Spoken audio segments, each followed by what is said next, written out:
Hello everybody, how you doing? Hey Groff, Soakro, Oh no Sitzalk, Minisir and Spider Kaze.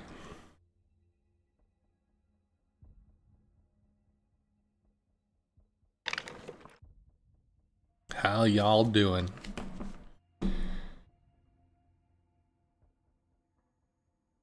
They have food, I ate. So theoretically, if I could like, you know, just kind of zone out and do the thing, I might be able to blow through a pretty significant portion of this grind in one sitting. At least that's the hope. Swap this to that. Do we get economic flags from Wargaming for being a CC, or do you just bank them? Don't get any cool flags from Wargaming, no. I don't know if I get like CC camos or something, that'd be kind of cool, but as far as I know, it's being part of the CC thing. You get an invite to the Discord. They list you on a website basically saying these are people that we recognize as valuable sources of information. Hey, you should check them out. They give you codes for giveaways. You can test ships. I don't think you get access to all the ships, but you get access to maybe the ships that are a little further along so that you could, I guess, prep YouTube content for a release or something. They do 10,000 doubloons a patch, a month, a something. I don't know. So they give you a little, you know, in-game spending money, I think, and that's kind of it. So I mean, they're generous in terms of in-game stuff, which basically just means they throw some numbers on your account and you can get some stuff. But for the most part, it's about being able to have a stamp of approval from Wargaming saying, hey, this person's worth checking out. You should probably check them out. And that's really about all it is. This is a great fighter position, and then it blocks the scouting run. There's probably a cruiser down here somewhere. There is.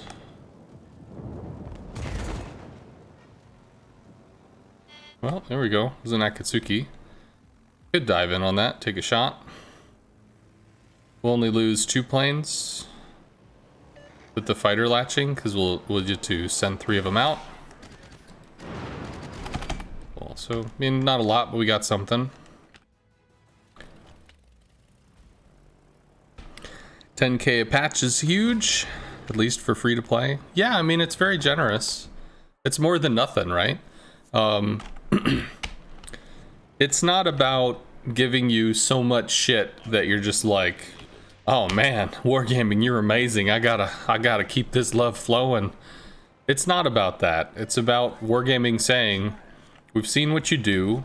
We think that it's valuable, and you know, we want to support it. We're not gonna give you Keys to the Kingdom. We're not gonna throw money and shit at you, but you know, we think that this is useful. We think that this is stuff that players are really going to be interested in, and we're glad to have you. So, hey, how can we help? They give you access to a Discord server where you could ask questions from the devs. Nice. And basically, I mean, it gives you a person that you can have a dialogue with to say, hey, I'm thinking of doing X. You know, can you give me some assistance, or do you have any thoughts about this, or I've got a question. You know, it's just having access to people that have hopefully information that can help you. Hello Failcon. Hey Snake on Me. Hello Grissom.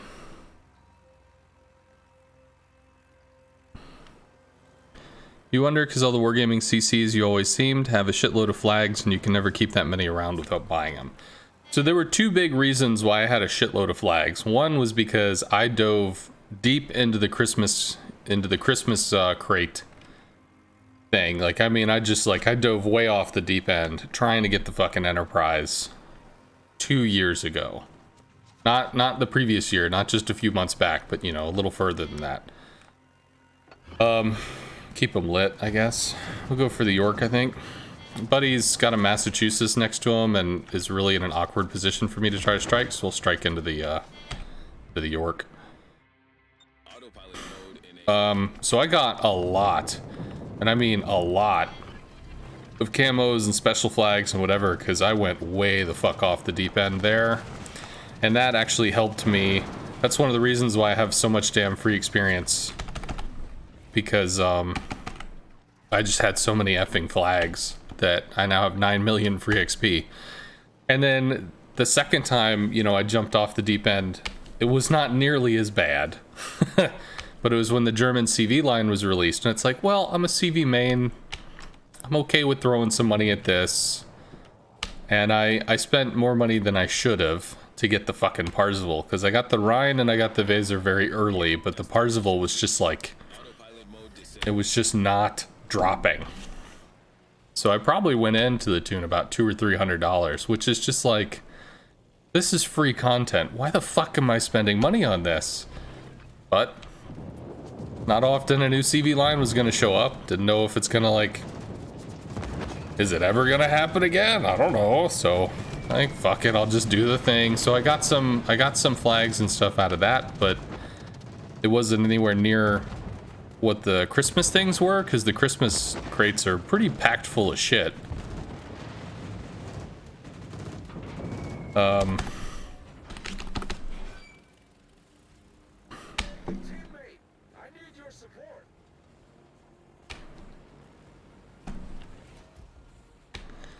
Yeah, that's been a conversation that's been going on for a few hours now. Flammo is no longer a CC.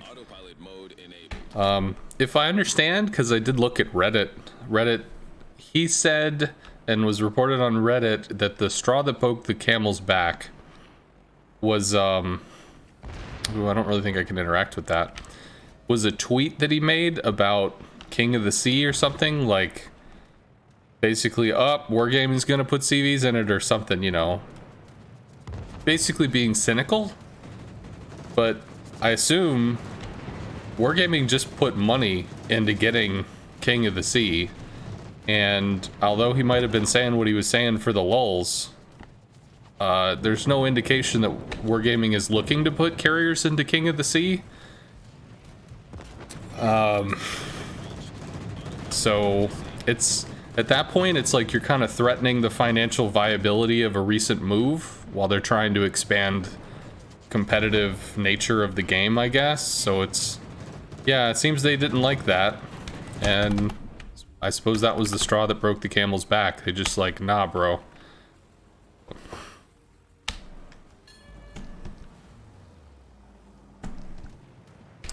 Can you post a link? It's just a Twitch clip. You'd have to message me the link, because links cannot be posted in the stream except by either mods or maybe VIPs? I don't know about that.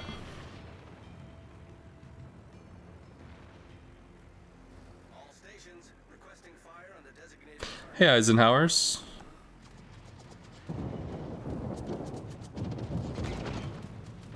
Can we cut in on this? Maybe.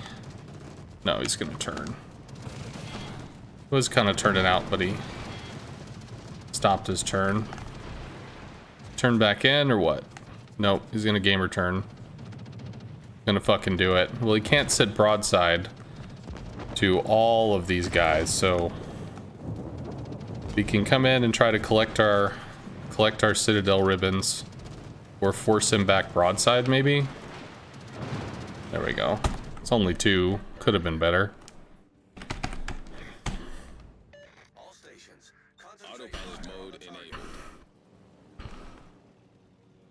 Someone said something about CCs are not allowed to discuss it. No, I think I saw it, because it's kind of funny. I felt sick this morning. You know, you woke up, you feel shitty, you're stuck in the bathroom for a few hours. So I went back to bed. It's like, nah, I'm not gonna wake up at 6 in the morning to drive 3 hours to go to school. I'm just gonna sleep in. It's what I did. So I wake up around 10, derp around for a bit, and then I guess, you know, I heard Flammo or whatever is no longer part of the CC. Okay, sure. So I go over to Twitch, and I hop into the channel, And within like a minute and a half, he mentions my name, or I get brought up in conversations. It's like, how weird is that? That the universe is like, sure, we'll just randomly make this a thing. That you'll walk in on him talking about you. It's like, okay. So I did think that was funny. I made a clip of that.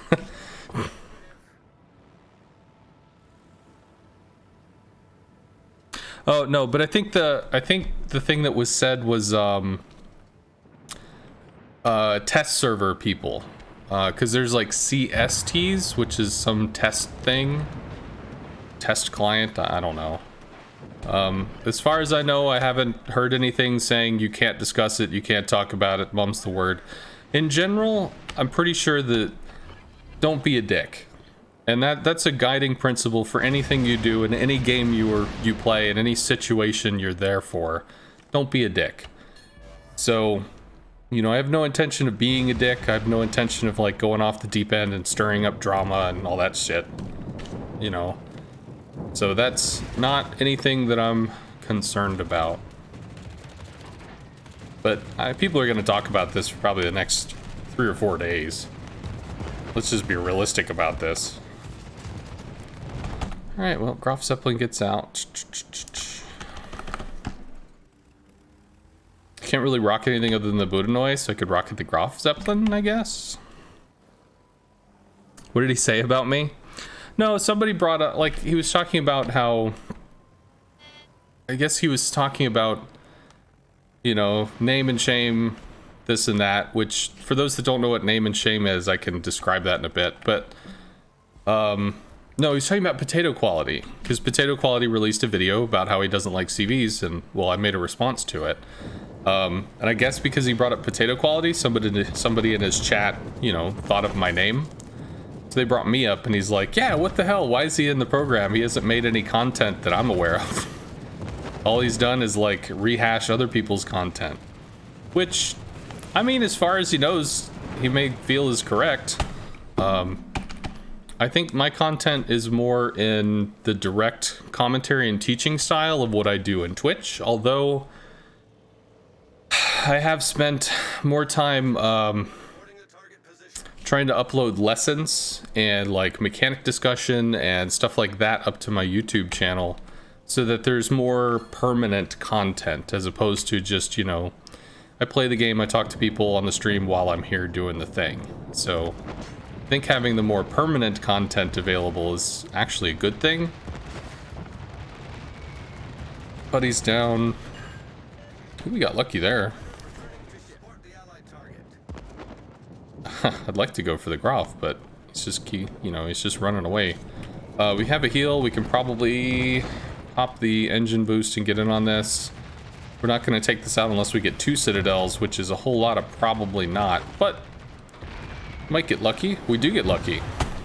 Actually, cool. Get to watch that drop.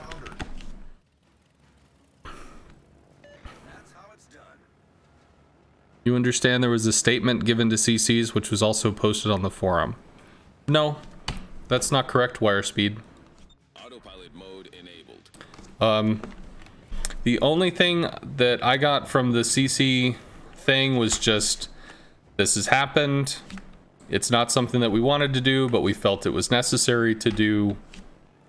So yeah, like, I guess they'd been... I think I saw something from Happo which said essentially the same thing. You know, Flamo's been a good part of the CC community. He's added a lot of value. He's added a lot of knowledge and such. But they have, you know, he's bucked against the rules a few times, and they've had some back and forths, and ultimately the decision was, this is just not working. So he's no longer part of the program. Shit happens, man.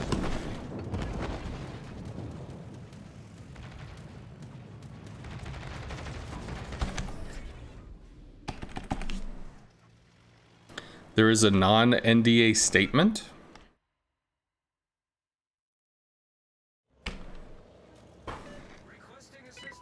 Oh, I guess I'm not aware of it. Sorry. Question on AP rockets. Do you aim exactly at the waterline or slightly above? given you're not aiming at Russian stuff, which is slightly higher citadels anyway. So if you aim exactly at the water line, some of your rockets are going to disperse up, some of your rockets are going to disperse down. And because of that, some of your rockets are just going to splop into the water and disappear forever. So if you aim slightly above the water line, then the ones that go low still hit the ship. The ones that go high will overpen the ship. So it comes down to, do you want to hit with half of the rockets that you throw at them, or do you want to hit with all of the rockets that you throw at them? And either way, only the ones that hit that magic line are going to become citadels. So technically you want to aim slightly above the water line, but by that I mean, how can I show this? Maybe we can strike the Nysa now and use that as a test case, because this is pretty done. It's in the CC Discord? Oh, okay. I guess I could try to find it. Alright, so we're gonna spend time looking at this center line, right? We want the center line not to touch right where we see the water kiss the hull. We want the center line to go slightly into the ship. So you can see, like, just, it's slightly past the water line, that centerpiece. And we strike with 11 out of 12 rockets. So even still, one of them hit water. But then again, the Nysa was angled. So again, we're going to try to get the center line slightly into the ship to try to get more pens, basically. That's really all we're doing. Might get shot by the Massachusetts. Oh, we aren't spotted. You can send it to me? Okay.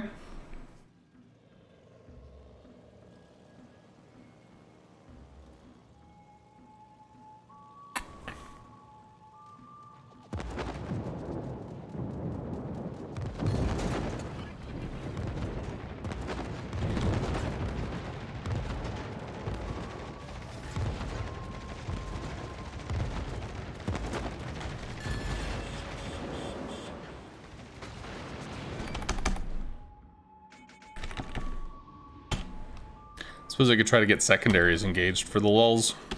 Although he out-secondaries me. But he might be dead before we get there.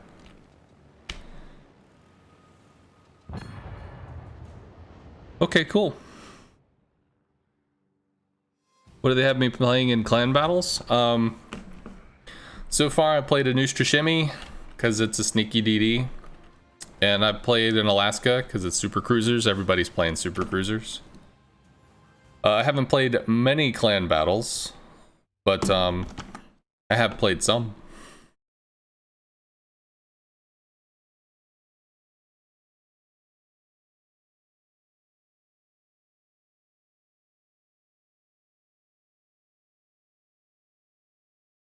Yeah, okay. Well, I did read that, Kevasib.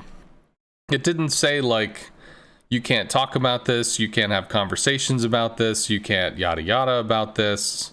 What is this? Oh. Alright, well, I don't know what this is, but Failcon wanted you to see it. So there you go. But yeah, I did read that announcement, I guess, that was in the CC Discord, and it was just saying, hey, this happened. We're not really excited that this happened, but we have rules. We're going to stick to the rules, so this happened. I mean, in essence, is what it said. So, yeah, you know.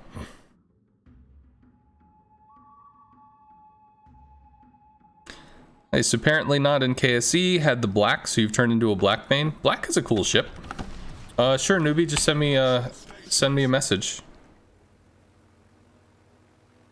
As a CV, you have to choose your target carefully to be effective. Is this correct? Yeah, so if you're thinking about what a CV does, a CV is going to take roughly about 40 seconds to a minute to go from its hull to a target and do a thing. That thing could be throwing torps to something to make a move. That thing could be doing 4,000 damage, 10,000 damage, whatever. But that's what you're going to do. You're going to go from your hull to a place to do a thing. And then you go back to the hull and you start again. You do the next thing. So is it important to pick your targets wisely? Yes, because you're going to invest 40 seconds to a minute of your time going all the way out to do a thing. So yeah, you want to make sure that you're not wasting your time. Because there's a pretty long lead in, you know, before Poland's actually got pretty decent AA. We eat that. Yeah, I might just have to bail. We can continue the scout though. We lose up lane. Up lane's fine. It's like super tier 10? No? We can rocket the Balti, maybe the Donskoy, the Charles. We have a few things we can hit. I'll drop a fighter over here just for spotting reasons. And we'll bail because we took bad flak, so a lot of damaged planes. Oh, okay, newbie. Relates to toxicity on Twitch, and old Flammo was the king of salt. Well, I think that's like his follower message, right? When you follow him, he's like, the air is salt, the wall is salt, the this is salt, the that is salt.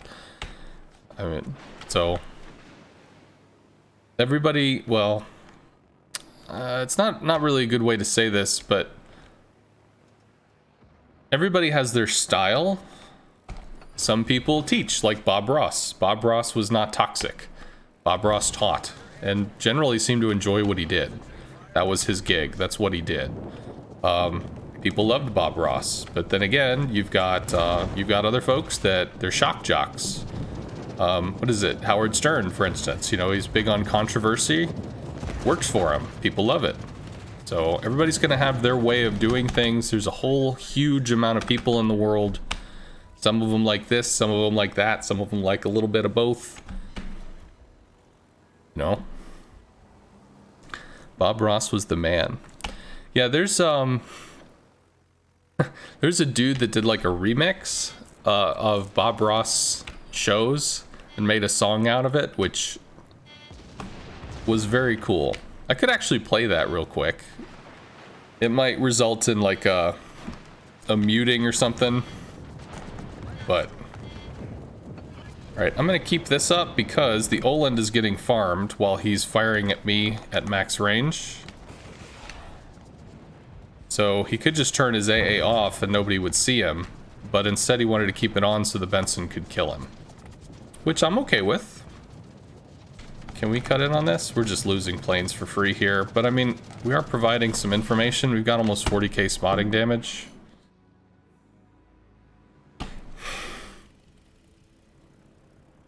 Imagine a toxic Bob Ross. Let's put a nice little tree. Oh, shit, I fucked that up. Goddamn fucking parchment. I can't believe they sell this shit. This fucking parchment is worthless. This trash-ass parchment. Ugh. And these damn paints. I mean, what fucking moron pays $50 for this stupid-ass paint that won't cling to the goddamn paper? Rah, rah, rah. Yeah, you know, could be. Definitely.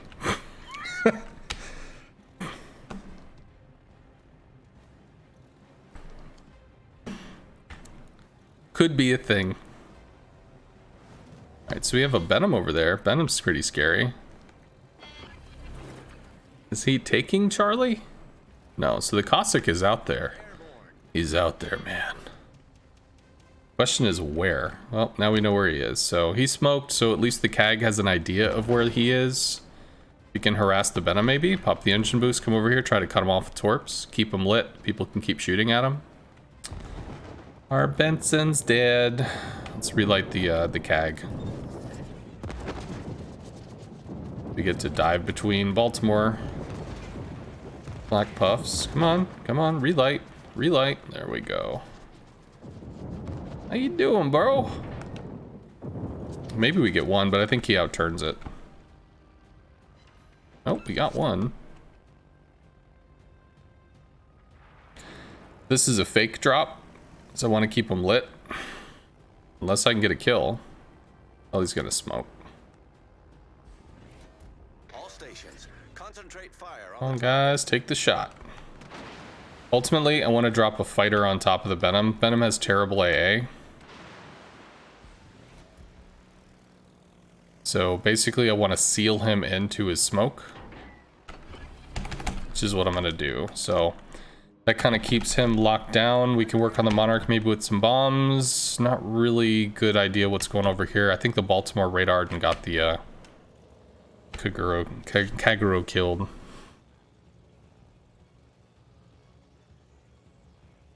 You don't think Flammo's a shock jock? You just think he's jaded? Clearly his vision of where the game should go and where wargaming is going with it are at odds. And it breaks his heart because he loves the game. That can happen. That can absolutely happen. When you make a game design team, it's very often that all of the decisions in the game are compromises between people with different visions, even on the game devs side. Thought he was over there. Well, whatever, I don't know. See if we can somehow light this and get resets. Oh, there we go. There's our dude. But at this point, I'm just going to try to get resets.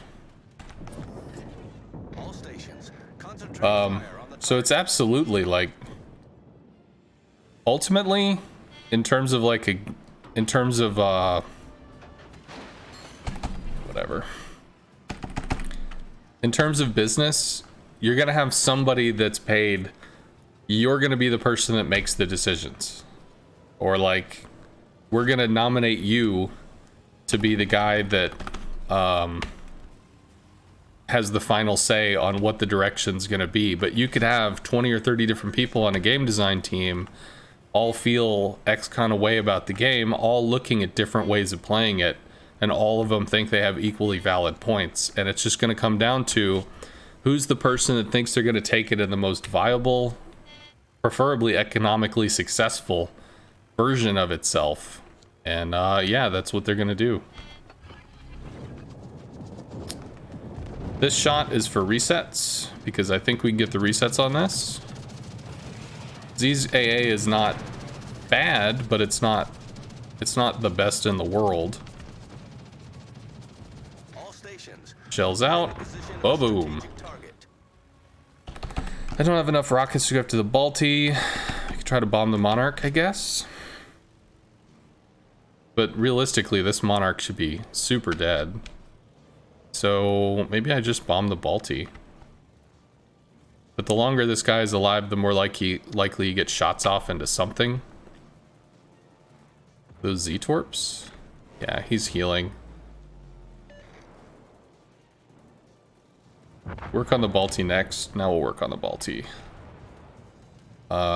He probably torps the Baltimore, and that's a bad line for it. But we can at least stop him from continuing there. We'll go on this. You remember CV woes while you were playing up the USDD line?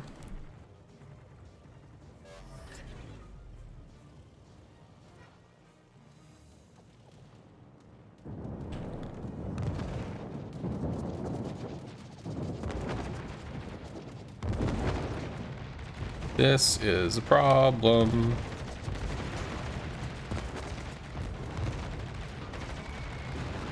One? Did get one. It's down to 12-ish. 14. We can't kill that in one shot, but we can hurt it. We also hurt the Donskoy. These guys need to get in the game.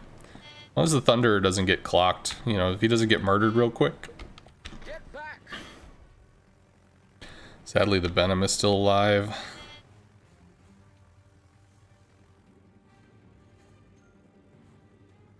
I just have the fear that the day will come when Wargaming says, we're done, server's shutting down, because you really enjoy the game. Well, World of Warships, it's not profitable to design for, but they've left the servers up because it's still profitable to run. You know, it's still a thing that they can put out. Where's the Venom? Venom's got to be over here. Somebody's lighting this fucking Thunderer. There's the Venom. Concentrate fire on the enemy warship. Fighter airborne. Yeah, this Venom doesn't like the idea of stopping in smoke. Can we get lucky here? Can we do it? Can we? Can we? Can we, Mom? There we go. Rockets for the Cossack. He is low. We go for the Donskoy as well, but we do have a lot of assets over there. Is the angle that you need to Citadel a cruiser with the AP bombs on the Parzival just a feeling, or is there science behind each kind of cruiser?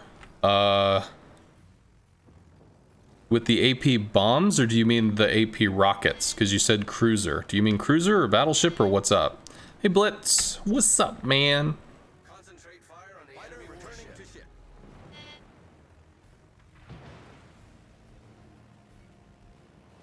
I think he went forward. He did.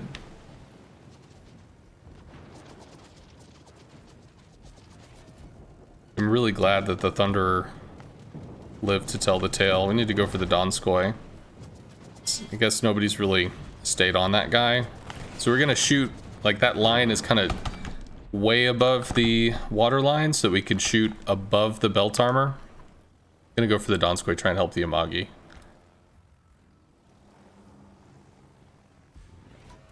DD smoke was meant as a screen and not to sit in it, was it not? That's like saying that a pencil sharpener is only made to sharpen pencils. How dare you use it as a paperweight? I mean, if you can use something in a way that makes it useful, then use it in a way for it to be useful. Did the game and developers intend for a destroyer to pop a smoke so they could just sit and farm in it for the next minute and a half? Probably not. They probably intended for it to be used in some kind of tactical purpose. But ultimately, I mean, if it works, use it. Not a kill. Probably gets Torps off. Oof. Torps? Hey, no Torps. Alrighty. Can't really bomb the Republic, but I could try to bomb the Siegfried. And our Thunderer is extremely not dead, which is really cool. Autopilot mode. Pull back because he's pushing forward. Did I enjoy clan battles this weekend? I got to play some. I did have fun when I played. I got to play against Eagle Lance in 007, which was cool. I was in a Nooster Shimmy and I think KSD. And he was in a black, but he didn't have any fire support with him. So he would radar me and I just waited out because it's like, well, nobody's shooting me. So I just kind of got to walk forward and push him off the cap. It was kind of cool.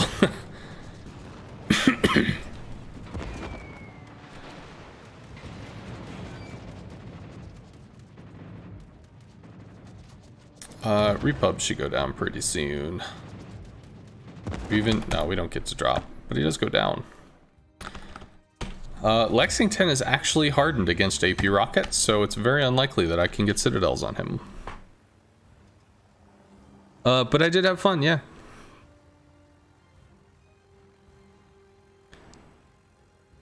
Okay, so let me see if I got an answer.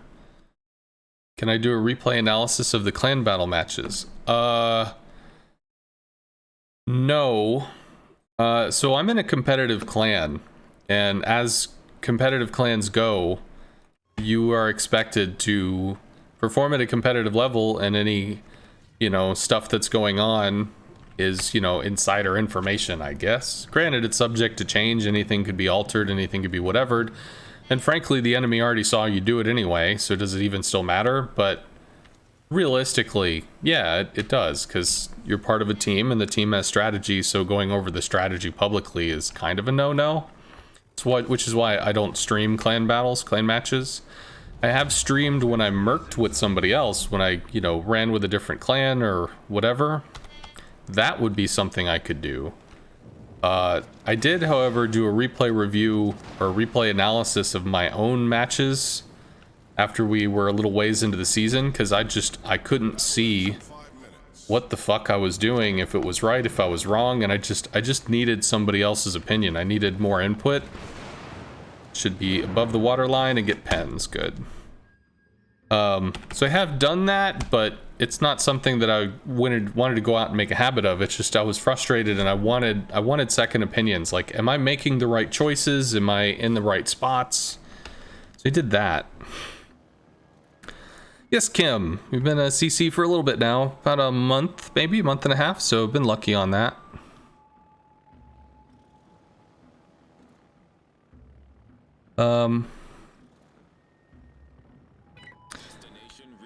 Let's see. Yep, remember you wanted to div. Okay, so somebody had a question about either rockets or bombs. And you mean bombs on cruisers. You tend to overpen them with bombs. I could try to explain that real quick.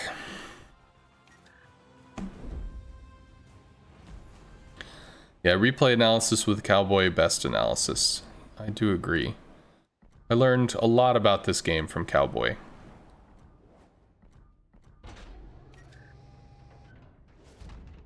Right, so come on, come on, come on, click the thing. Oh, by the way, armory? Yeah. Don't forget to get your free shit in the armory. Under the Italian thing. It's all the way at the bottom where you'd conveniently forget it exists. So, free stuff, woo. Do I have a second one? Oh, I do. Well, we'll go ahead and get that too. Is it just a feeling, or do you go farther with certain cruisers than others? So I will try to explain that real quick. Because we did an explanation on the AP rocket, so it wouldn't be crazy to do an explanation on the AP bomb. So first off, we'll run to the theory. For that, I'm going to use paint. Right, so we'll do this. So the AP bombers are going to follow something with a rough trajectory. Oh my god, that's just so bright. Can we like make this darker? Thank you. At least it's just not as bright.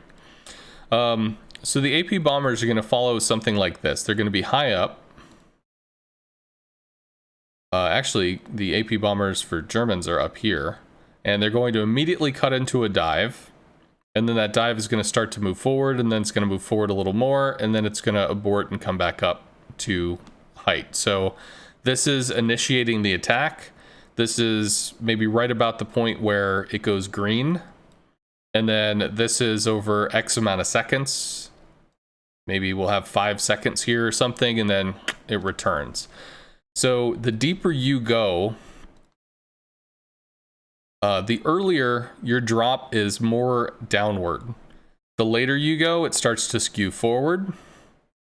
And then further, it goes even more as they start to pull up. And when we look at a cruiser Citadel, the cruiser is going to have fairly thin armor. So we'll just make up numbers here. The cruiser's probably going to have like, say, 25 mil armor, and then for this, it might have like 60. It's not going to be a lot. So ultimately 85 millimeters worth of armor and then maybe 60 on the bottom. It's not a ton, so it's actually very possible for the German bomb to cut through, and then cut through and out the bottom and blow up in the water. So instead, if you drop it more at an angle like this, if you think of armor or metal, how long does it take for it to prime? If you go directly through 25 millimeters, well, then it's been 25 millimeters. But if you come at an angle through this, it might end up being like 32 or something. It's going to be more. So this might end up being like 32. This might end up being like, say, 80. This is going to be something like 80. And the increased amount of pen might make it so this can't pen, and it just detonates in here, which turns it into a Citadel. So for light cruisers, you're probably going to want to pitch it forward a bit if you can. For the heavier cruisers, they probably have enough armor that it'll just stick. You'll hit it, it'll dump, do whatever. You just put the reticle on the target, you take the drop, you try to hit the target.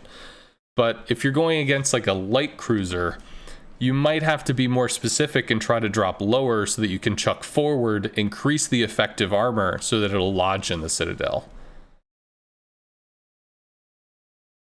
And, do you do cruiser review playing the Moskva really badly? Thalamus, I can do a review of cruisers or battleships, but you have to understand that those are my lowest win rate ships. Those are the ships that I personally know the least about. So I can't tell you if my input is going to be extremely useful or not. So there are probably other people. If you look at Lord Zath, he's going to do battleship cruise. He does it all. He'll do replay analysis for everything. Newbie Gamer plays all sorts of different classes. He'll do replay reviews as well. But yeah. And I guess real quick, I'm gonna hop out newbie so we can just do this little test thing, just so we can have a visual component to this. I'm just doing ocean armor resilience test, and we'll do so this is tier 8, so we'll have like a Baltimore. We'll get 2 Baltimores, and then we'll do 2 Clevelands. Right.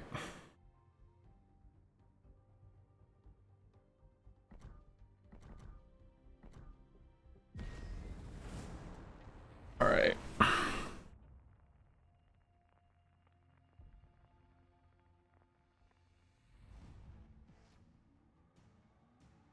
Moskva is kind of obsolete. You should try the Petro. Moskva is not obsolete. The Moskva outshines the Petro at greater than 16 kilometers, I think, because it's extremely accurate all the way out to its max range, whereas the Petro is not. And I think the Petro has worse HE than the Moskva, but I could be incorrect on that. But if you're closer than 16 kilometers, then the Petro's guns become very accurate, and I think she's a hell of a lot more resistant to damage than the Moskva because she has spaced armor and possibly a better armor profile.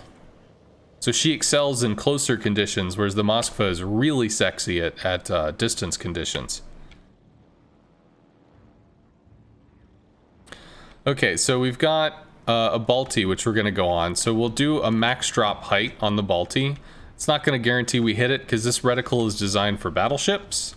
So we might just whiff on the cruiser, but nonetheless, you know, we can take the shot. So we can align during the yellow part or orange part of it. We take a drop early on, 2 lodge into the Citadel, we get 2. So we don't have to worry about angling for this. Now we could try to hit the Cleveland. I haven't looked at what the Cleveland is. For all I know, this might lodge in the Cleveland. But as a general practice, if it's a light cruiser, having a really strong down angle probably results in overpens. None of those hit. Whiff. We'll try it again. We'll see if we can get overpens on a Cleveland. I could have also just taken a lower tier ship. Slam on the brakes, try and get the best down angle. We did actually get a Citadel there, it cut into the side. But if you were against something, for instance, that was thin enough that it could overpen, plop right through, maybe you go against a tier 6 or a tier 7 ship that for whatever reason you want to bomb the cruiser as opposed to rocket it. So in general, bombs are going to be for battleships, rockets are going to be for cruisers. Then you can deliberately start your attack early just so that you can come down low, and we'll watch this reticle. So the reticle is below, but it's going to push up, it's going to push up, it's going to push up, it's going to push up, and when we get to Chuck, and you can see how much additional angle you can add. So that's the only real reason to trying to get low, is to get that additional angle in to increase the effective armor.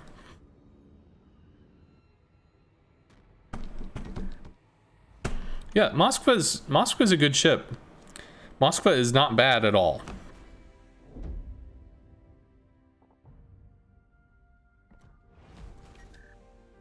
Cool. All right.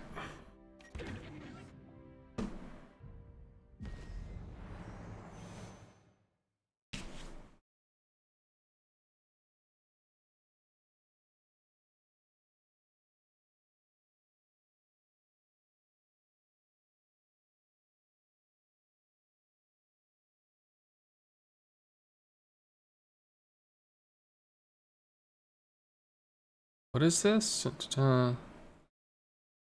Heavy cruisers, the only cruisers that survive in the current meta. You hate taking out the Nevsky. Light cruisers can be fine in the current meta, but you really should be playing in like a division. Something where you might have the smoke from a destroyer or some kind of vision obscuring thing on the light cruiser. There's not a lot of light cruisers in general, though. There's British light cruiser line, there's a US light cruiser line, and oh,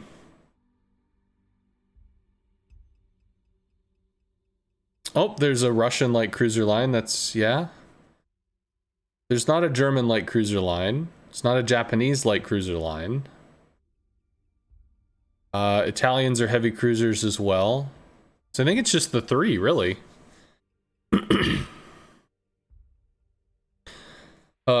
British light cruisers have smoke. The US light cruisers do not, but they have really good shell arcing, so you can lob over islands to stay safe. And of course, you could just div up with somebody that has smoke. Also, and then I think the Nevsky, the Russian ones, they don't have the good shell arcs because they have the more direct firing, but they do have more armor than others, I think, so they can bounce shells. I could be wrong. I'd have to look at it. I'd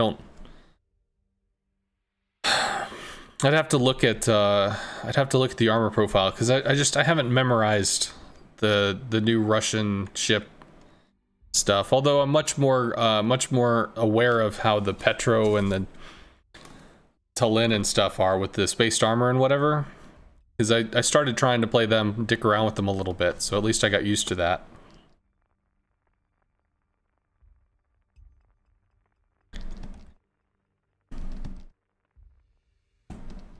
America has the premium light cruiser line?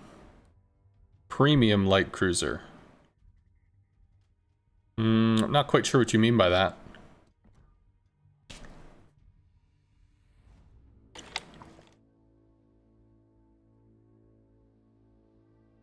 Ooh, buddy, 5 DDs. Okay.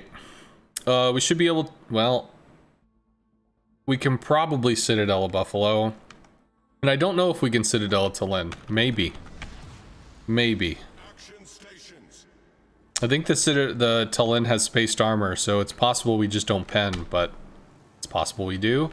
Enterprise beats the fuck out of destroyers, so that's going to be a problem for us. They probably... Enterprise is going to be able to dictate the terms of this front line.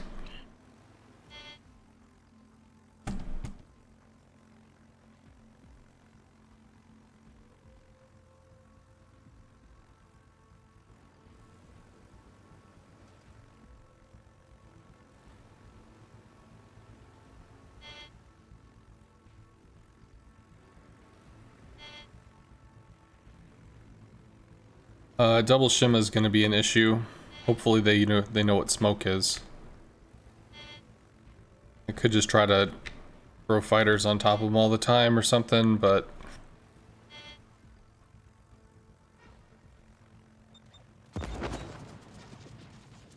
Yeah, he's heading over to a Friesland Marceau. That's going to be able to defend itself, but the shimmas are not.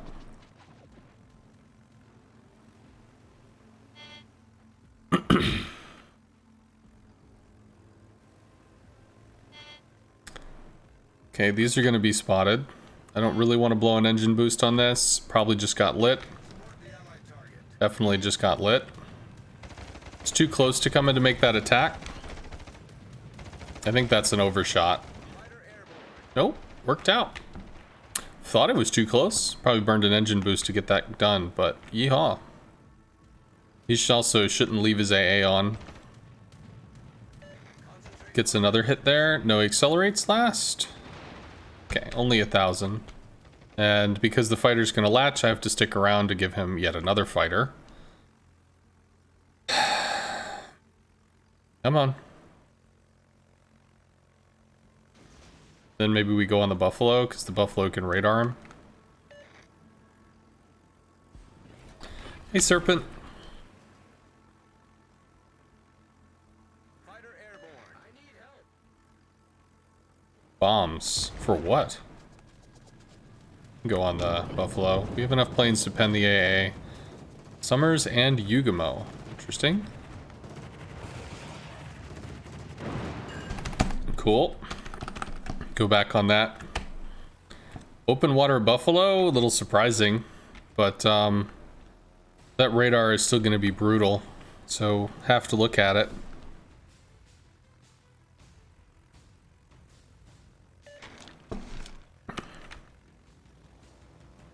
Okay, bombing the Pommern might work.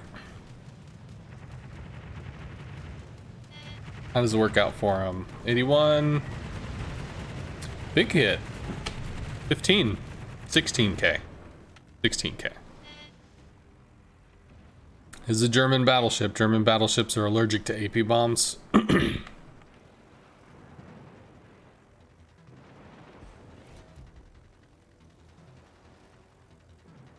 Nice. I don't have my engine boost consumable, but he might actually get taken out before I get there. But I'm still gonna go there to try and make sure that he goes down. Because he could have a heal. He could have a repair bait like that, where he lets it go almost till he's dead and then repairs. Enemy cruiser foundered. Let me see if we can hover over this, just get a quick relight. It's not gonna matter, but there we go. So we do get a small relight, which is cool. I need help. All stations. It's gonna be a thing. Fire on the target. Kind of want to help with the FTG, but we do have a lot of assets over here. As long as these guys don't torp the ever-living shit out of everybody on that flank. Get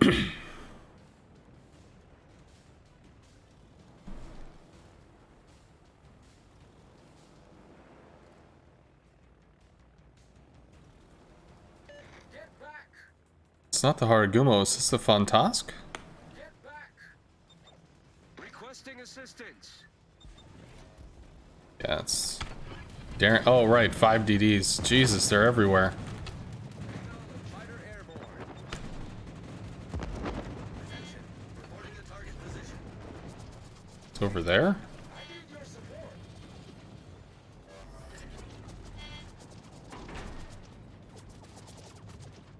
Concentrate fire on the designated target. Okay. Fighter destroyed. Can we get lucky here? Maybe. I think that's 2. Protect that area.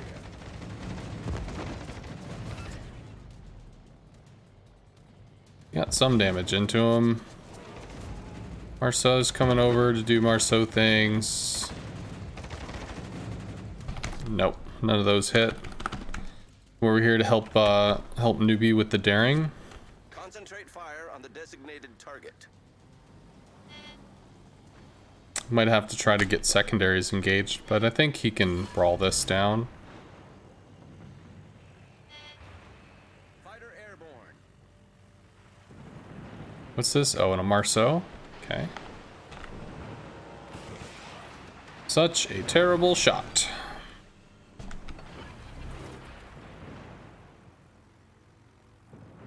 Okay, he can move in, start recapping Charlie. I think we just have to wait out the daring. Sort of sucks. Could the daring torp us? Not from that range.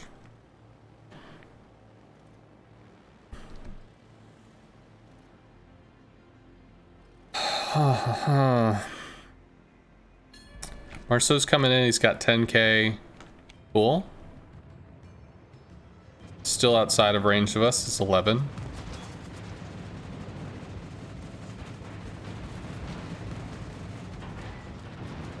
Might fuck with him. Might eat the outside torp. He does. Cool. Newbie gets the kill.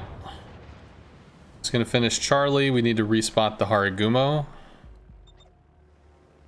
And double DD's over here, which is an issue. And they did torp the ever-living fuck out of all of our dudes. We are detected by what? The Fantask? Okay. Detected, I just don't know by what. Haragumo AA is nothing to fuck with. Smoke's almost running out. I don't know what we were detected. Oh, it must be the Yugamo or Summers or something. Cool.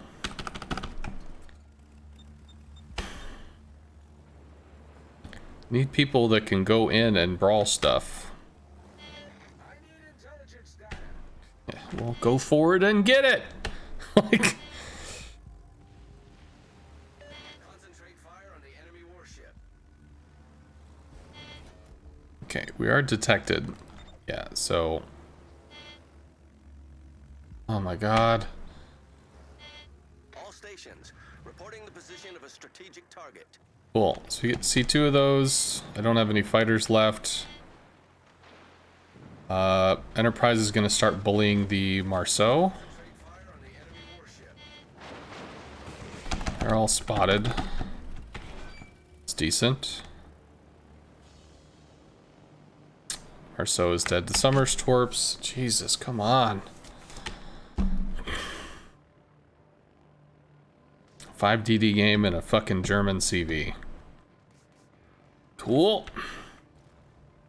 Teammate, I need your support. Attention, support that target. Bruce Liu's going for the breakthrough. We don't have assets to kill DDs. DDs win this game. Fucking 5 of them. Come on, guys. All stations, requesting Come on, guys. target.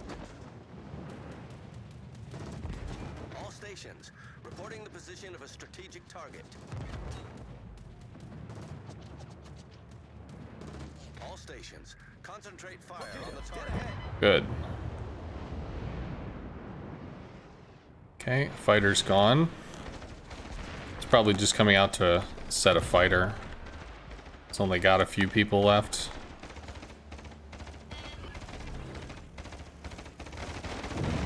Fighter latches about now. We just have to bail.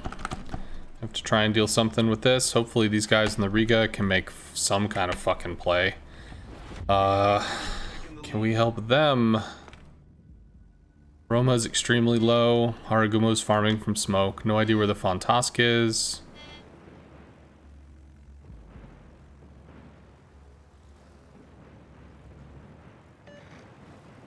How many rockets? I can't even see.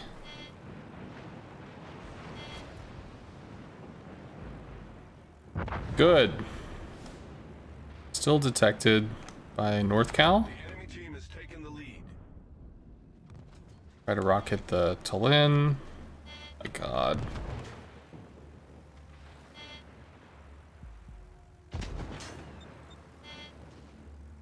Yeah, I know you want to deal with the thing in smoke. Sure.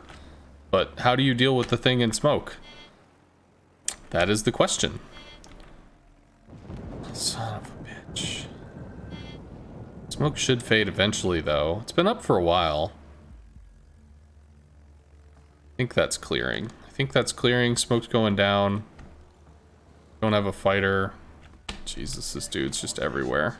Reporting the position of a strategic. Concentrate fire on the enemy warship.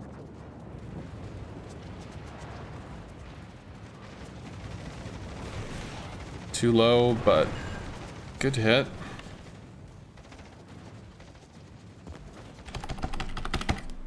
Come on. Oh, well, okay. There's the Fontask. Cool. Riga should radar for the Summers. Or he eats Summers Torps and dies.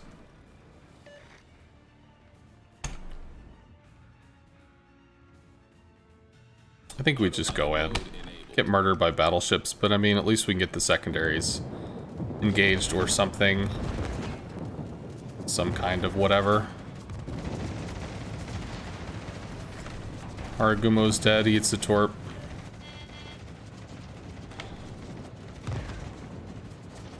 You fucking serious?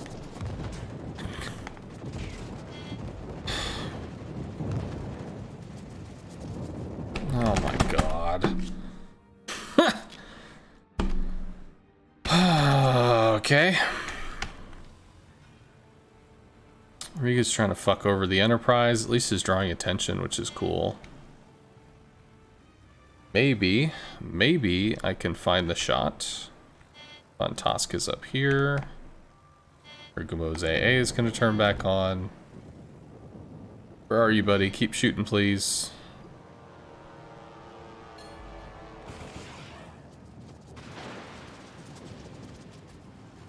Come on, shoot.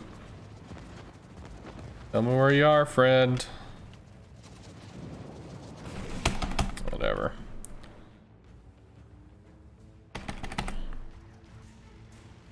So we could bomb the Izumo or something.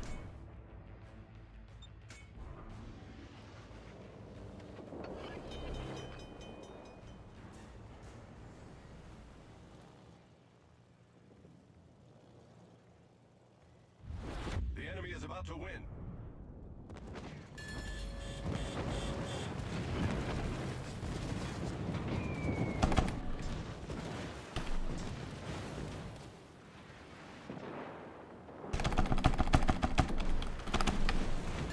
Should be able to get the Haragumo. That's the hope, right? The enemy is about to win. Oh, 1 second.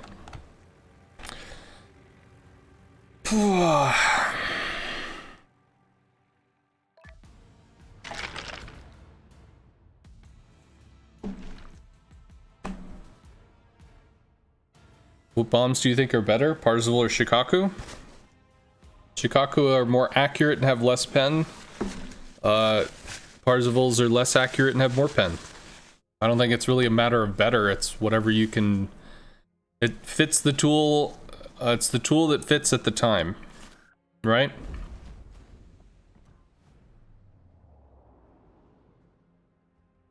Okay. So we're 500 experience off. I think that's fine. We'll just go ahead and bump these both up. So definitely wanted the additional speed on the torps plus the additional throw weight. We throw 3 instead of 2. And whatever, it's 500 free XP. Who gives a shit? So that's going to give us not a lot. It makes the bombs damage a little more. It's 7,800 as opposed to 7,000. So it gives us a little bit more pen. Which maybe this is something I should have tried against the Cleveland as opposed to the other one, because I think the prior bombs, the AP PC 500s, those might be the same thing as what's on the Vesser. They are. So technically when I bombed the Cleveland before, I was using Vesser bombs instead of the Parzival ones. So that's worth noting.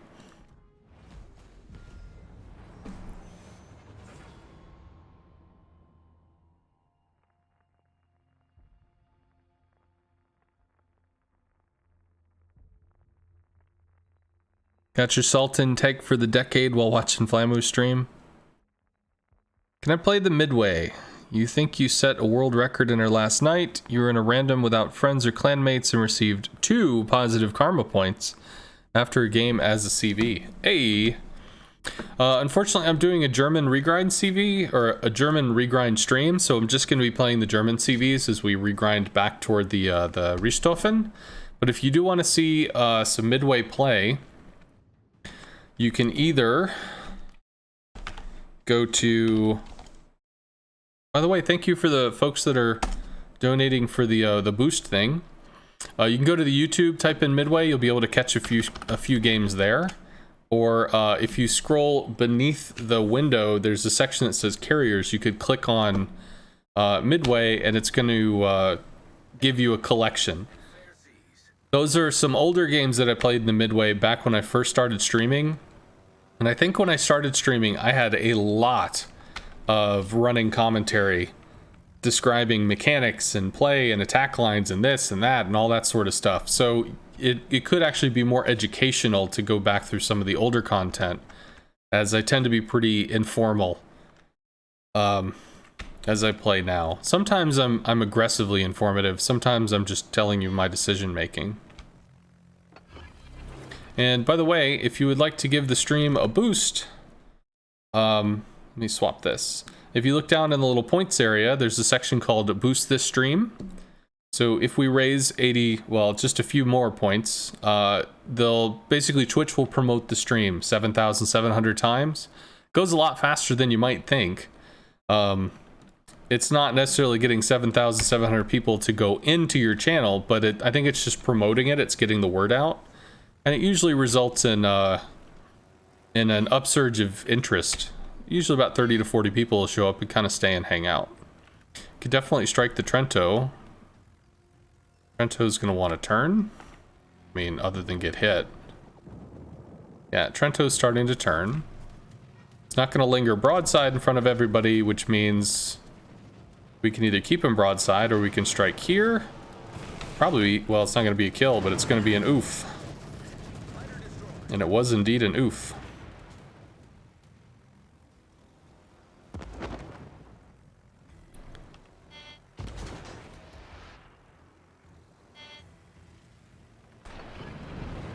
Well, he did. So we could try to find the Cossack over here. See if we get a reset.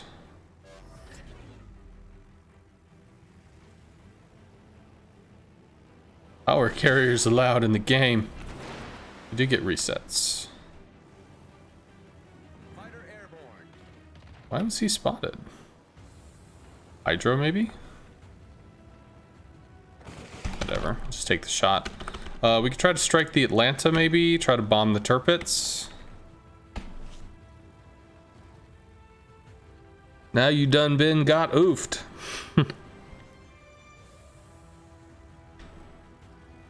Tier 4 public games, you miss a lot with the torpedoes. You think you need to use rockets on the faster ships. Yeah, so the rockets are designed for dealing with highly maneuverable stuff.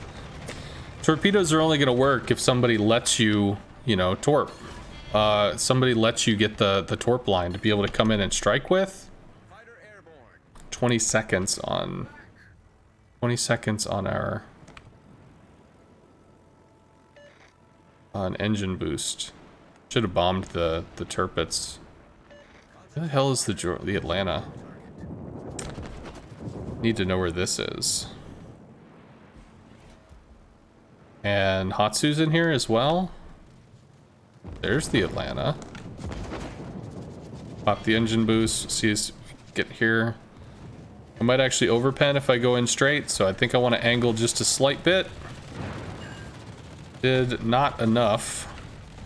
But we got him to back off. All these planes are dead. All these planes are dead. Let's get into the Atlanta. It's just going to be the thing with the most value. For what little value it gave us. Should still bomb the Turpits. I'm not going to stop this. I need to bomb the Turpits. It's the thing that I can dislodge to allow people to move. So, never mind. Turpits goes down. So now we can start torping this other stuff. Anyone grinding up a line from tier 6? Oh, and Groff's looking for some div mates. You use your boost too much before your attack runs. Also, you're all out on your attack runs. Well, Doe is here. Some of the best things you can do is if you look into your World of Warcraft's folder in the game, there's a replay file. If you close the game, you can double click on a replay and open it, and you can watch what you did and think, ooh, I could have done this. Ooh, I could have done that, and figure out what would have been the best choice, what would have been the better option. So that can actually be really useful for improving. Might get lucky there. That was some weird dispersion with those torps. We do. Enemy destroyer blown up. Anshin smoked. Can respect that. So we'll go on the Roma. And then we'll bomb the Roma.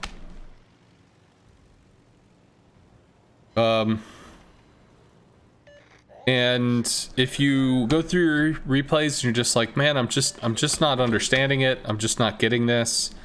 You know, save your replay, submit it on Discord in the replays channel, and for 10,000 channel points, we'll do a CV replay review. But not when I'm doing a regrind stream, because I tend to just let this be its own thing. And we can kind of look through it on the stream and see, you know, what's jumping out, maybe different ways you could do something or how to do it better. There have been people that they've been playing CVs and it's just like, it just didn't feel right. Just didn't work out, just didn't make sense. And, you know, hopefully seeing what you're doing, seeing the play, I can describe how to make it make sense. Up the fighter to see over the smoke and see this dude. Sure, I'll pop the heal.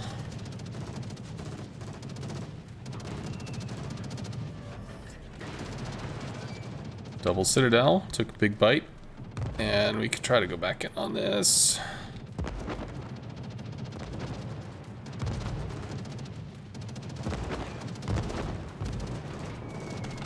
Get two. Don't get to go again. We could try to bomb it again, though. Is taking the lead. All forces, capture that area. Pre-work stream. You can also get a sconce to review your replay. If you send it, you'll sponsor and fund the points. Yeah, so there are a lot of people on the channel that are pretty generous with the points they have. So you can, for instance, you know, as long as you say, hey, I'm a newer player, I'm looking to have somebody check this out, I need some help or whatever, there's often people in the channel that have points that are kind of lying around. They'll say, hey man, I'll sponsor you, I got you. So you don't necessarily have to have been in the channel for, you know, a month to get to the point where you'd be able to submit something like that. People are generally interested in what the commentary is and how things work. I guess we could torp into this, I don't know. Maybe we'll take the cap, potentially get torped and look stupid. The main reason why you suck at CVs is lag. Yeah, lag is a problem in this class. If you're off by, you know, 0.2 of a second, that's the difference between a successful rocket drop and a non-successful drop. So that can be pretty tough. Having a stable connection is pretty important for that. Turns out, maybe the outside one? Yep.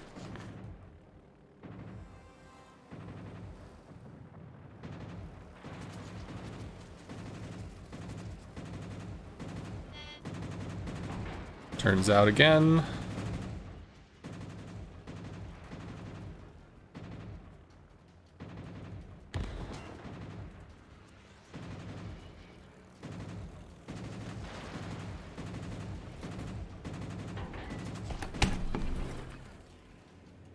Could bomb the Arizona, I guess. Other than like just dicking with this.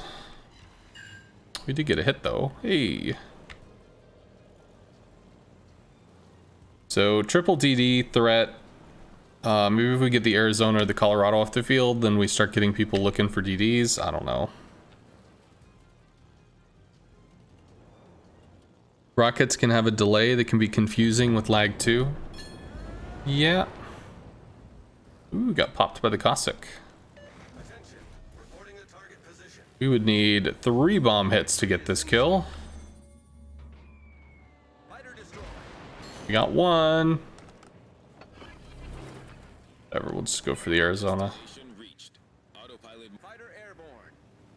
What the fuck? The Cossack has hydro? What does it not have?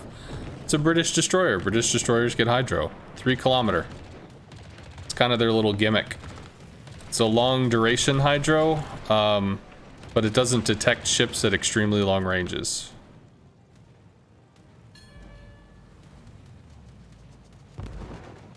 So there's an Anshin still, and Cossack, and I don't know anything about the Mahan or the Colorado. Colorado seems to be full health. Ooh, we can Citadel the Arizona. I guess we stay on that. That guy would never fight me. Well, he picked his battles and he got you killed, so I mean, he fought you. He just didn't fight the fight you wanted to take.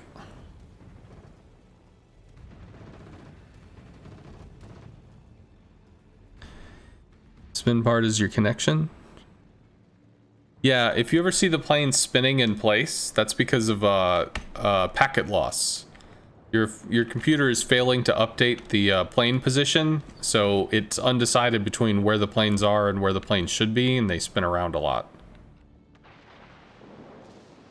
There we go. Cossack's down. Cool. Could try to bomb the Colorado, I guess. Yep, every time he spots you, he'd smoke. So that's the basic play pattern of a British DD. British DDs have a lot of smokes, but they have very very short durations and pretty fast cycling cooldowns, so they can constantly brawl. As soon as they start to take fire, smoke, brawl, smoke. They can engage and disengage kind of at their leisure. They can make those choices. You can pop a smoke and just farm for about 40 minutes or 40 seconds to a minute and then bail. You could take a fight until you feel like the fight is turned, and then you can pop smoke and bail. Can you be a third wheel? Sure, send me a message, Onos, and You can pop in the div. I just don't like doing this where we're finding stuff on stream. Samson wanted to play? Sure. Well, send me a message, Onos, and we'll get you in after a game or two.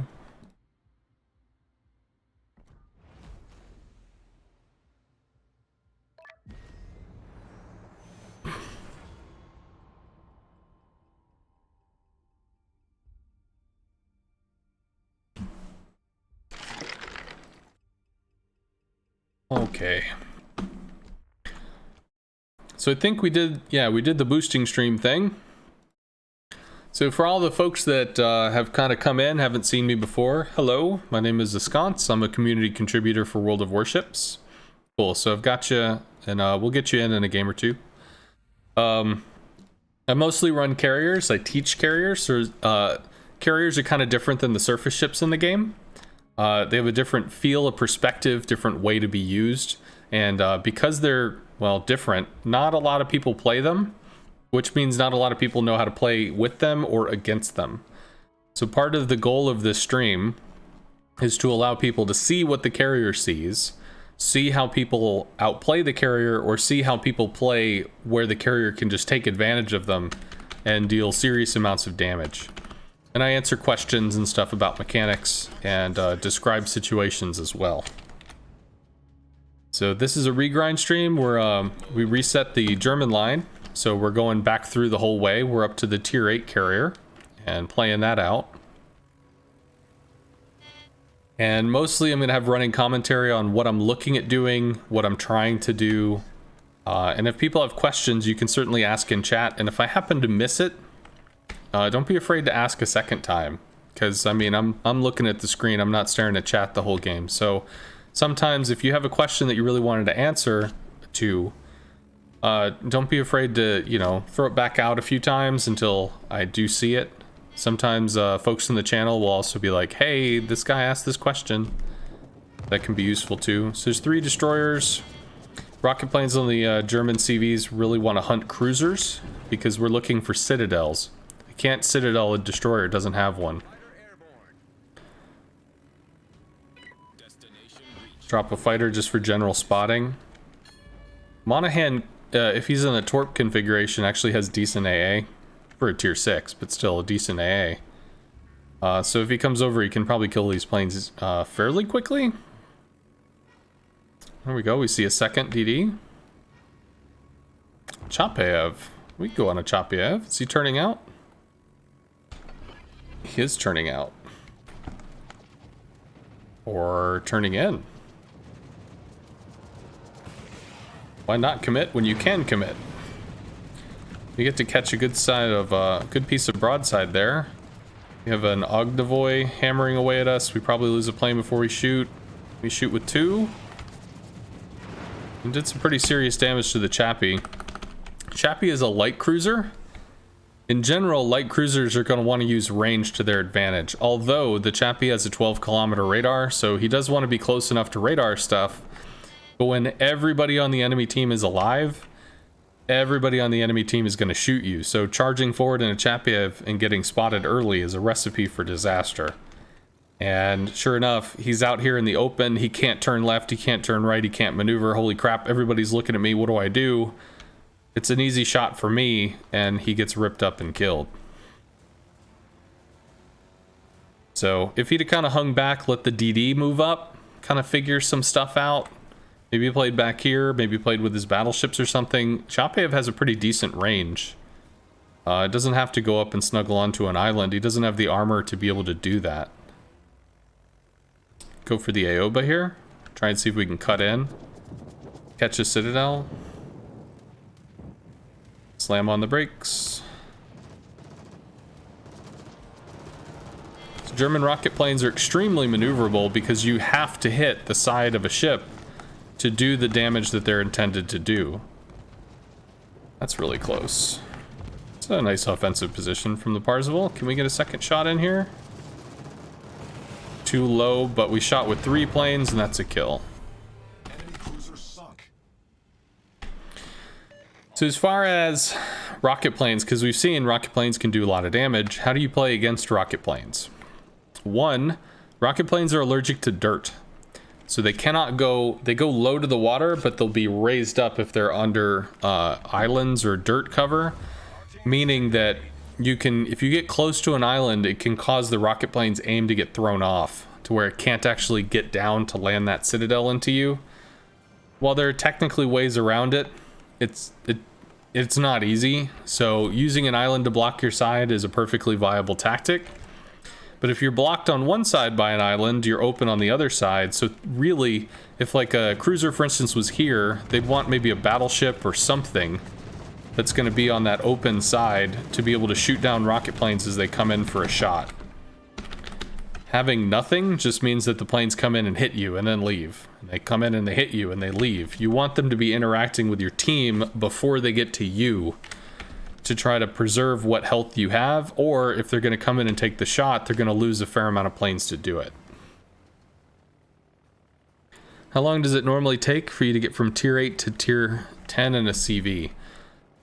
We earn on average about, with premium time and the flags and stuff that we're using, we earn about 6,000 experience per game, like as an average.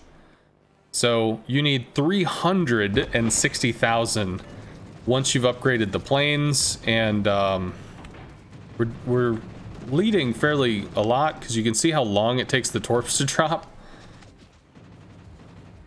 So 6,000, that's going to be 50, 60 games probably, yeah. And if you play about 4 games an hour, then that's going to be 12 to 16 hours. If I had a guess, and bomb the New Mexico next. Come on, buddy. It's probably fine. We need to start backing up, because he's gonna spot us as he comes around.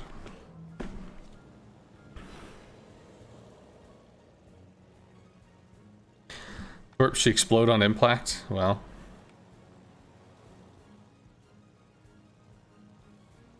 Don't waste planes on him. Well, I have to keep him engaged. If I leave him alone, he'll think something's up, right?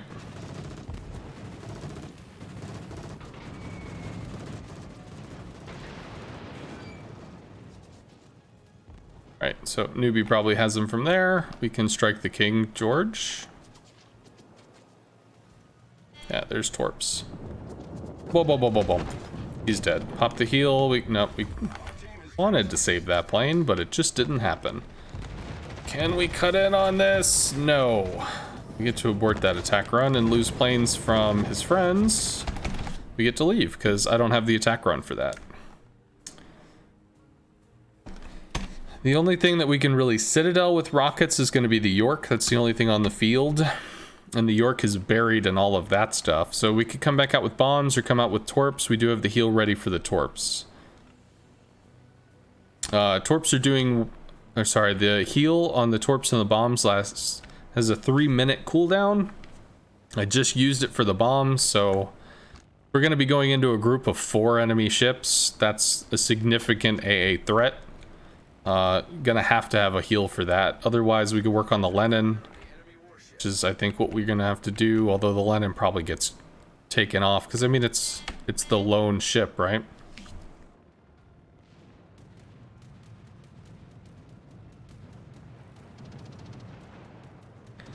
The car heater is too warm and it's too cold to have the window open. No! Well, if the car takes its heat from the engine, so as long as the engine is running, then you'll have the heat. But you can still have the air conditioning on. Although there's a lot of European cars that don't have air conditioning, so if you don't have that, well then, womp womp. German torps, very responsive. That's probably a kill. 7,000? Yeah. Do we have the heal? Minute. Probably about 30 to 40 seconds for us to get over there, so we'll have to linger for a little while. Autopilot mode enabled. Cries in European. Ah. Yeah, I was really surprised by that when I was over in the UK for so long. Like, how does a car not have air conditioning? But I live in the southern US, so all cars have air conditioning here. Because it's hot. This is kind of how it works. I think we go for the King George. If we get... Never mind. I guess we go for the Turpits. Do we go for the Turpits or the Synop? Probably go for the Turpits. Turpits has Torps, and it's closer to our team. Don't have my heal. Alright, so we're gonna drop out here, slam on the brakes, try and drop. Oh man, that took a while. Yeah, we landed really far back on the ship. 10 seconds. I could just linger. I could leave the AA until the heal is ready, but being impatient, just gonna take the drop that we get. Maybe one? No, no Citadels. Just trying to get close enough to get Torps off. It's 1C outside, so it's a bit of a balancing act. See what I did there?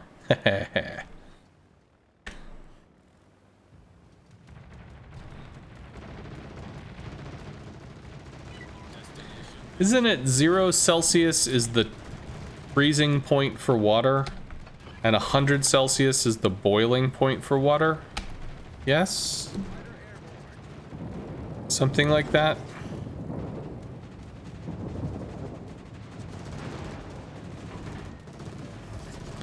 I use the American nonsense numbers, so it's hard for me to know what that means.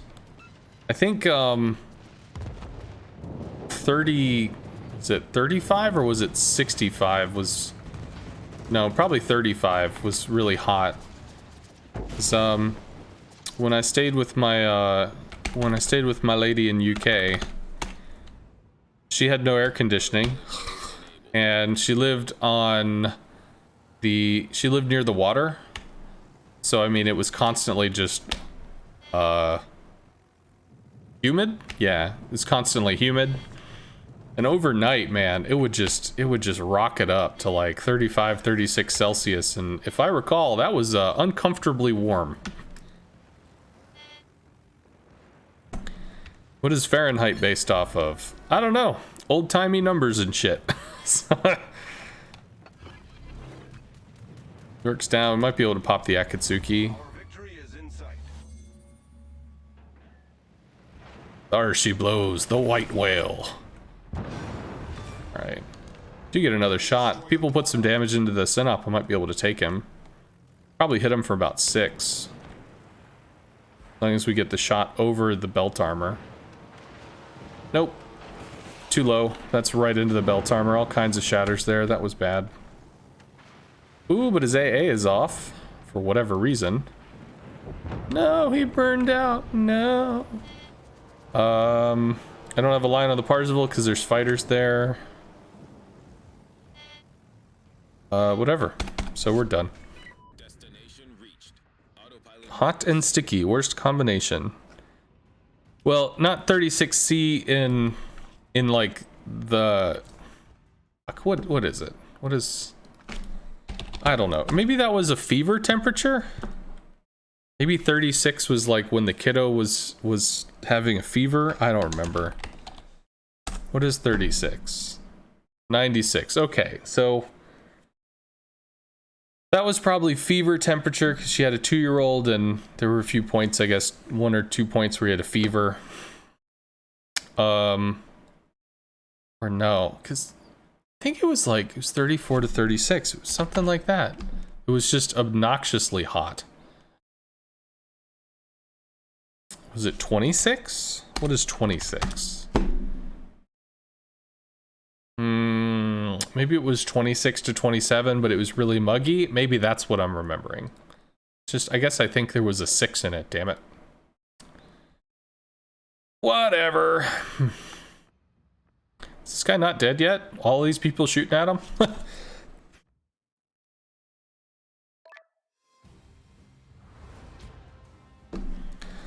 Fahrenheit is German and they don't even use it. Alright. Let's So we'll go another game, and then we'll rotate Onos in.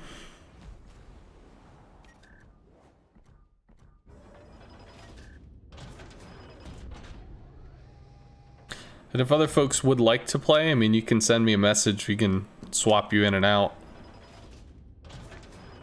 I just don't want to start looking for people's names and stuff.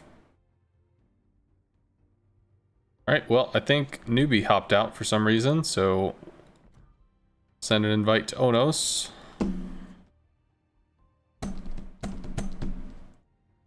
If and he's available.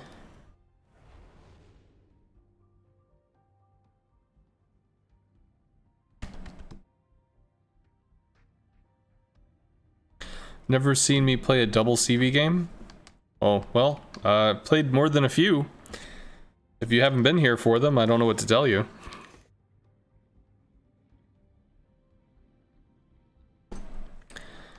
Heard for a rough estimate, you double the number and add 32.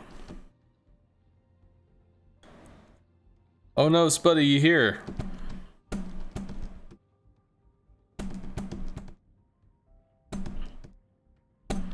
Sure, Newbie.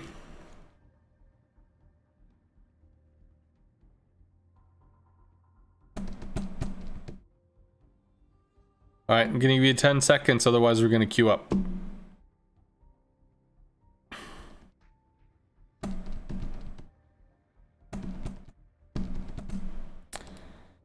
Alrighty. So, go ahead and do the thing.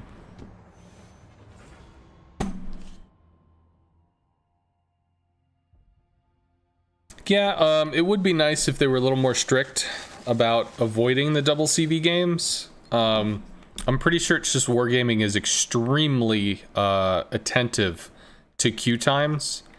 That they really, really, really want people to get in the game in less than a minute.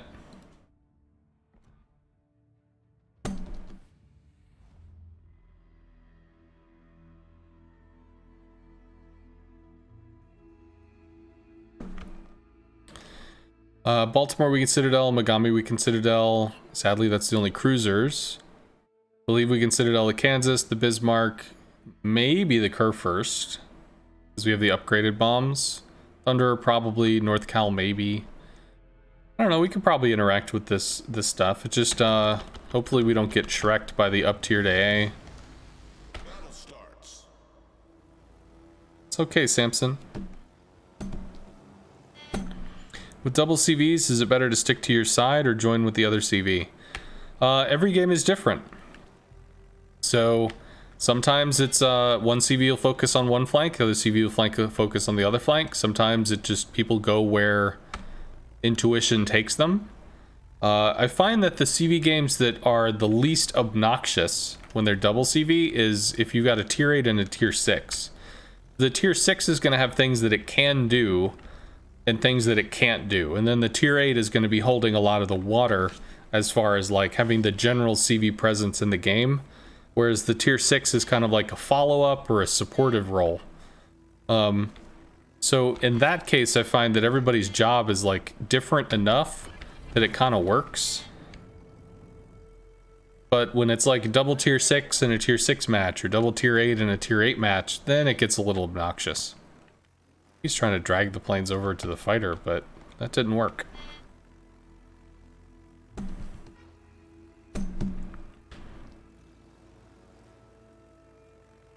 I do see the Baltimore. Strike the Colbert. Wouldn't be a bad choice. Even getting overpens on a Colbert is going to help out a lot. Marceau out DPS is a Colbert, which is good, but I mean, it's still extremely dangerous.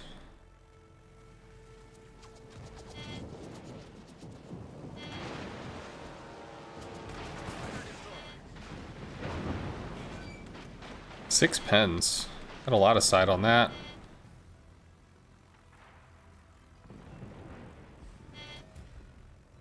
Should have come from that angle. Tried to guide him in the direction where the DD can still hit him. Now we can try to threaten from this angle, so he either turns into us or turns out. but he'll be presenting side.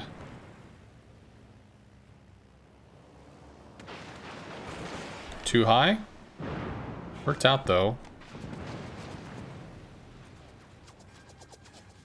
Yeah, watch out, Samson, because you're gonna have a Baltimore that can radar you, so even if you feel like you're safe in smoke, you might suddenly have a surprise cruiser experience. Do we even get to shoot? Fighter, just keep him lit briefly. See if we can find the Balti, maybe with bombers. What's the other DD? Seen the Gearing, we've seen the Kiev. Kid V. Benson.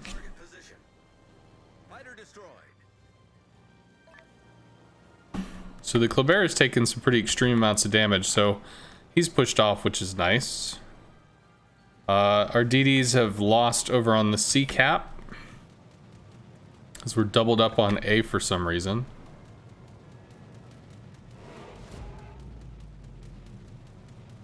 I think I have to go for the Balti. And these guys are going to be harassing the Alabama down, which is not cool.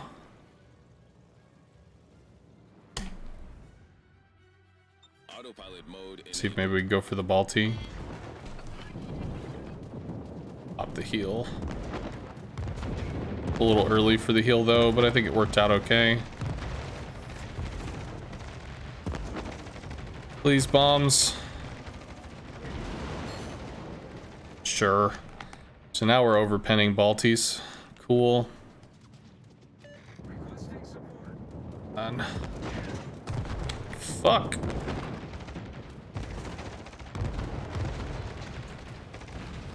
Give me the fucking drop. Two? Two. So we got a fair chunk out of them. Let's try to... Oh, bruh. Why are you going in? No. That's where the bad people are, dude. That's where the bad peoples will kill you.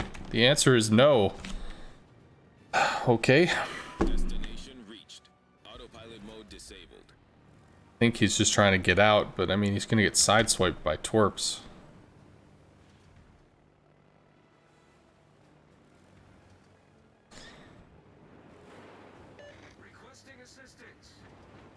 Please get out.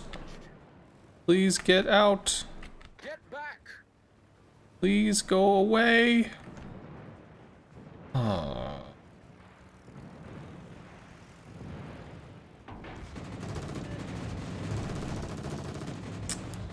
Kiev lit itself. You gonna murder him? Alright. Murdered one of them. Now there's a Gearing that's gonna be farming him from here-ish.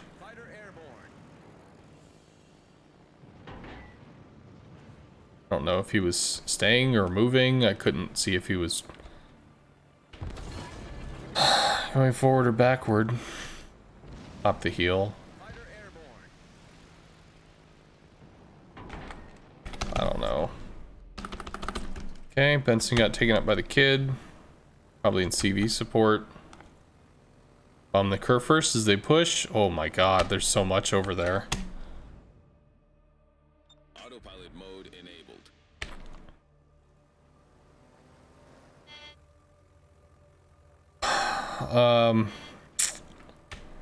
This is a problem. I could try to shoot the kid, but what would it get me? Balti ran? Interesting. Alabama is dead to Gearing Torps. Ohio is dead to Gearing Torps. Well, he's out of Gearing Torps, so I mean, technically. Now you can shoot the Gearing some. It's kind of cool. Secondary pew-pews engaged. We did our part. He doesn't have more Torps on the other side, so that's done. Bombing the Kerr first, I think. We have to try to hold that cap. There's a Bismarck and a Kansas. Ohio's just, he's murdered. He did. Where do we go? Where do we go from here? Mines could probably murder the kid with Hydro. Triple battleship, triple battleship. Yay!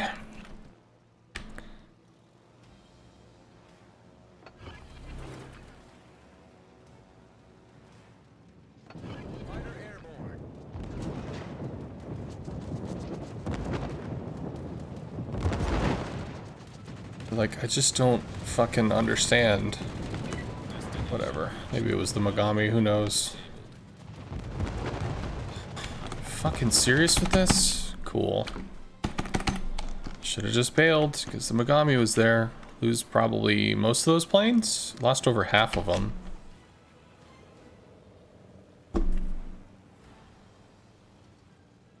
Kansas and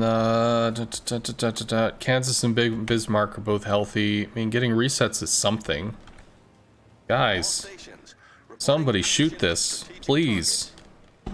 Somebody shoot this stuff. Resets, anybody? Anyone? No? That's a reset.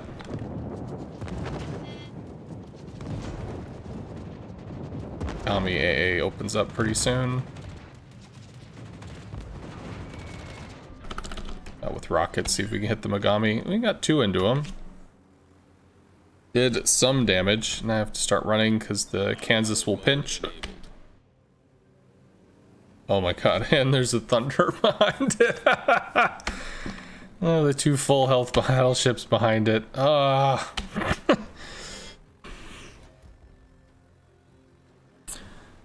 Okay.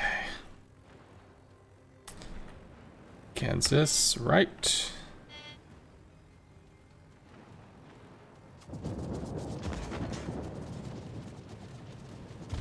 It's the Kleber. We can go harass that down.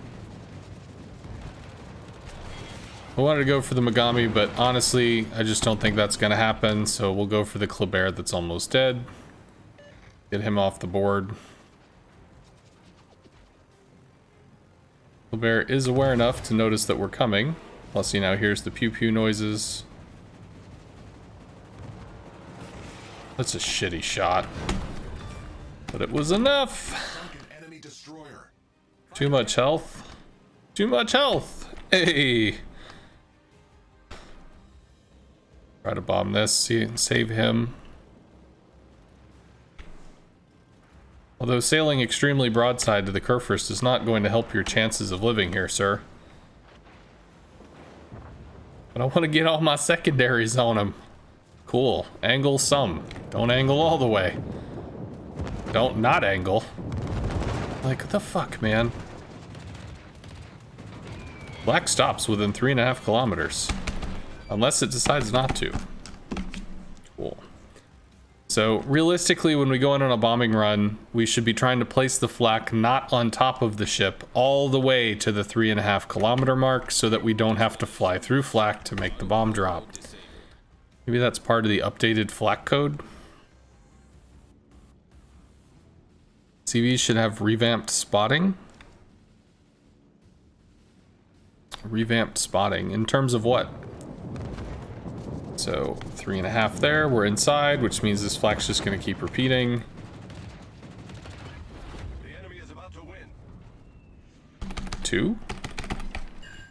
Got 2. Suppose if we worked on the Kansas, it might be dead by now. Which would be kind of nice.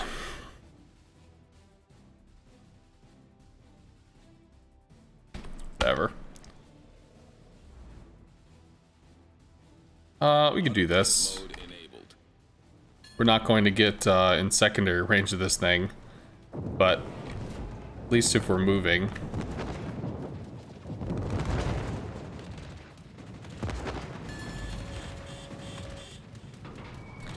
I have to change my bomb approaches after this, the way this flak is.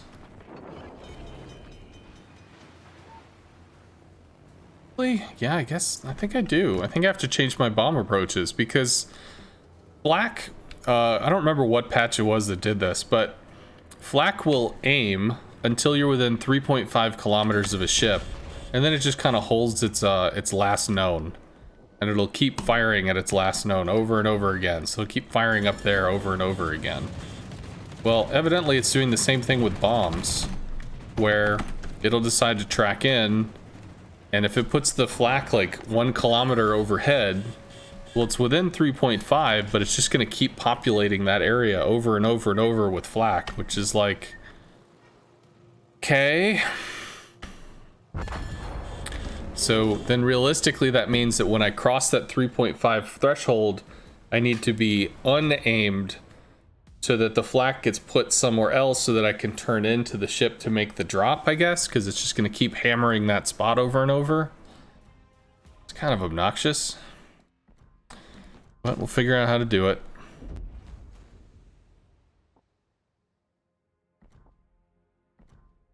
Oh no, so you here? Oh no, sits Alk. Rar?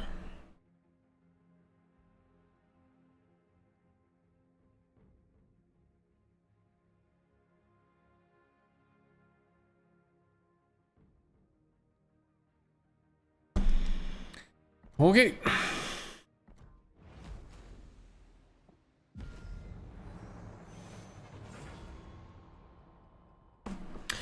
It's free spotting, there's no way to counter it. That's not technically correct. So the ways that you can counter CV spotting is be in a section of the map which is not of primary importance. What does that mean? So you have two flanks on a map, right? If this flank is the primary pushing flank or the primary aggressive flank, well, you're on the flank that's not the primary issue, which means you can basically get up to mischief and do crazy shit and kill things. So that's option one. Option two is smoke. Smoke completely stops the ability from a carrier to spot through the smoke anyway.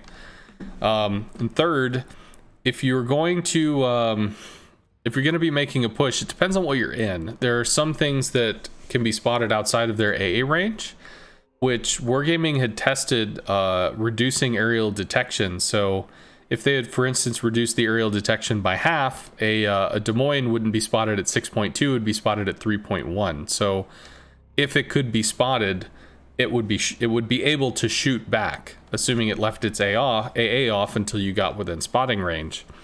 I actually thought that would have been a novel change. I would have liked to see what that would look like, but I never did. I think they tested it and they abandoned it, which is too bad. But mostly it's going to be in terms of smoke and whatnot. As far as if a CV is just lingering around spotting you and that's all they're doing, they're just spinning in a circle doing spotting stuff. Yes, it is fairly low risk because they're losing the ability to use their planes if they're just doing that. And if their planes do get shot down, I mean, it's not like losing a destroyer, that's correct. But if your CV is spinning around spotting and their CV is killing your team or making plays or doing something, well, then your spotting better be fucking worth it. Because if your spotting isn't worth it, then the enemy CV is getting ahead while you're not moving. You're static. You're not growing. You're not moving. You're not making your team get closer toward a win condition. So that does depend on teamwork.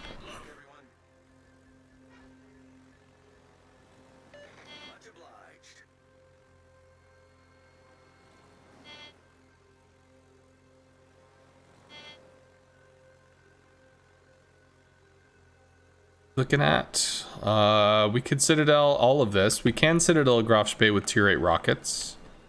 Tier 6 rockets, no. Tier 8 rockets, yes. Although they don't Citadel it extremely well.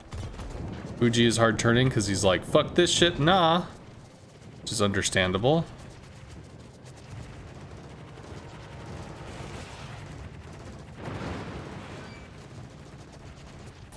Zadoria. I think we can hard cut this. During the prep phase of the attack, you can cut about a 90-degree angle, come back in, take the shot. Should also hurt. Which it did. Come back on rockets and we work on the New Orleans. Wichita has radar.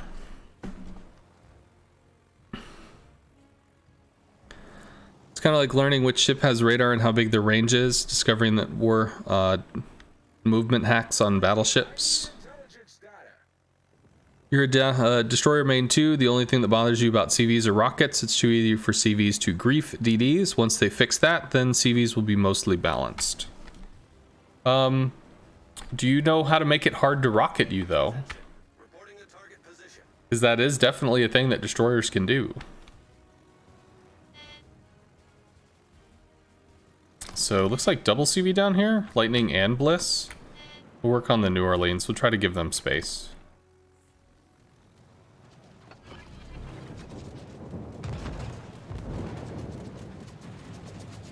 Could have a Just Dodge tournament regarding rockets.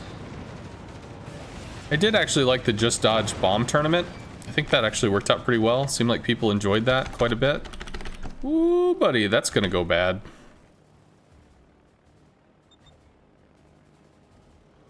Yep.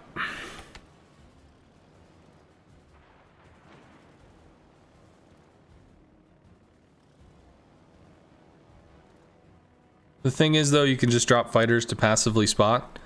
Yeah, I am not one of the people that feels that having information is bad. There are some people that they know the way that the game works.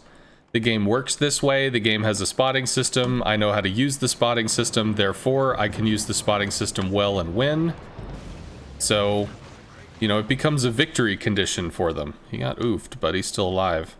A victory condition for their playstyle is, I've learned this mechanic, I use this mechanic well, I win with this mechanic. I think the spotting system is interesting, I'm not gonna lie, but I don't think that the spotting system is necessarily the reason why the game is good, or the game succeeds, or that it has to have the spotting system to make the game function. Which is why I don't feel bad. For instance, if our destroyers are dead and I'm able to fly over and spot DDs for our team, I see that as a good thing. I see that as if you play the game and your DDs die first, often it just means you die. Congratulations, you lose. Because you lose the ability to have any meaningful frontline and have any meaningful interaction with destroyers other than the power of prayer, or maybe you have radar and they decide to derp into it, or just do something dumb. I like that CVs are hard to kill and tend to exist, so if your destroyers die, if you lose the things that would normally protect you from X situation, you don't have a perfect counter to it. You don't have, you know, my planes are not destroyers, they can't run around, torp things, and cap in the same way. But we can do something. There's some recourse. There's some response to the situation other than fuck.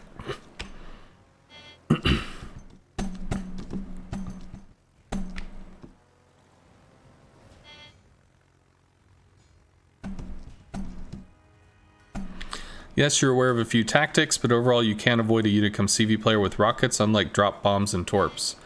Well, I am a super Unicum CV player.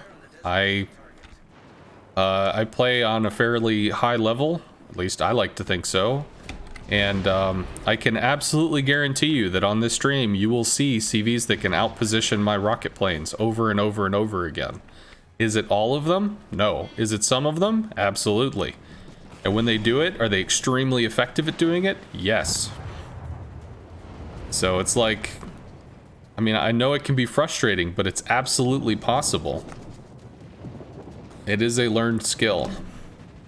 Might be able to get Citadels in on this. Got two. Okay. Maybe we can work on the Mutsu. I don't know. This is rough.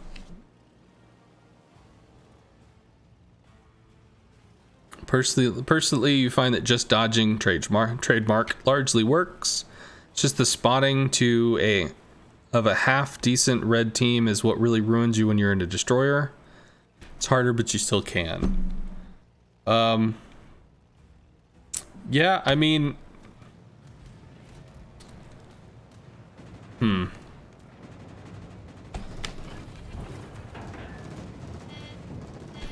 how can I say this?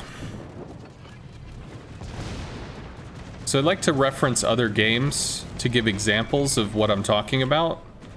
There's a game called League of Legends.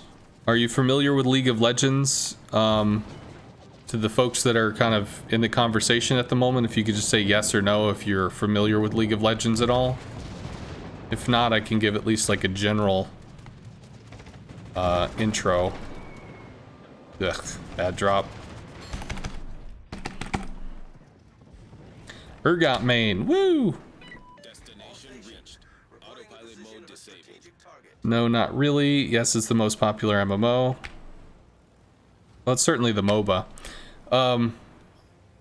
Online Battle Arena MOBA. Okay, so in League of Legends, you have Fog of War, Autopilot mode enabled. which is what you have in World of Warships too. If somebody's not directly spotting it, you don't see it. So it has a vision component to it. And there are things in the game called wards. A ward is a little thing that you put down on the ground that can reveal a small area on the map for usually a minute to 3 minutes at a time. And the thought is, if you have a ward warding an area, warning you of, you know, incoming problems or threats or whatever, well, you would know that the threat is coming, and because you know that the threat is coming, you'll mitigate it. You'll stay safe. You won't get hurt by it. So the concept is, if you have perfect vision at all times, if you know where everybody is at all times, you would never be surprised by anything. You would never be killed. You would never lose. You would never blah, blah, blah. And yet you can see, not in the pro level, not at, you know, extremely pro play, but there are instances where even when people can see what's coming, they'll still misplay. They'll still make errors.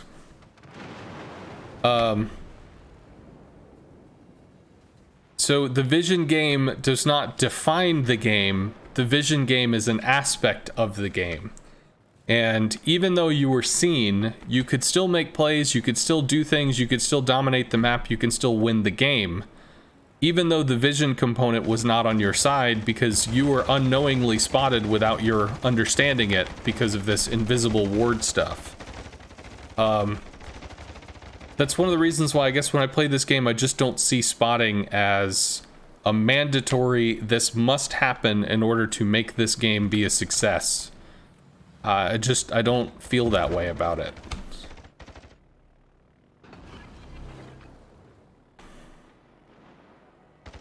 If anything, I just kind of look at it as a utility feature of what CVs provide.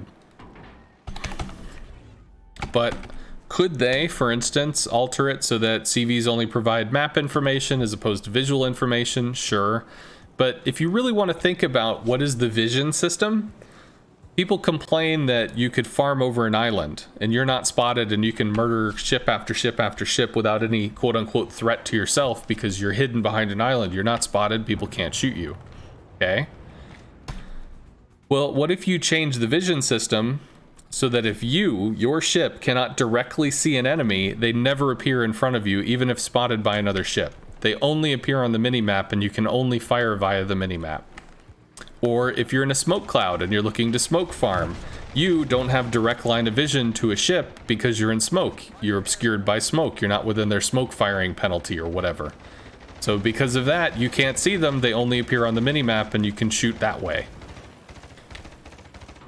I mean, if you really want to be serious about what is the sight game, what kind of sight stuff do we need, what kind of sight stuff do we not need, that would be a conversation you could have. Ultimately, she's an arcade game.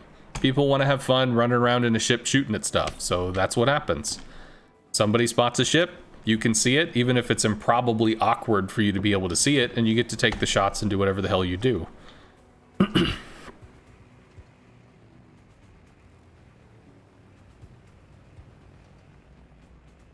But I also think you could make a novelty mode for like April 1st or something, where everyone is always spotted. Just always. As soon as you spawn, you see where the enemy team is automatically. So you are always lit. Unless like you're in smoke. The enemy is about to win. That'd be the one thing that could actually obscure you, is smoke.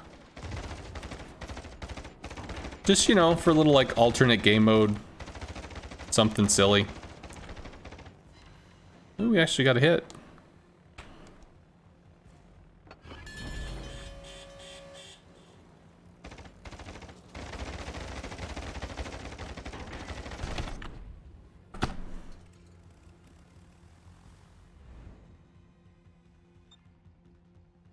Oh, we got the other DD over there.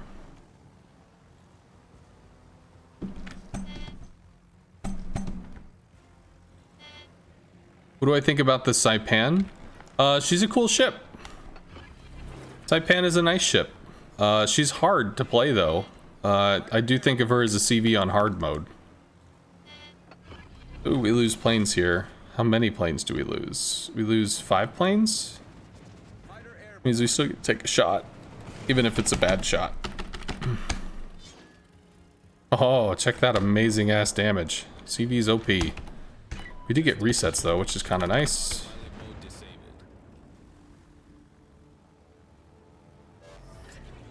Problem solved, sir. Supposedly, I think this is one of like the new destroyer line or whatever. They're supposed to have decent AA, and yet they have long range AA, but they don't have decent AA.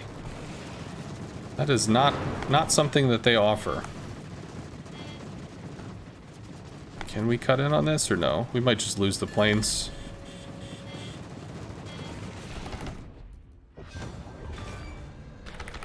Nice.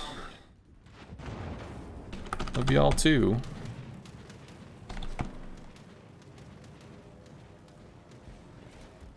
Probably a Fubuki. Totally up my ass. Yep. There's the Fubuki. There she blows. So for instance, here's a DD. I'm in rocket planes. This is a bad shot. He takes 700 damage. Well, these are AP rocket planes, you say though. Yeah, that's true. They're AP rocket planes. But the fact that you can turn in is still a feature of how rocket plane interactions work.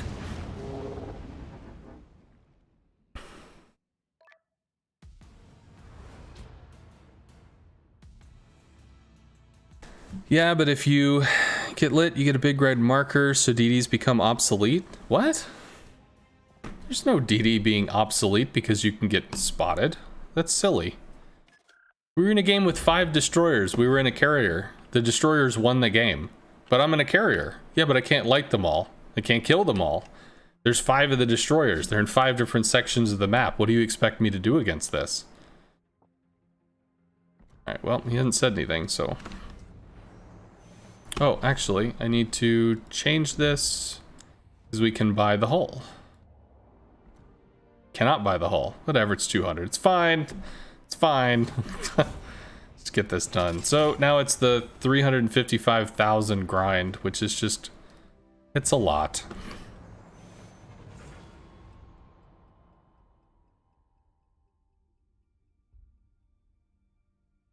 Twinkie, you're looking at this in terms of a 1v1.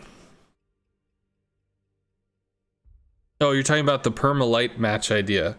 Yeah, realistically, if the DDs are always spotted, then the DDs will use island cover. And again, they could potentially use smoke if that's going to break the little rules of sight or whatever. If battleships are going to take 20-kilometer pot shots at destroyers, they're destined to miss, so that's probably a joke. Cruisers might take 20 to 15-kilometer pot shots at the destroyers, so that's, well, also probably destined to miss.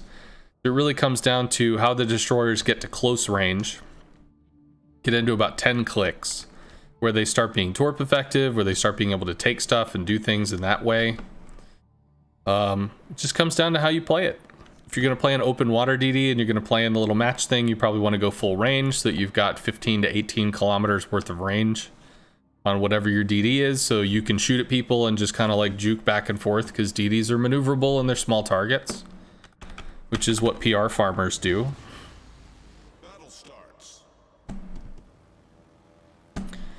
Just for cause of comparison, there's a guy that's in this channel named Triarch who's in QQ7 who took the Z46, which is regarded as a weak DD. The German DDs are considered weak destroyers.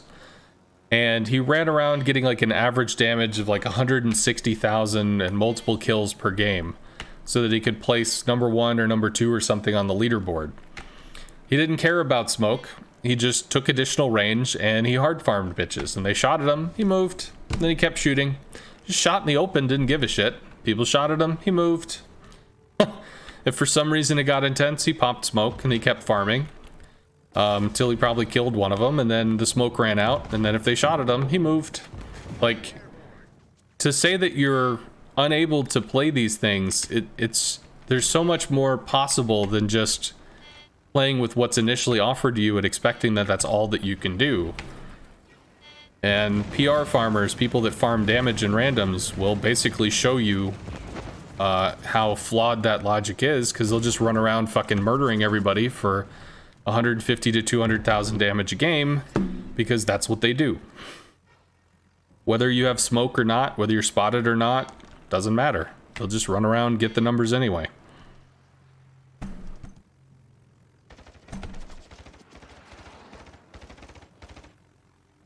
Summers has terrible AA. We've seen the Yoshino. We also see the Venezia? Venezia, Yoshino. Yeah, okay, cool. Well, I guess we harass the Summers then. Try to give the Haragumo some space. Nope, can't hit him. It's fine. Just watch as he's coming in. Again, try to give the Haragumo some space. He'll eventually get a fighter, which is okay. George is going to shoot down our fighters. So what I will end up doing is putting a fighter here, which is going to spot the Summers if he comes in, which should hopefully give the Haragumo some farming, as well as allow him to take the cap while the Summers probably moves over here looking for torp position. Hopefully these guys don't get murdered.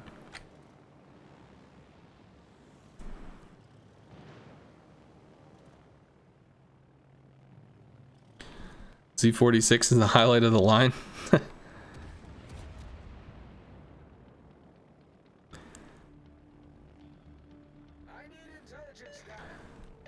Okay. Fletcher's in smoke. Kid's in smoke. Could try to bomb the Lenin. Maybe interact with the Iowa a little. Ooh, and there's an Akazuki. Pop the heal. Maybe we can harass the Akazuki, make him freak out. Don't even have to, because he dead. Why are we spotted? There's smoke here.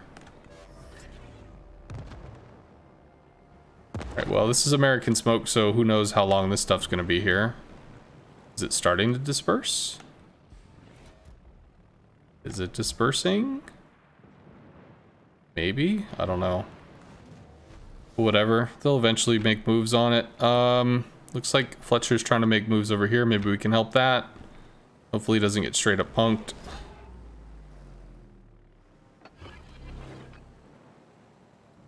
Our guy drops torps. He runs away. It's listening to beep beep beep noises. And we get 2 into him unless he reverses, which would be pretty ballsy. Nope, he didn't reverse. Our guy is not dead yet. Not dead yet. And we can try to give him more beep beep noises to scare him. Although he probably turns out away from that torp before it hits him. Oh, cool. We were able to collect that. Nice. To try to bomb the Lenin, maybe? So Fletcher is, well, not dead, but... I guess I'll try to give him fighters so that he can run. No, stay in your smoke. Stay in your smoke, you're almost dead. You need to not leave the smoke now, you're still capping.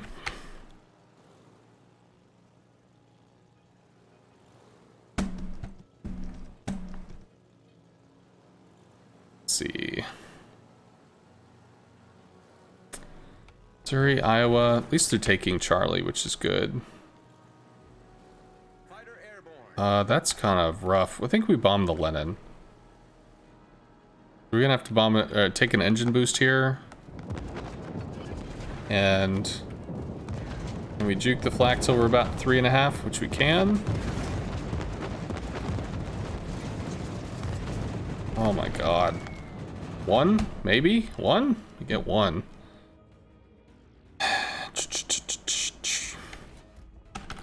Rockets, but for what? What could I work on? Autopilot mode enabled. Kid v Fletcher. Fletcher's dead. Bye-bye. 1300 damage. Kid just... that's a single salvo. He's dead.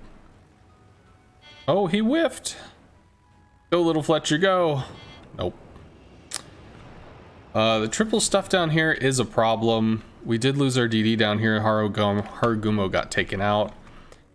I mean, it's nice that the triple battleships are being aggressive and stuff, but that seems to be kind of a lot to expect. Maybe we can rocket the Yoshino.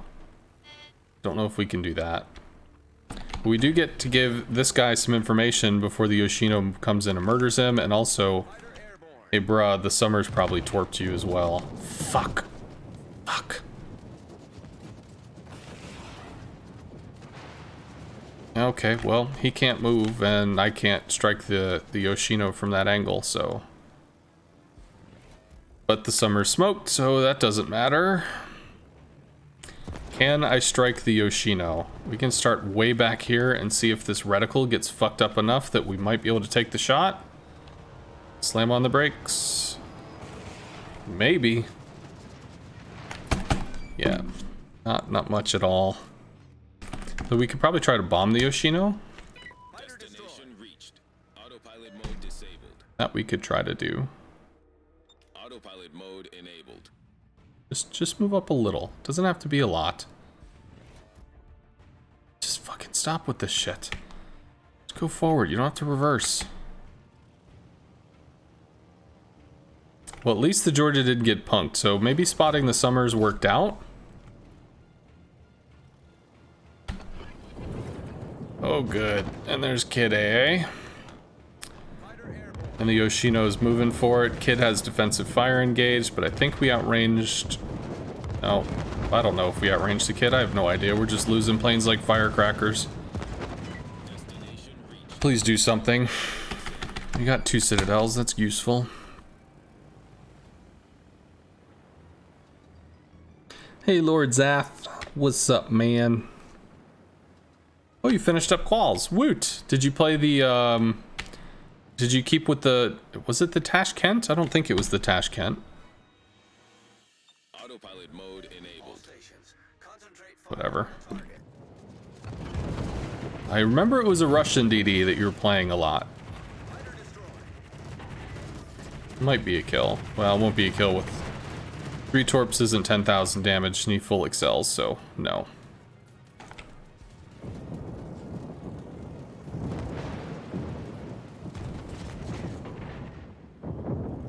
Not really sure where the Summers is going there. Drop a fighter. As long as the Summers is awake, the Kid will shoot him down, but when they're both in smoke, I think it goes away.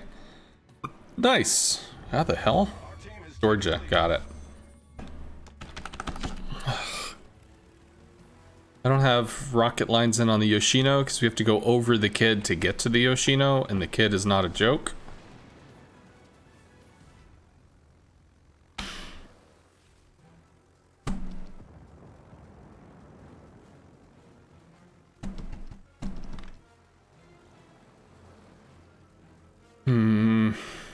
Iowa might have to bomb that. This Yoshino is just such a problem. Oh, he's still there. Like, remember me? To be honest, no, I kind of forgot about you. Lose 2.5 planes for free. How cool is that? Did he turn off his AA? Because we're not getting shot now. He's dead! Hey! I still don't have rocket lines on the Yoshino because of the islands in the way. Guess I just strike the Iowa. And then maybe we bomb him after.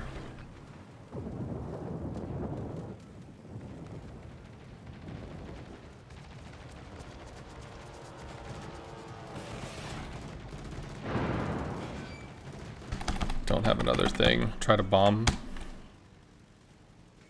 Destination reached. Autopilot mode disabled. You have 50,000 more XP to grind out the Tashkent.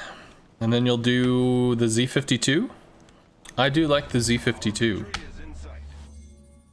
Z52 is a nice ship. Drifted out from behind the island cover.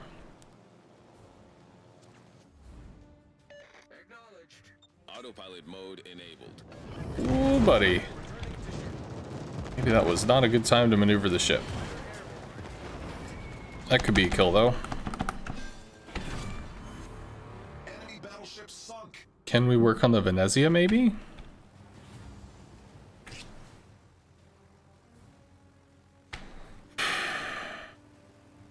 I don't know.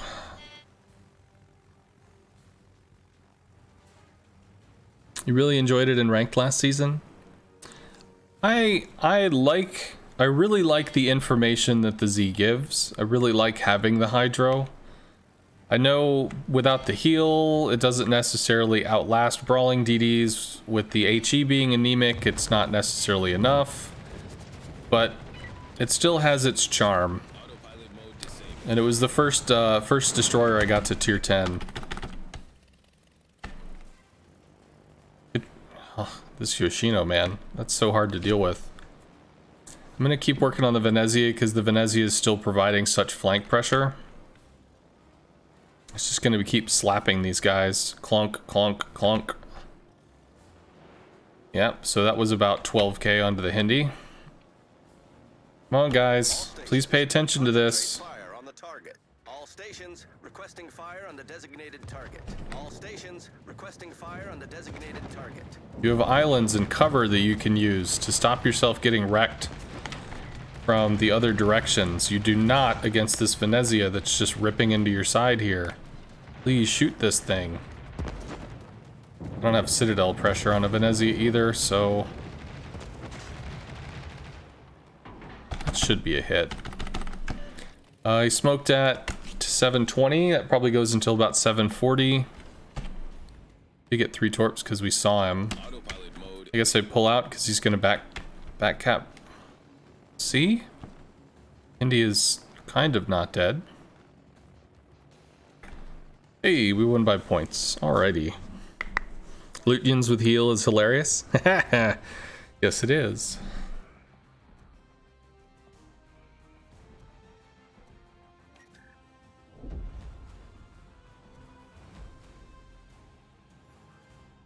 Do I have a favorite DD as a sconce, or are you just generally into general DDs? The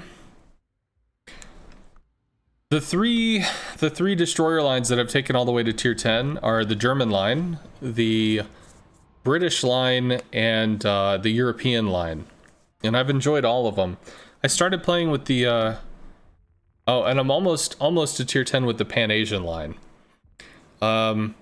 Pan-Asian has enough novelty to it that I find it to be interesting. Whereas I guess it often has the American-style hulls, American-style guns, which are extremely floaty, and I do not like floaty shells. I do not enjoy that game mechanic. That is not something that I play this game for. I don't find it fun. So I started the US line. I stopped when I hated the shells. Pan-Asian, I've gotten to tier 9. I don't know, maybe about a third of the way, almost halfway through the Chungmu to get to the Yugamo, or Yu-Yang, yeah. I enjoyed the European line. I enjoy support style play, and that is predominantly what I feel the European line is for. The Smolensk is kind of an exception. The Smolensk runs around killing destroyers. And I suppose the tier 8 version of it kind of does the same, but the Europeans are not really built to trade. They're not really built to run around killing everybody. The guns on the tier 9 and tier 10 are kind of inaccurate. They're kind of shitty, but they fire at high volume, so you can set fires, which is damage cons. You have torps that are extremely fast. They're very accurate, which means floods, which means damage cons. So you're able to set up ships with kind of reliable damage and reliable damage con pressure so that your team can use that and be able to move forward. We could strike into the anchorage. Ooh, we could strike into the Donskoy too. Donskoy's turning out. Yeah, Donskoy doesn't care. I think we might be able to... Nope, we're gonna eat that flak like a nub. Which means we don't get to the anchorage, so... That one little fucking puff. It was right there in our way.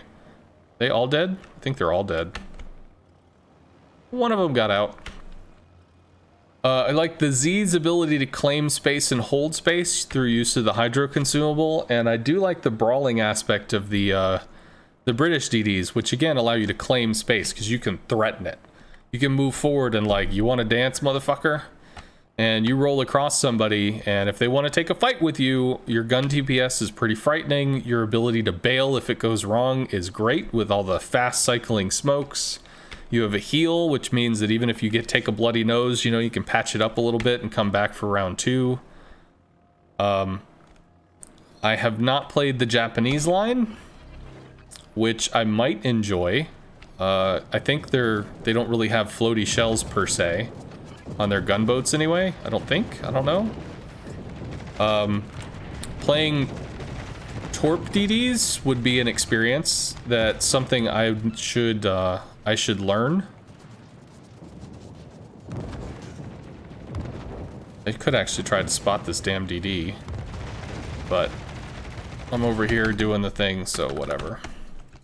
Still have bombs. Bomb the Vlad. Maybe the Bijay? Maybe? And we don't have anything blocking this, which is a problem. I need support. It'd be nice if we had something to plug this gap.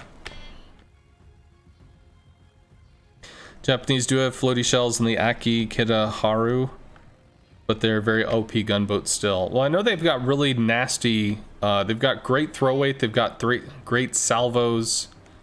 Where is this? All right, well, we have the Oyster and the Benson. Cossack can just pop smoke, so Cossack doesn't care. This is a British DD. He's got a heal, he's got a hydro, although it's a limited hydro. All right, so I'll just pop a fighter here. And we might be able to get resets on this Cossack, which was there-ish, I think, when he shot. Nope. Well, I don't know where the hell he is, so we can try to bomb something or rocket the Donskoy. Autopilot mode enabled. Wait, Massachusetts is gonna get farmed. He's running back to me for cover or something. We don't have a way to kill the Friesland. I should rocket the Donskoy, but if he's on top of a Friesland, I mean, I don't know if I'm gonna be able to hurt that. The fuck do I go on? Shima versus Kleber. Kleber might kill the Shima, but the Drake might kill the Kleber before going down.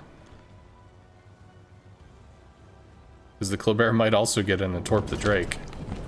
There's the Friesland. All stations, concentrate fire on the target. Jesus. Whatever. Nope. They were able to take the Drake as well.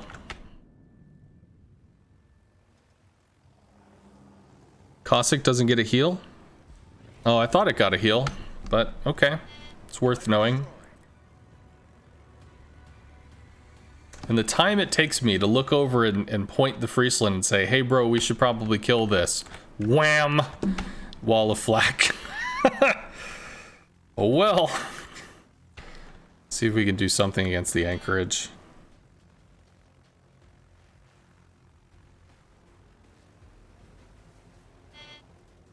You have an engine boost, you can try to work on this.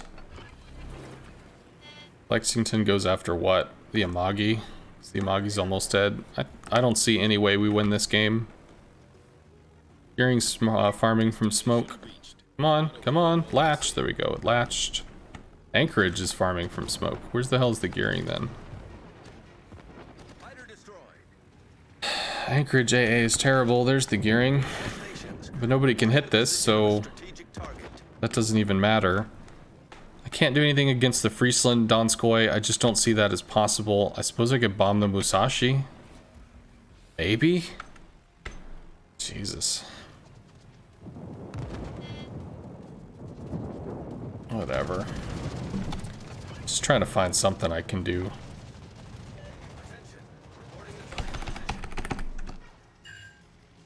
It's 7 with rockets.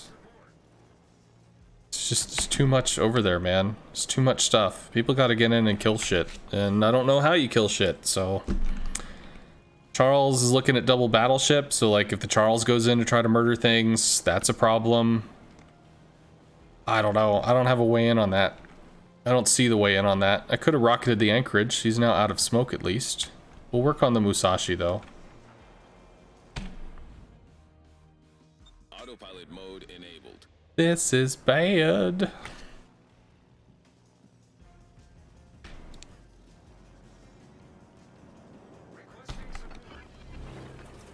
Support from what?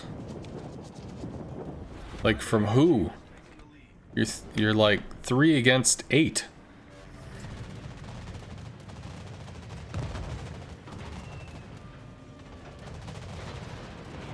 Cool. Yeah, definitely need to look at the anchorage, which the gearing could smoke. Slam on the brakes. Maybe we can do something against the anchorage. Maybe. Yeah, there's just no stopping that.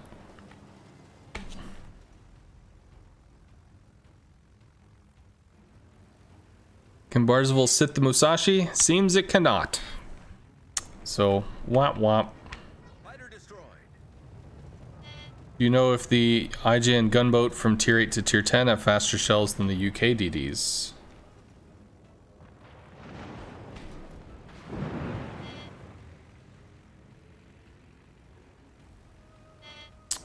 Alright, well the anchorage is down. Marceau might be able to take this fight. Marceau has to take the fight, it's not optional.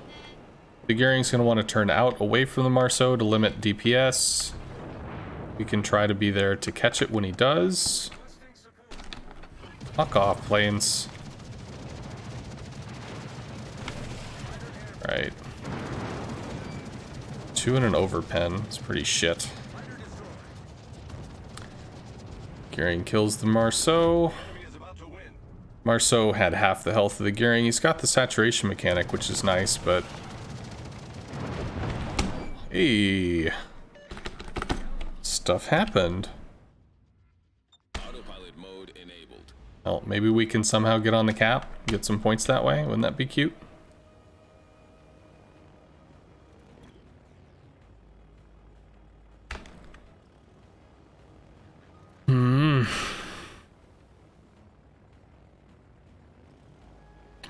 I think the daring shells become floaty at range. Because in brawling distance, in like 4, 5, 6, 7 clicks, they're very responsive. It's when you start getting to like 12, 13, 14, 50 that you start seeing the float. But until you get to that point, I mean, it's really just not bad.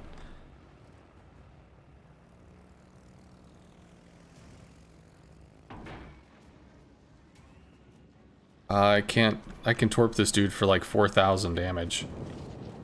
Maybe we can rocket the Donskoy.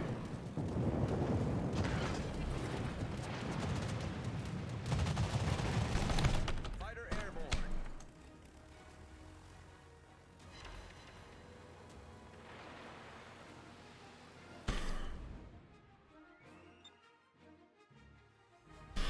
Cool.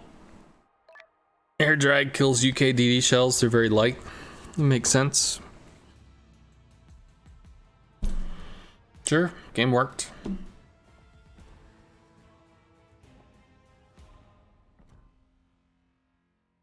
Help your team. Okay. Oh, we have the new round of this thing. Interesting. How much further on this? 12K?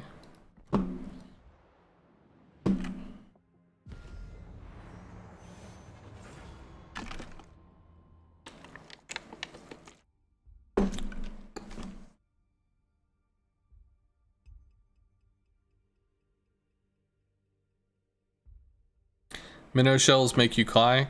That's why it's unlikely I will ever play the light cruiser lines for the US or the light cruiser lines for the British. I genuinely don't like the floaty shell thing. It's not enjoyable. I really hated the North Carolina because of that. Because the North Carolina experiences a lot of shell drag or something. So, not even gonna lie, like when I was playing, I was still a new player. I just started using HE exclusively on the North Carolina unless I was in brawl distance, like legit brawl distance.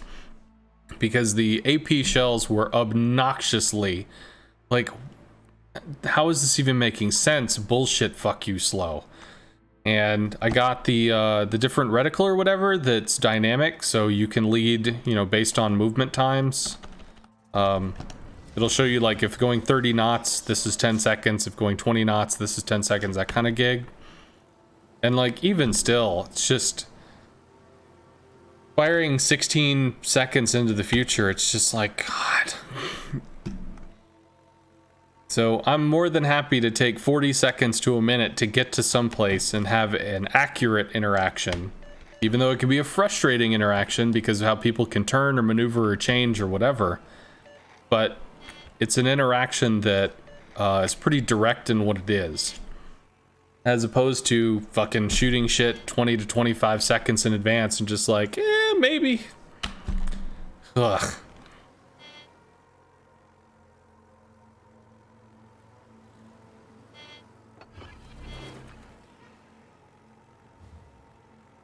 I don't know if we get out of that before it latches. But they'll kill each other. It's the Benson. 4 DDs. Not worth my time going after this. Sound like I'm in a better mood today. Yeah. There was a very specific thing that happened that made me very extremely angry, and sometimes when I get mad, like, it goes into its own level of anger, and it's gonna take a long time for that to wind down. Well, speaking of story time, so there was the worst girlfriend I ever had. There was a time where she made me extremely mad with, I think it was the birthday story. I think that's what it was. I think it was her birthday. I didn't get her a gift. So I ended up taking her to my friend's house, introduced her to his parents. She got to kind of tour the house. I mean, there was reasoning for all this, and I've gone over the story before, but not to recap the whole thing. And at the end of it, I lay down to go to sleep, and she looks over at me and says, "I still haven't gotten candy and flowers," which evidently was extremely important to her, getting candy and flowers for her fucking birthday. And I don't know, there was something about it, and I don't think it was that day, but it was a day similar to that, where I mentally just, you know, it's just, I was gone. And I mean, I had to do something. So I got up and I started cleaning the house, because I had to move. I had to get the energy out somehow. So I went into the kitchen. I think I slammed my head against the cupboard twice. Just boom, boom. Just like, fuck it, I'll clean. So I cleaned, I don't know, dusted, cleaned, picked up, rearranged, just until like 3:30 in the fucking morning. I'd finally calmed down. It took, I don't know, so like 3.5 hours of just cleaning. And I lay down, and she goes, "So you're not gonna clean the kitchen, or you're not gonna clean the bathroom?" Or she said something else that was snarky. I don't remember. So I rolled the fuck out of bed and I cleaned that too. And I went to bed at maybe 5:30, woke up 45 minutes later to go to work. Just, cause like, I'm not a violent man, but there are times when I can just be, I can get real fucking mad. And yesterday was one of those days. It kind of like, it broke the limit.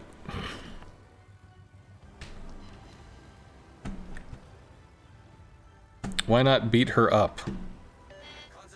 Yeah, that's not even something that I laugh about. Not a big fan of that line of humor. Mode enabled.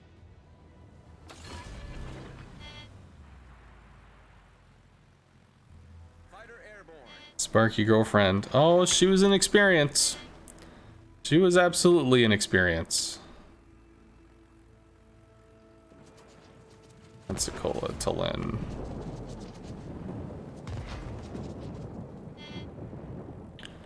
And I guess I have to go for the Tulin here. It's more valuable than the Pensa, and it's also open, which means I can actually shoot it. Just don't know if I can Citadel it. And that's kind of the victory condition. That's too high, but whatever. We got a hit. We can bomb it. Like, this dude's just charging forward. He doesn't give a shit. Destination reached. It was before or after I handed her a sock. The sock was a Christmas thing. So her birthday would have been before Christmas.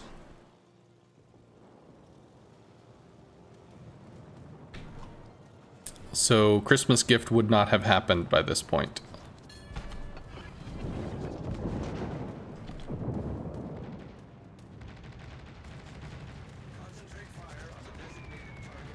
Jesus, the YOLO on this guy. Are you serious with this shit? Just nobody gives a fuck about this? Are we all dead or are we all just in one square? I think I'm done playing for today.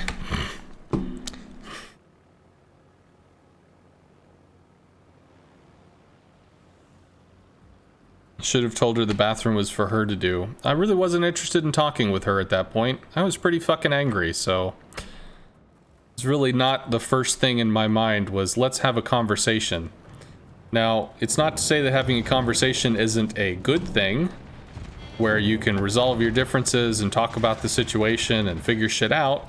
That's definitely a good thing. It's a positive relationship experience. But, yeah, at that particular time, I was really not looking to have a conversation about it. I just wanted to get the energy out and then go to fuck to sleep. All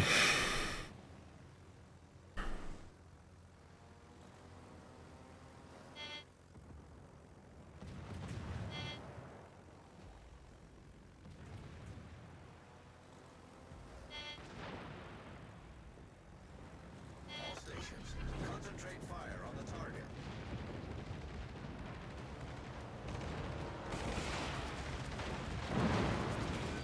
North Carolina's got 5. Shit, he's turning in. Maybe? Maybe? The enemy team has taken the How lead. quickly we drop.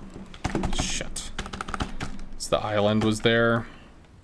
I couldn't get low enough to the water to take the shot. No, I assure you it was me that did not want to have a conversation.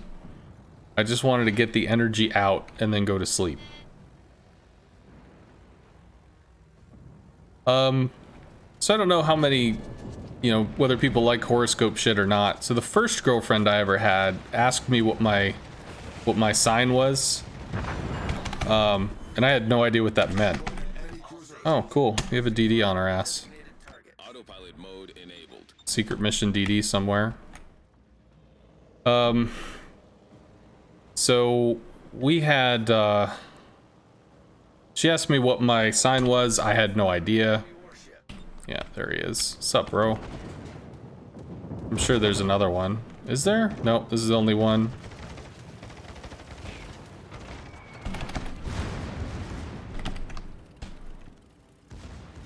Fighter airborne. So this is like T2. Ba-da-da-da-da. Ba-da-da-da-da. So she asked me what my sign was. I had no idea what it was, so I ended up going to the library and I got a Keep It Simple Stupid book about astrology. And I read the foreword to the book, you know, like the little introduction thing. And it stated, what is science? Science is observation through repetition, effectively, I guess. So you'll come in with an idea, you'll test the idea over and over and over again to see if it works, and through repetition, constant testing, you'll be able to figure out what is true. Well, so what is astrology? It's a system of observations. You see somebody is born under these conditions, and you kind of record it. You see somebody else is born under these conditions, and you evaluate it in terms of archetype to see what happens. Does it make sense? Is this valuable data? Is it useful? Blah, blah, blah.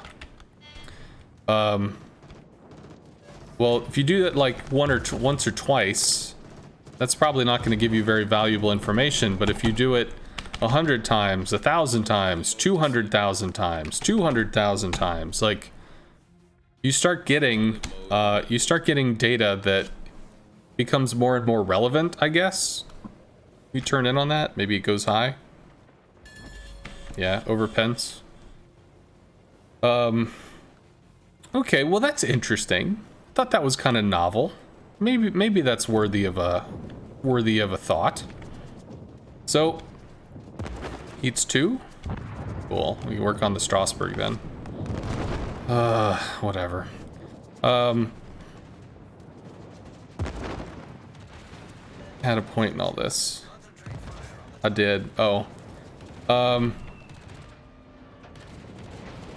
So I am an Aquarius. I got CC on my birthday, which was January 22nd. And Aquarians can be weird. They can be really contrarian. They can be really counterculture-y. They can be strange. Most Aquarius are not very similar to each other. They're kind of like their own breed of alien. Which is funny because you'd think like, well, if they're all Aquarius, they're all gonna have some similar characteristic, and the similar characteristic is they're all fucking weird. And then there's some other stuff. There are other signs, elements, yada yada, because this is a keep it simple stupid book, but it was a big thick ass book, so it's got all sorts of the information. Probably up here.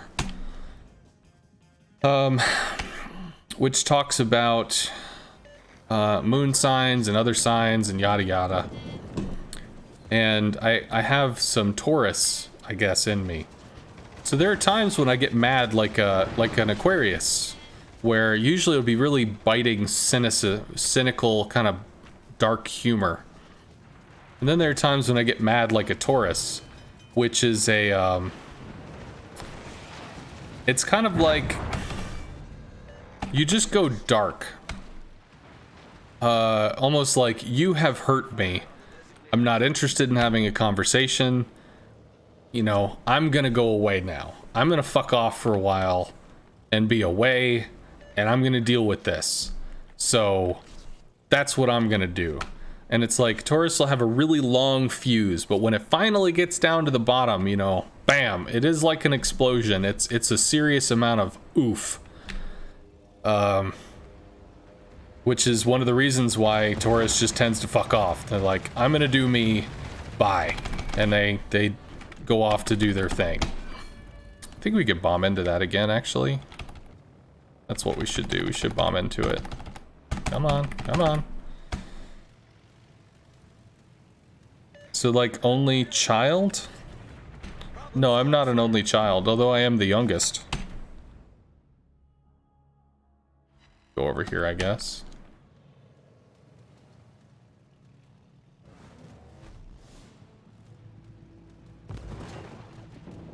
Thank the machine god for making me a Libra. Libra is interesting. Libra tend to be informed about a lot of things, but they don't necessarily like delving into the minutia and all the bullshit and the specifics of those lot of things. They usually like, you know, there's like skim the surface level, there's light, and then there's like deep, and then there's like deep dark. In terms of like the depths of the ocean and the depth of really thinking about, you know, concepts and what's going on and shit. Aquarians can go real fucking deep. Obnoxiously, stupidly fucking deep. Libra tends not to. Libra tends to be like surface level, and maybe if they're interested, they'll go deeper. They'll go to that light depth. You know, learn more, think about it, kind of enjoy it. Enjoy the topic or something. But I've had many Libra friends, enjoyed having conversations, but when I start going into like the incredible fucking minutia, they just check out. I don't care. Fire on the designated target. You had me at algebra, you lost me at calculus 4, you know? You feel attacked by that?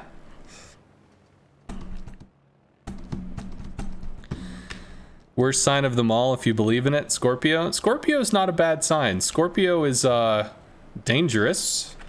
The girl actually that was my worst girlfriend ever, she was Libra but exhibited a lot of Scorpio tendencies. Oh, yeah, fuck. It's just like, God, I just wanted a pre-drop. And like, it just takes forever before you can get it again. She had a lot of Scorpio tendencies. She was extremely possessive. The thing about Scorpio is not innately bad. Scorpio just needs a sense of control. Scorpio needs the concept that it's going to be able to have control over its life and its space, and that often extends to the people that exist with that Scorpio, the friends that they surround them with, or the coworkers, or the whoever that they have to interact with, in order to ensure that they're able to, you know, thrive and do what they need to do. They need to have some semblance of control over those other people, which can often turn into manipulation or manipulative tendencies to make sure, you know, as long as I'm able to do what I need to do and they pay me the attention they need to pay me, or they listen to the suggestions that I give, I feel like I can take part in this and I feel safe, that kind of thing.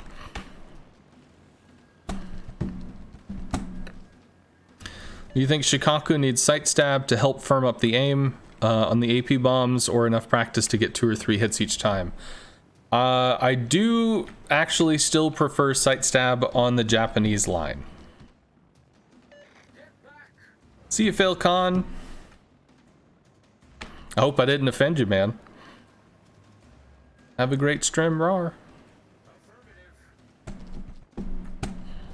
Our victory is in sight. But to Thalamus, some people say that there's no situation to take sight stab for anymore because it just doesn't give enough benefit. That's up to personal opinion. If you need it, great. If you don't, great.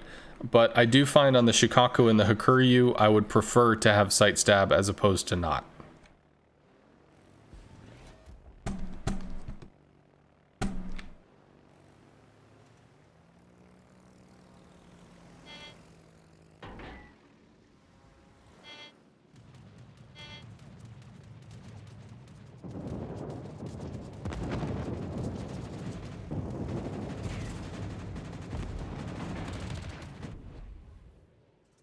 What are the different signs? Their designated month.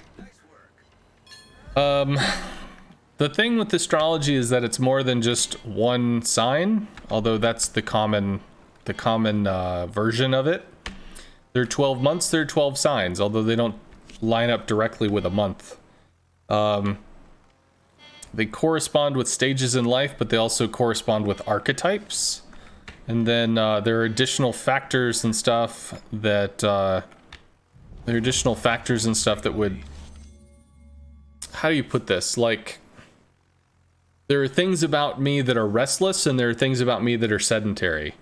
There's times where I'm completely okay with doing absolutely nothing, and there's times where I'm infuriated that I'm not getting shit done. So it's absolutely possible. Again, this is, you know, it's astrology. Like, this ain't a fucking science. It's kind of a science in the sense that there are people that study it like it's a science, but short of, you know, if the Matrix is real, well, then astrology might actually be a thing. But if we don't live in the Matrix, then it could be hokey as fuck, so. But the way that everything mixes together, you could have situations where, do our planes shoot down these planes before they shoot down my planes? No, whatever. I'm mentally checked out. The other signs, the way that they interact could actually, I mean, it adds up to a unique situation. But there are 4 water signs, 4 earth signs, 4 air signs, 4 fire signs. They tend to have different things, but really, if you look at each archetype as what it is, it's just really describing like type A personality, type B personality, type this personality, type that. And realistically, astrology is just, hey, people have noticed these traits a shitload, and people born in this section of a month or that section of a month, they fall into X archetype a lot. Will playing more CV make you like Neo?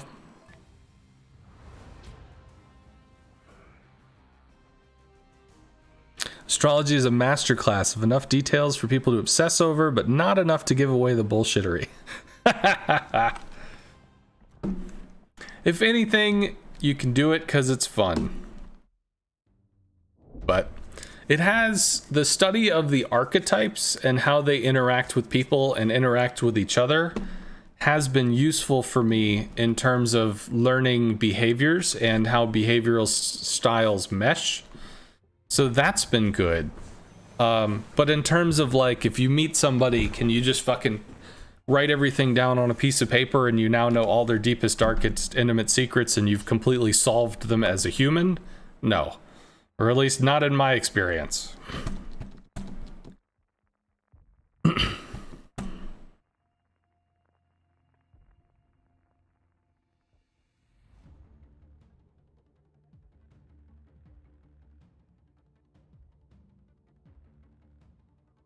Yeah, one of the most positive interactions that I had was my second girlfriend. Third? Yeah. She's a Capricorn.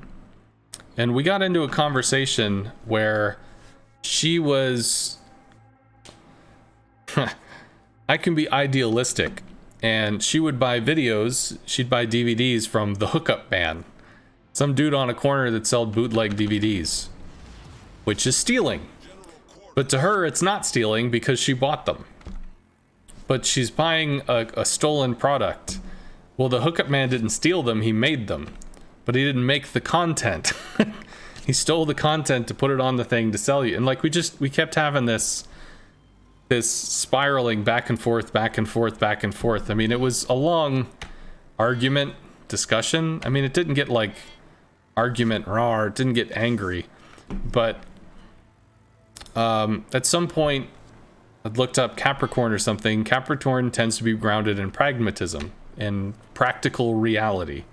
Aquarians tend to be often like fucking outer loony space regards to idealisticness. So if I stopped and I looked at it purely practically, purely in like a physical item acquisition, she did this. She found a vendor, she paid for the thing, she has the thing, whatever. She did, like, she went through the process of doing it the right way, and she now has the thing. Nobody got hurt. Practically, nobody got hurt. Technically, that's not correct because, again, idealistically, whoever made the movie, they're not getting a royalty, but she didn't give a shit about that. Whatever, it's the Hookup Man. So, like, that was useful for me because it helped give me context on her way of thinking.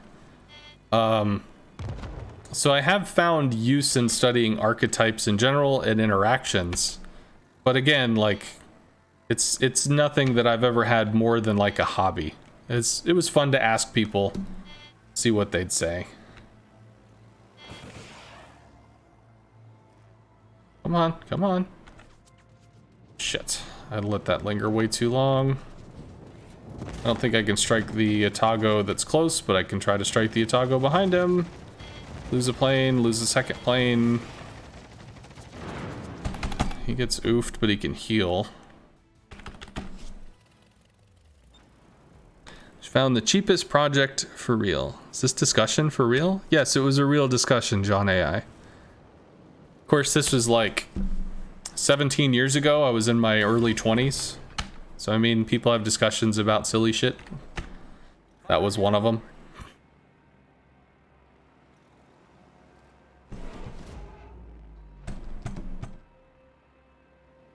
Here's an experiment. If you read your signed attributes and say, fuck me, that applies, read the other ones and see what happens.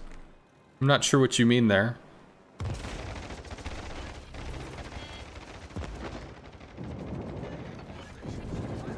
Oh, you mean like read all 12 and see how many of all 12 apply to you?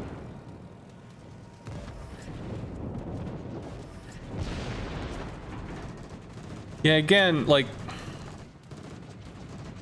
you can generalize in the sense, like, if we play World of Warships, a battleship is similar to a destroyer in the sense that they're both on the water, they have guns, some of them even have torpedoes, so there's similarity, but at the same time, one is a battleship, one's a DD.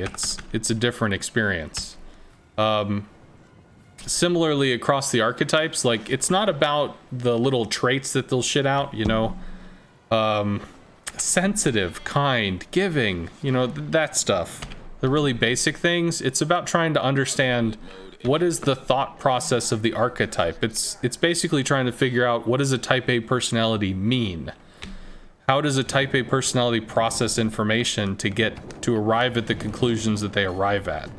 How does a type B personality do whatever they do? How does somebody aggressive in business succeed in being aggressive at business or whatever? It's more than just like the sum of kind, happy, thoughtful, or any of that bullshit. It's more than that. Cool, Summers is down. I'd be able to bomb the Azumo, but I don't know if I can pen that.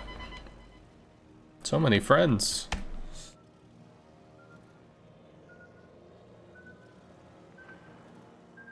So Brad Pitt only earned 20 mil instead of 20 mil. 21 because some people bought some bootlegs. Oh. Well, realistically, it's not Brad Pitt that's getting fucked by it. It's the return on investment. It's the return on investment investors. I don't think there are too many actors that actually operate off points. Points being percentage, like a percentage of the movie's gross. Most, I think, just get a flat fee. Although maybe some of the larger ones are able to negotiate a percentage piece. Which months are sociopaths born? I don't know if it's been discovered what sociopathy is. I know people are able to identify it, but I don't know if it's a malfunction of the brain or if it's a personal decision. But there is no archetype which is blatantly a sociopath.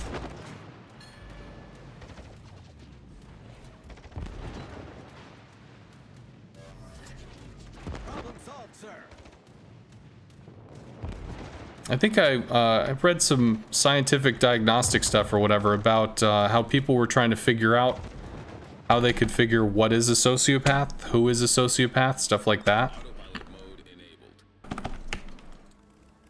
I think they did brain analysis, and there are sections of the brain that are not activated in people with sociopathy that are activated in others. So it could be a brain disconnect.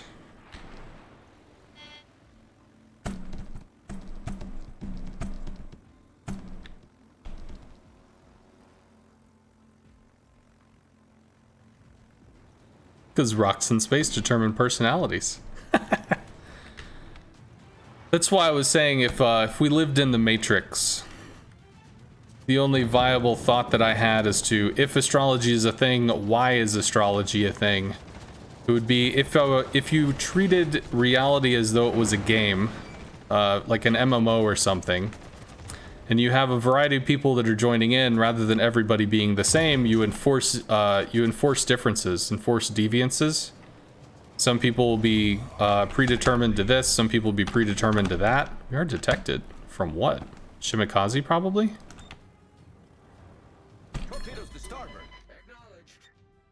So if you can enforce deviations, then you start to make the populace or start to make the experience more varied. It's over here?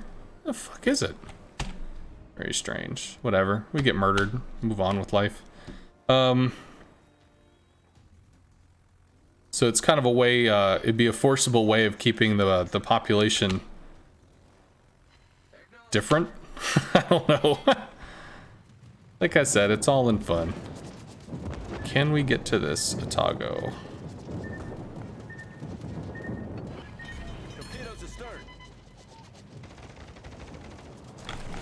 Still don't know what the hell's spotting me. I mean, I assume it's a DD. I'm just curious as to where the fuck the DD is. Oh, it's one we haven't spotted yet. It's a Kagero. Got it. Alright, so secret mission DD's up our ass. Although I suppose we're too far away to be shot. Maybe by the Atagos or something. Maybe the Monarch doesn't have the range. There he is. He's over here. I get it. Failure machine overlords. May I ask, do you entertain the idea that astronomy is science? So again, the way that it was described in a foreword of a Keep It Simple Stupid book was effectively this. How far is this dude? He might be up here. I am genuinely confused. I mean, like, is he all the way up on the fucking one line? Okay, there he is. There's our friend. Cool. So, alright, so Keep It Simple Stupid book had a foreword, which is, what is science? Science is basically testing a theory by repetition and observation. So you hold a ball, you let go, it drops. Cool. Hold a ball, you pick up the ball, let go, it drops. Pick up the ball, let go, it drops. Do it 100 times, do it 1,000 times, do it 100,000 times, do it 500,000 times. You start to gather an idea of what you expect to happen based off the situation. You hold a ball, you let go, it's going to fall, hence the concept of gravity. So if a person is born in a certain situation and they experience X, or they express X personality traits, and a person born in a similar situation expresses X, and another person, same, 10,000, 100,000, million times over and over again, to what do you jettison the observational data, or do you look at the observational data and see if there's anything you can extrapolate from it? Which is where I say it comes in as more of a hobby. So in that sense, I mean, yes, it's scientific because you're using the scientific process of this happened, what do I think about this? This happened, what do I think about? Like, it's repetition and observation and recording your observations. But there's obviously lots of variance in it, as people can easily point out. You know, I'm this and I sure as fuck don't feel like this. Or you get the silly shit in the newspaper that's like, if you're a Libra, today is going to be very special for you and you're going to succeed in all that you do. You know, that stuff. We might actually get this guy.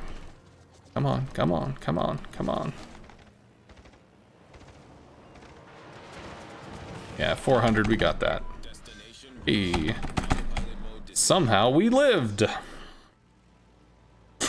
Yeah, the new newspaper shit. Today is your day. Try new foods. Experience new experiences. You know?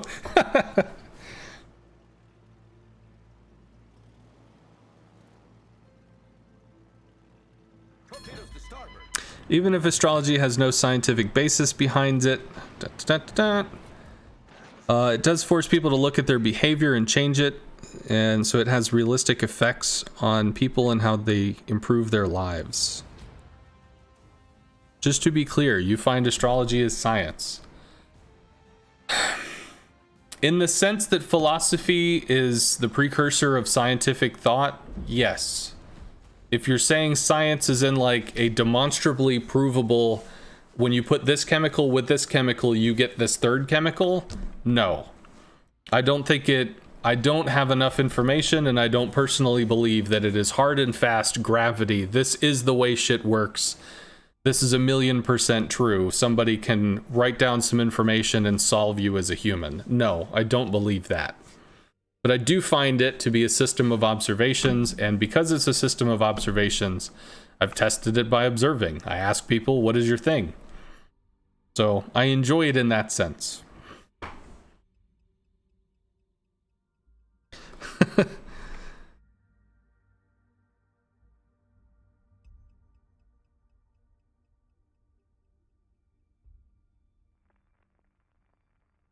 But if you think, like, I studied philosophy, I enjoy philosophy.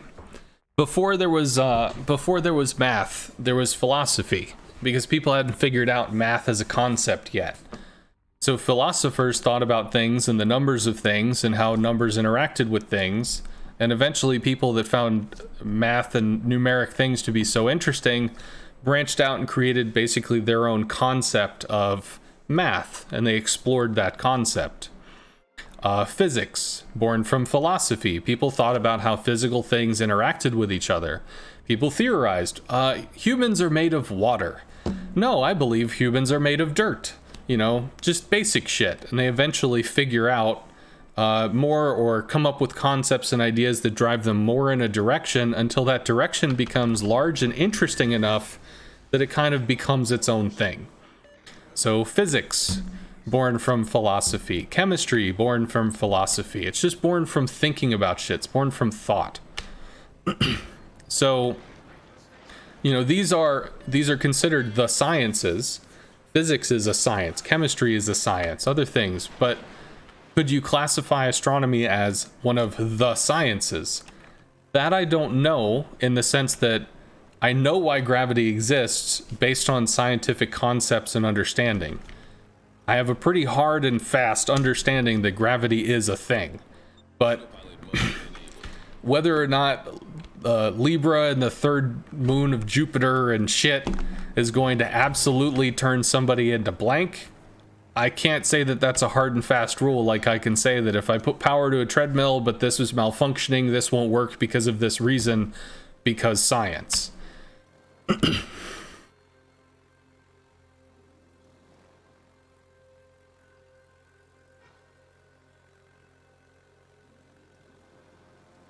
When is Libra ever in the third moon of Jupiter? That's just silly.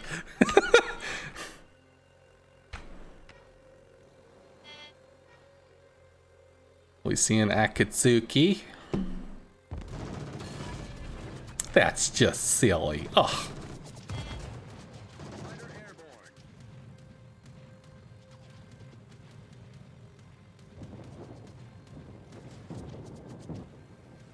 Ugh.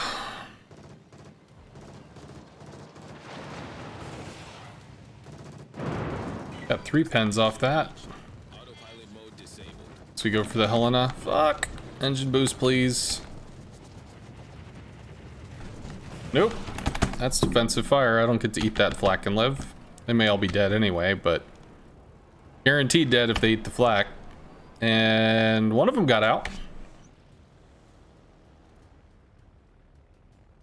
You really enjoy this rather scientific talk. You just had an Asashio charge through the middle of the map to try to kill you? Yep, that's what Asashios do. It's like the reason to buy the ship is so that you can sneaky hunt battleships and CVs. Why else would you get an Asashio? Let's be honest. Gepard kills the Fubuki. That's a problem. Fubuki needs to smoke and run the fuck away, but the Gepard can still run him down. This dude is naked. Love you too, Enterprise. Well, you're kind of throwing planes away if you're gonna do that. Came at me with 8 planes. I didn't lead nearly enough. Oh man, Fubuki's just totally dead. That's too bad. I should have doubled the lead on there. Well, Gepard probably kills the Fubuki and then murders the Byron, actually. Just charges forward and torps him, so that's a problem.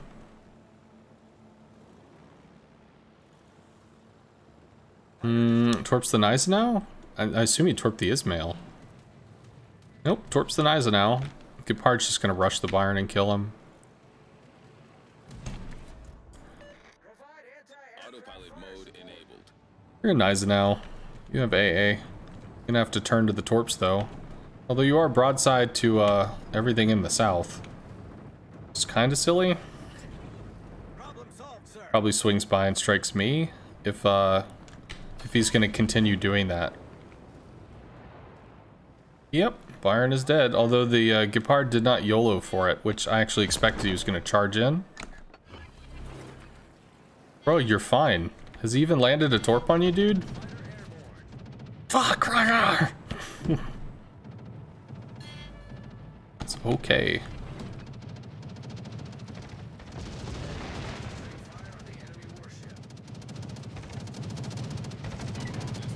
Whatever. Maybe we can rocket the Charles Manson.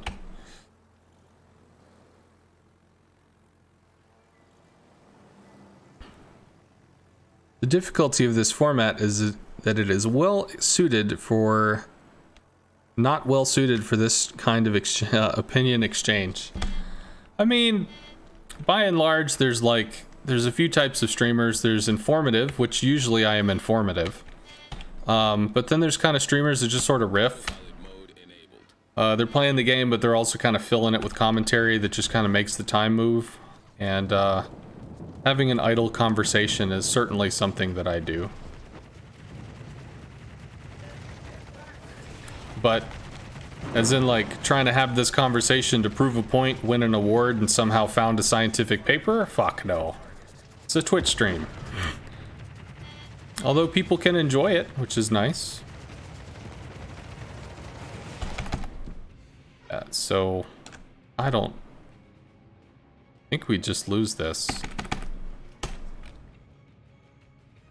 If you guys are gonna double up doing DD stuff on a side, leaving the other side with no destroyer, like, y'all gotta make plays. I don't know what those plays are, but if y'all are gonna do that, you gotta make plays.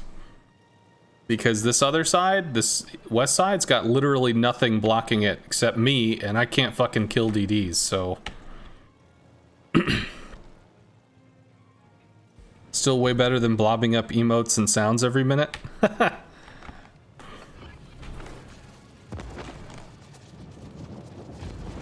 The one thing that I do dislike with like when somebody follows you or does whatever and there's a big picture that obscures like a quarter of the screen, so you miss stuff on the screen. I don't like that. Oh my God.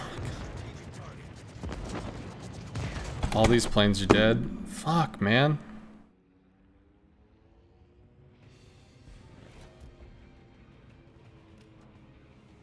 Like, what is there to do?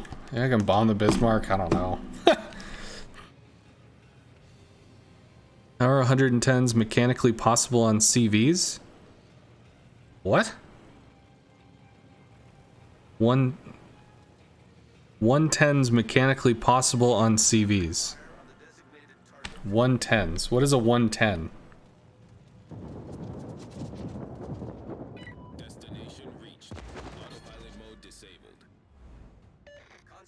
You're gonna have to tell me what you mean by that, because I don't know what you're saying.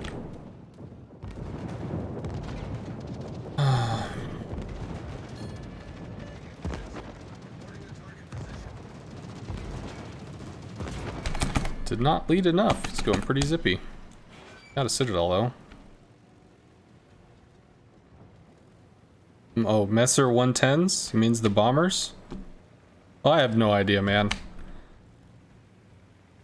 Yeah, this is definitely not a game as a reality sim. This is a game for people that just want an arcade game, run around in ships. I mean, that's pretty much what it is.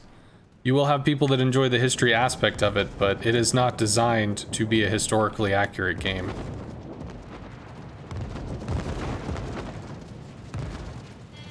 That's a better drop.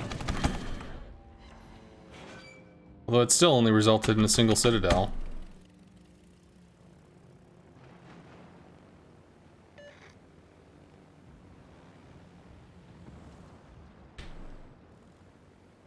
Team didn't back you up. Well, back you up to do what? What were y'all trying to do?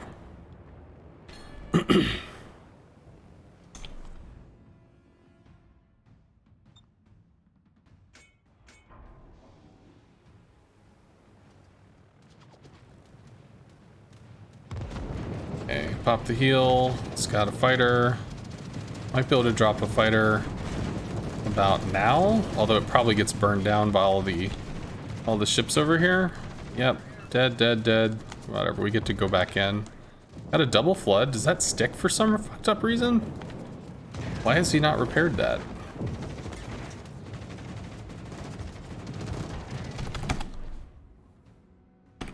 I don't know. You keep working on the Bismarck. You still flooding, or did you repair it? He repaired it. Yeah, so he I guess he just didn't want to repair it before the torps came back in. He gets a single shot, and then at least he loses planes to the fighters. Mirrodin for 3 months. Thank you very much, man. Thank you very much, Mirrodin. I was wondering where you were. Felt like I hadn't seen you in a while. I could actually pre-drop for this, but it's too late.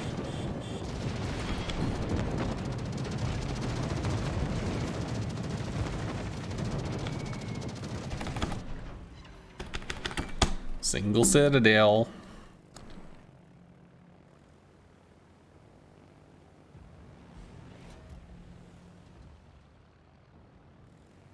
Your PC has issues and you must buy a new one? You're using your tablet now. Ooh, okay. I getcha.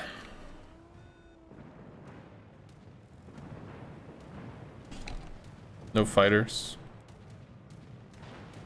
I mean, the Miyoko might do some damage to the Gepard.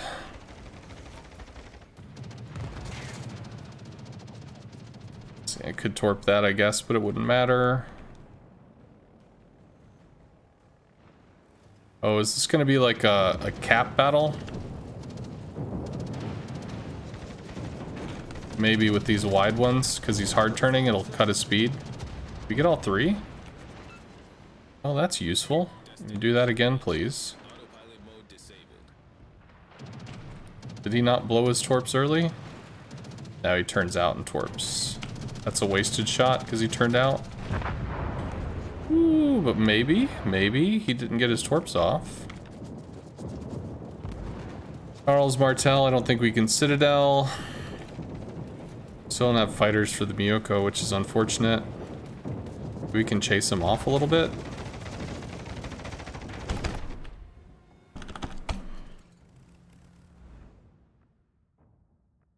Autopilot mode enabled.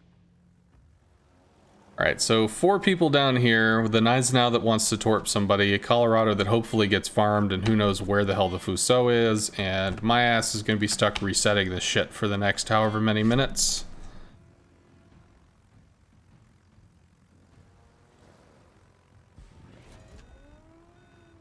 Team has taken the lead. There's 2 different types of things to reset. Enterprise, 2 planes. We could... Ooh, we might actually get this. The enemy team is Definitely lose 2 planes to the fighters, because fighters.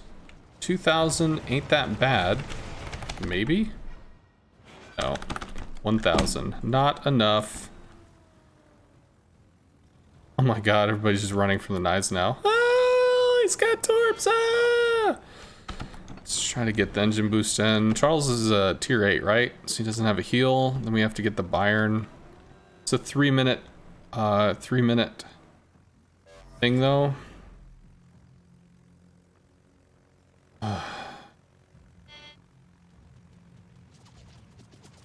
Yeah, Charles is gonna start turning. Because that's what Charleses do. Nope, he turned out. Sexy, expect him to go up. Nope, now we just get his side. That's a kill.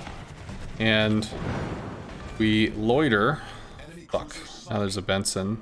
Can't reset the Benson consistently, but I can reset the Bayern. Not gonna kill the Bayern, but I can reset him. And I think I actually have to start charging forward here and bait the Benson to walk over and murder me, rather than him hide and smoke. So I need to pull aggro.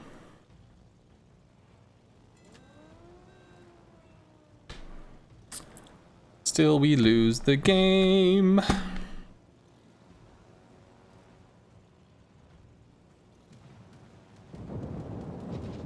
I should probably bomb the Benson, which is kind of dumb.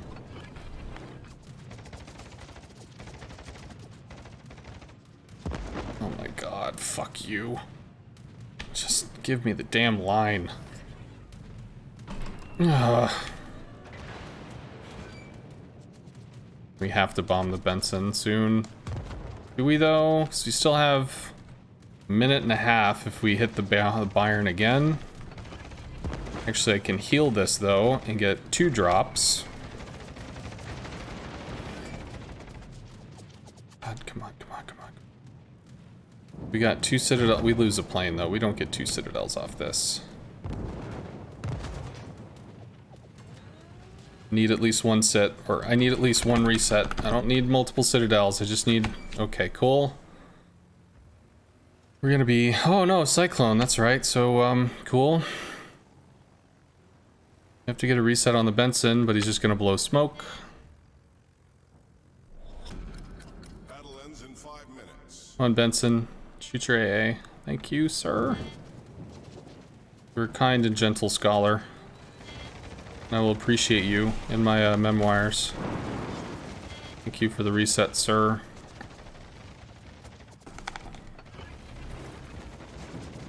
Okay, so my secondaries will actually do the thing.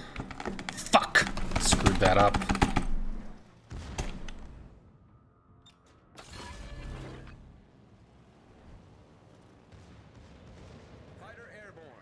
Well, the secondaries will reset the Benson for a while, but they won't kill him, because he just torped into me.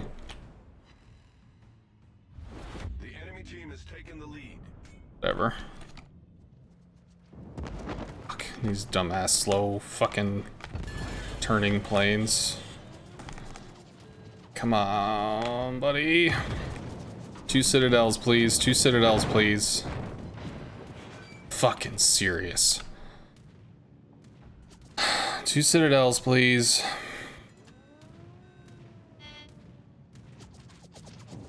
Hell, just 1. Just 1 fucking Citadel.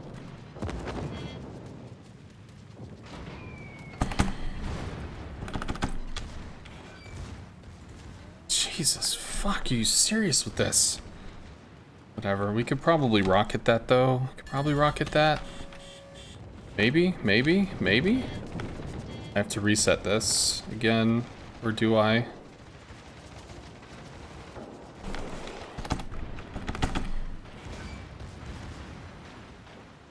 Fucking die.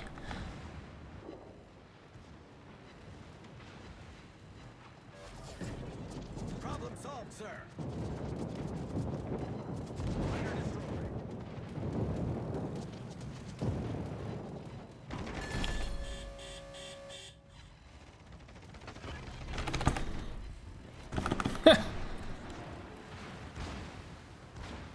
I have to rocket this for resets.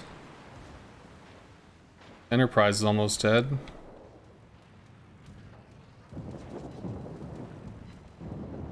Do have to rocket it for resets. It'd be really nice if I could kill the fucking Byron though. Then he'd stop murdering me. Wouldn't that be cute? Wouldn't that be like, wouldn't that just be the best? Our team depends upon you.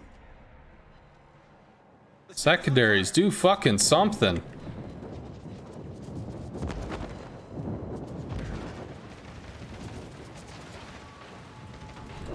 Jesus God. Team has taken the lead. We destroyed an enemy battleship. Could have just attacked him as opposed to attacking the Benson.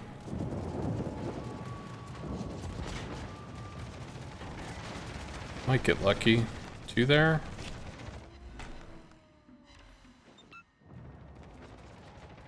Single. Nah. Should just attacked the fucking battleship and been done with it instead of getting resets like a fool. Threw away a lot of health there.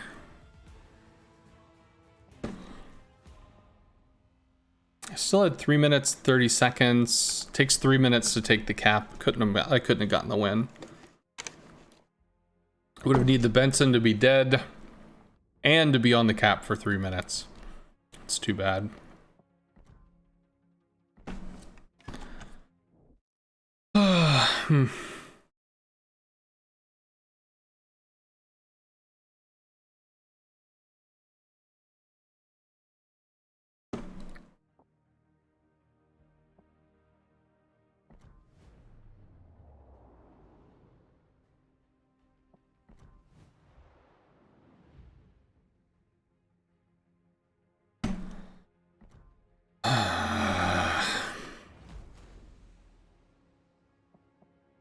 Speaking of, I need to add this flag in. Secondary range and slightly more accuracy.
Samson, as the Benson, you either have to go to Bravo or Charlie.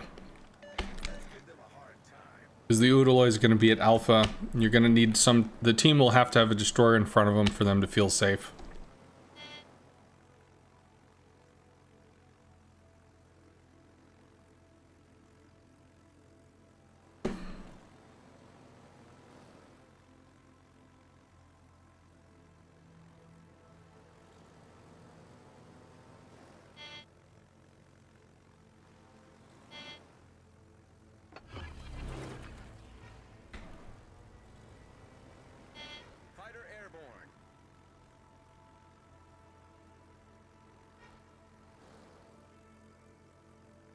You have a smoke cloud. He's going to be contested. You should probably head to Charlie. Oh, well, actually he's turning off. He's scared of planes. Can we spot him? Lo Yang. Definitely don't want to contest a Lo Yang. Check out that sexy, terrible damage. Oh, man. CVOP. Oh, you can contest Bravo now because he blew his smoke and bailed. Kind of interesting. You could just stay in the smoke. I mean, that is a viable option. You can smoke and then stay in the smoke. But the Lo Yang is like, nah, not for me. No smoking section, please.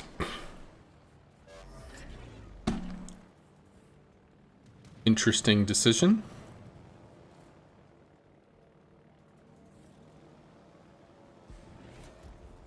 Udaloy's gonna get dunked. Why is he over here? Why are you here? Udaloy just got surprised. It's gonna come over for the broadside. Clunk, there goes 5k. Bam! Oh, even better. So, derp. Udaloy probably has a heal. Nope, he has smoke. He just didn't want to use it.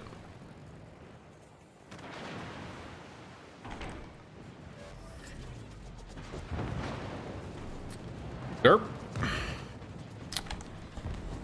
Alrighty, well, one hit on the Fletcher and we've lost that flank. I could try to rocket the Mogami, I suppose. See if we can overwhelm by numbers. Fletcher's down to half. Charlie.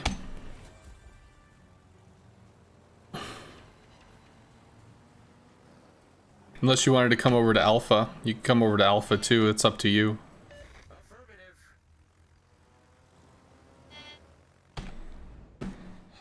This is a lot. I think I'm gonna have to help work on this stuff. See if we can force down Alpha flank and then see if we can get some kind of wrap. But right now it's 3v4 with a half health Fletcher. So that's gonna be a problem. And a Musashi, yeah. C is not easier to cap because it's gonna be contested by a Lo Yang that you're not gonna be able to kill. The Lo Yang has Hydro, which means it's extremely hard for you to engage the Lo Yang without dying. Whereas the Fletcher does not. And the Fletcher's half health. If you come over to A, you might be able to make plays, but C is just going to be a waste. Well, it's not a waste, but it's going to be tough because the Lo Yang can Hydra you and they get radared. Son of a bitch. Oh, fuck. Whatever. Maybe we can bomb the FTG. So the Mogami's just hiding. Hiding in the back.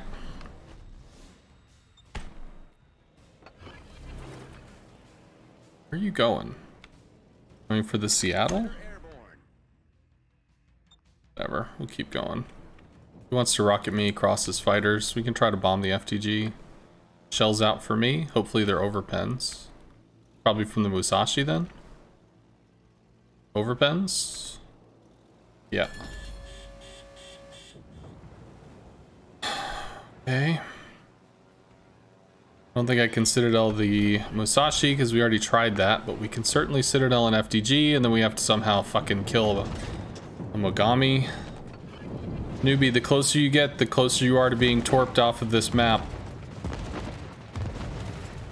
I know you like to brawl, but you don't win 4v1. See if we can do something about the Megami. Maybe we can spot the Fletcher before it kills Newbie.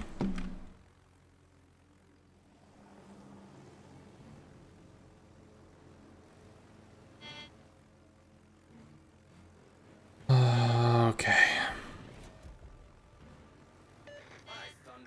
Alright, so it's 3v1. I am detected. The DD is probably in here. Watch for the Megami. If I spot the Fletcher, you need to smoke before you start to attack. And the Fletcher has smoked. There's the Fletcher. You have to smoke before you attack if you're going to do it, because the Megami will wreck you at range. Japanese heavy cruisers extremely accurate. Oh my god. Newbie, do you have shots on the Megami or no?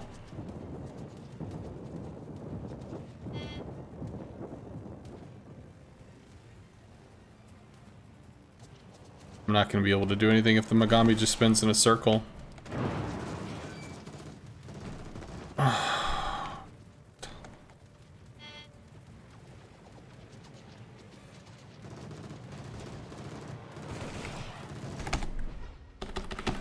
That was good.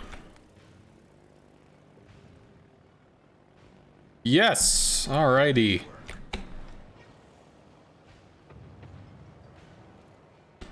All stations, proceed to capture that area. Alright, Samson clocks the DD. Please don't go in on the mass, Newbie, unless you're going to try to ram. And please don't ram. Like, there's no problem with him coming to you.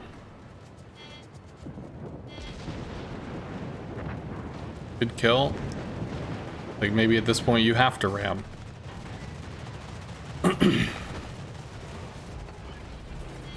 That was dumb. I wanted to heal, not the fighter.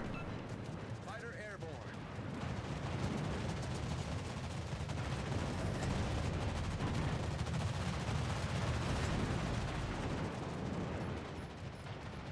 Good hits. Flooded, knocked the engine on the Musashi. No ram. But Newbie can outturn his guns. Do I torp that? I think I torp it. We have a Citadel as well. That's cool. Holy fuck. Okay, so we're gonna take A now. We've lost Charlie. Izen dies because he's gonna get farmed. Ibuki's running, Edinburgh's running. There's a whole big clump of assholes down there. And I'll try to give Newbie a fighter while he attempts to heal.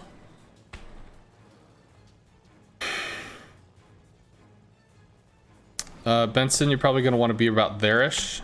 Just be safe until your smoke is back up.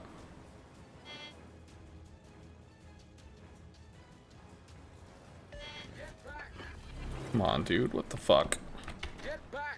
Shoot me, everybody. I'm here. This is just a giant pack of awful.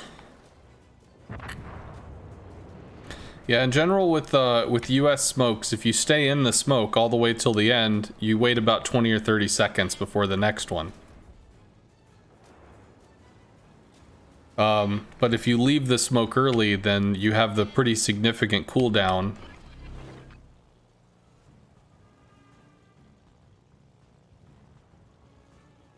And I can't do anything with this smoke.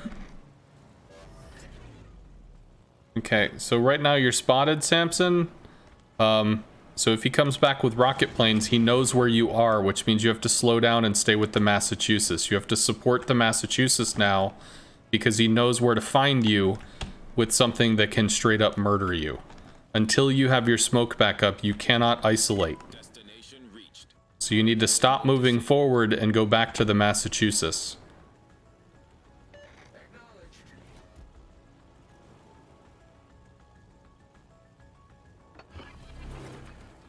Because it's very likely we're about to see... Well, okay, so he's got torpedo planes. You can help shoot those down with Newbie. Make sure you're using your priority sector, because that's going to do significant damage. Your AA doesn't do a lot, but the priority sector does.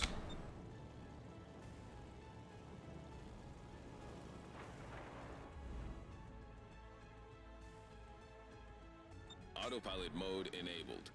Concentrate fire on the designated target. Dash it all. God, there's just so much stuff and it's all together.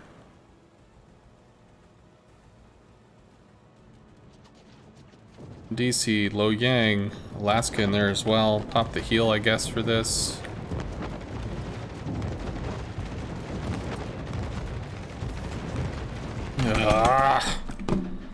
Whatever. Got a single Citadel. Ooh, we did a thing. Yeah, you're not gonna smoke a Massachusetts. I mean, newbie would never use it. So the smoke is really for you. You just need to know that you can't really stray off from the Massachusetts until you have that smoke to keep yourself safe. Otherwise, the Shikaku will find you and murder you. Because this Shikaku has shown that they know how to play. Okay, so rockets are out. It's probably going to be looking for your DD. He might turn off for the Edinburgh. But I would assume he's looking for the Benson. So you want to keep your AA off until like the last second, then you can pop it. And you want to try to make sure your broadside's not showing to the rocket planes. Fucking shit. Can't attack something with rockets if it doesn't give a shit if it can turn. Whenever the planes finish their attack, you're gonna make sure you turn off your AA until they get back within your range where they can spot you. But as long as you're staying with newbie, you're keeping him safe, you're doing the thing. And do not overcommit. You don't want to pass this square. You don't want to leave him alone. If you have to, you can smoke and help with those bombers.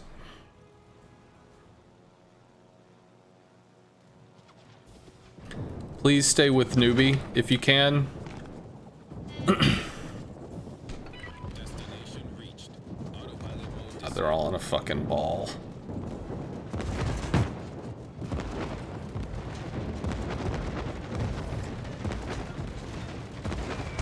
Ugh.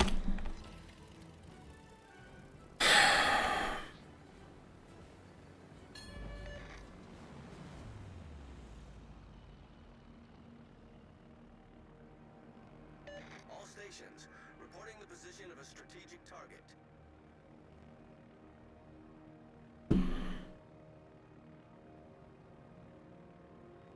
Alaska radar range is 10 clicks.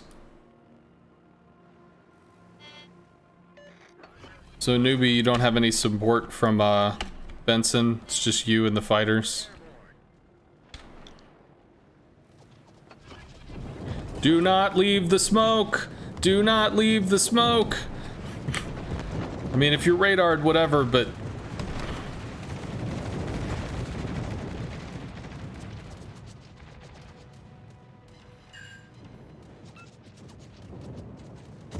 probably get 2 torps off. Shit. God, they're just everywhere.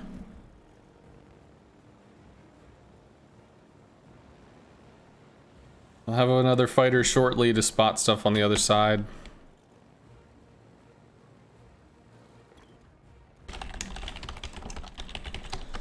That's Shikaku.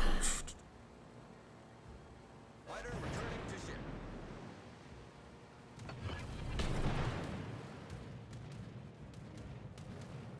Fighter airborne.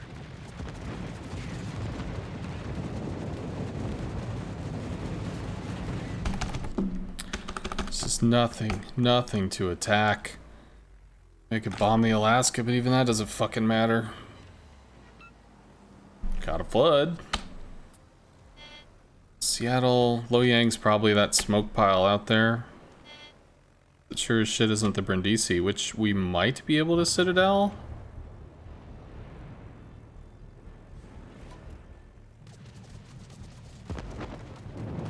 Of course, we can't Citadel the Brindisi, he just turns.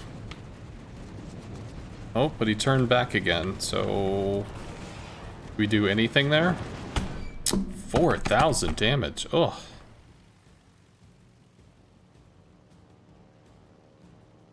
If we get a Citadel in the Alaska, it's a kill. Battle ends in 5 minutes. Autopilot mode enabled.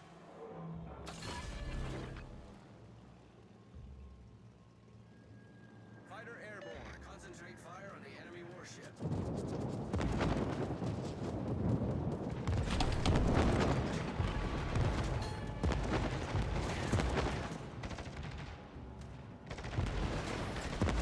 Give me something. Give me something. Fuck off. Enemy cruiser founder. Yeah, whatever.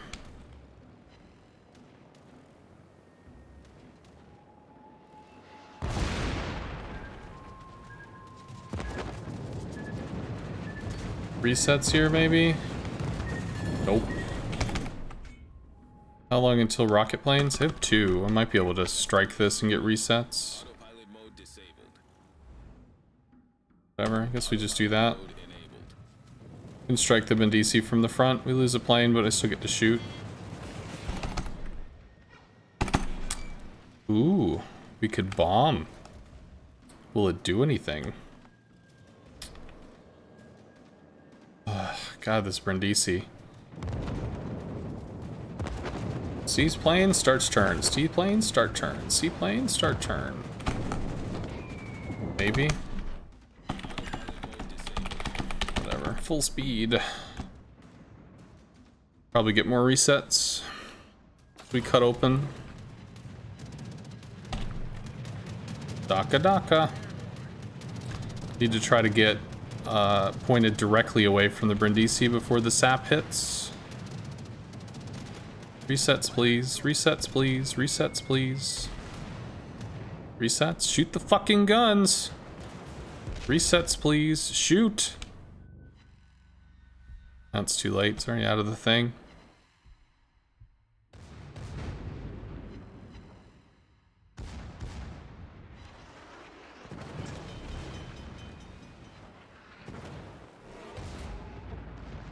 Do. They're all stuck behind an island, so they don't get to shoot at me.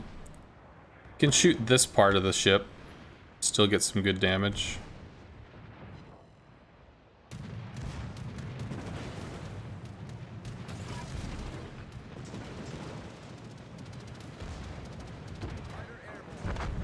Yep, that's what he did.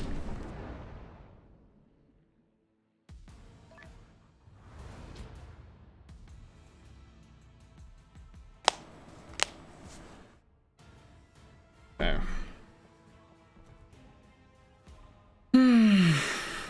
Played well.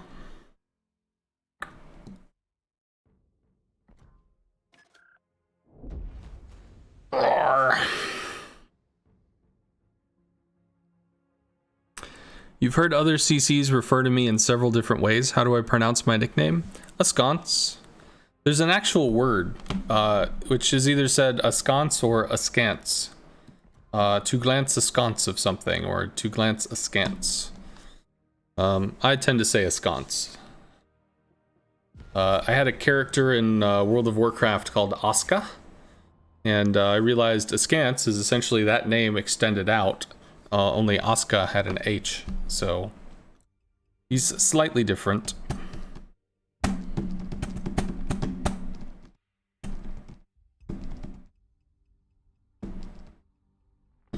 Can I please do another newspaper shit impression for the giggles?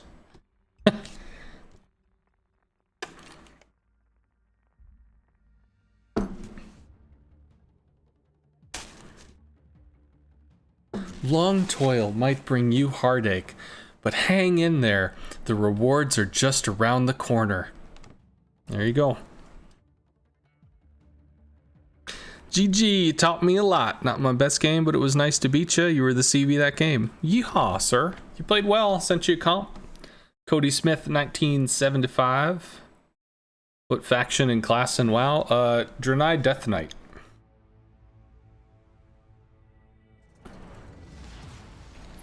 Battle starts. Yeah, it's well played, man. We had a really awkward situation where I got to watch as the Udaloi, I think. I'm literally watching him. He's broadside to the rockets. Why are the rockets hanging out here? Okay, well. Oh, Udaloi spotted himself. Not turning. Bam! There goes 7,000 health. Udaloy go, what? Udaloy starts to smoke. Like, who saw that coming? We didn't watch it on the stream for the last 10 seconds. Then suddenly we were down a DD. Great! Down in the south, there was a Lo Yang and an Alaska. Alright, that's gonna be a problem. So this was a tough game, tough situation.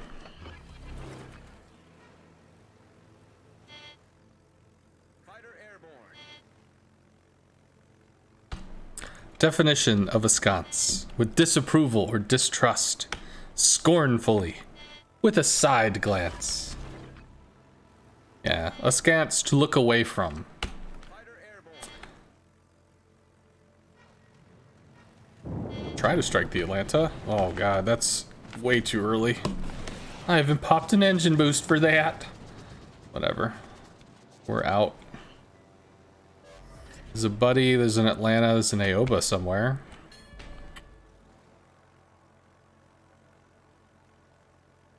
CVs are so OP. There was one in my match and I didn't even know it until 10 minutes in. Oh, woot. We had a team. We didn't rescue the team.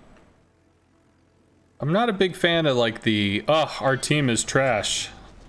I'm not interested in that. I don't really have time for that. Are there gonna be people that make stupid plays and do dumb shit? Yeah, the Udaloy made a bad play and did dumb shit. Got fucking nailed for it. But, like, did we do the best that we could do? Sure. We got Bravo Cap. Benson rotated back because the Benson, the DD was killed. Fuck yes. Got a good rocket hit on the Magami. Fighter airborne. So because of the good rocket hit, we were able to you were able to clean that off. I mean, we were able to save a flank, which was cool. And I mean, CV was on point. But when we lost the DD early, that put an extreme amount of pressure for the rest of the, well, all of the rest of the game. I have no idea what'll happen with that. Hey, it actually dispersed. How weird is that? It used to do that, and then it stopped doing it. It just decided not to do it anymore. Get a little bit of cross-torp situation here. Pulls forward, I think, but he might eat one, depending on how slowly he speeds up. He did eat one. It would be so cool if people shot the fucking DD. So cool. It's like... Alright. I need your support. Acknowledged. There's no doubt you outplayed me and the rest of the team made the difference. Well, ultimately it's a team game. You know, you're going to do the best that you can. You're going to try as hard as you can. Ultimately, when your team really consolidated down on Charlie, our team was split, your team was not. Kind of effectively. Our team was more evenly divided than yours was. So you guys lost 3 or 4 ships. We lost like 6. Because of the strong side, weak side situations. And once that had happened, once those dispersions came to light, or differences came to light, I mean, you do what you can do, but there's a win condition and a loss condition for every team, so you're going to do the best you can. Big hits, big clunk.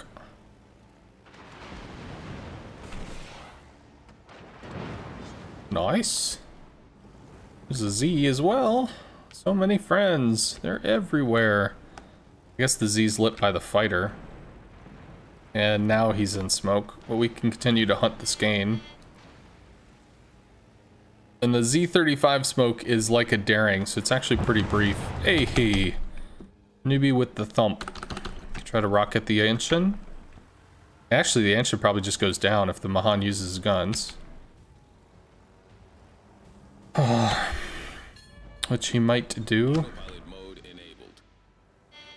Go away. Go away. Thank you. And the Z is also done too, because our Benson bro knocked him out. Samson to the rescue. Alright, so Charlie Cap is the weak point. These guys need to not push. Pushing 2 into 4. Granted, at this point, I mean, it looks pretty dunked, but still. I should actually pre-drop. This is a one-way trip. Do I have the ability to really strike that Atlanta? Maybe not from this angle, but I think I can. So we can strike the Atlanta angled, because the Atlanta has like tissue paper for armor. It is extremely not armored. Oh, you fucking kidding me with this dirt? You serious? Just the fact that I'm near a beach? Rawr. Okay. So that was a waste. Did I play CVs before the rework? Very little. I downloaded the game when it was like in its initial, I don't know if it was in beta or not, but I mean like it was new because I played EVE Online at the time, and I was part of the Imperium, which did like, well, basically deals with various games. So I think Wargaming said like, hey, you know, if you promote World of Warships, we'll chip you some cash or shit, I don't know. So they pimped World of Warships for a little bit. All right, I downloaded it, I checked it out. I enjoyed the calm of it, but it didn't hook me. Mostly I just enjoyed the peace. So I played like, I don't know, 5-10 games, and then I stopped, and I uninstalled. Later I remembered that game was peaceful. I enjoyed that game. I mean, like, I enjoyed the calm of it. And when I came back, there were more options. There were battleships, and there were carriers or something. Okay, well, I'll try a battleship, because I like big guns, big swords, you know. I tend to gravitate toward big damage, massive strikes, slow, lumbering thump. Well, that is exactly what they were. They were slow lumbering, and I encountered a destroyer that just ran circles around the ship and murdered me. And I'm like, well, that's cool. Fuck this shit. So that was my first and last battleship experience in that game, in that gaming session. And then there was a carrier, which I don't know, maybe it's cool. I got the carrier, which I think was a Langley. I don't know. I think it was a Langley. And, you know, it was the RTS version, so derped around with the planes a little bit. It was all like bombs. You just click on the ship you want to bomb and they go over an automated drop. So learning how to use fighters, I didn't know there was a strafe mechanic for a long time. But as I played a few matches, I thought, well, this is kind of interesting. I wanted to learn more. I looked at the wiki. The wiki had some like stuff about manual drops. What the fuck is a manual drop? So, oh, there's strafing. I was wondering what the ammunition little thing meant. And like 3 days after I learned that, it was removed from the game because I guess people would seal club. But for me to like go back to the automated drops, it just seemed like, really? I just wasn't, I don't, like, I saw what I could have and then that was taken away and it just felt like, well, son of a bitch, and I just stopped. I just stopped it, so. That was the extent of my CV play. I think I got up to a tier 5. Because I think I remember upgrading the CV and like having to buy upgraded planes. I could be wrong on that. So that was as far as my my RTS CV experience went. In general, I am not a heavy multitask player. I'm not somebody to run 3 or 4 different plays at the same time. I tend to like I have one thing that I'll focus on, and that one thing is what I'm doing until I'm doing something else. Might be okay. We overpenned a lot though, so if we're gonna strike in Atlanta, we need to try to have some angle. Just stop. That's all you have to do. Just point in this direction. It's fine. Yugamo might smoke the Atlanta.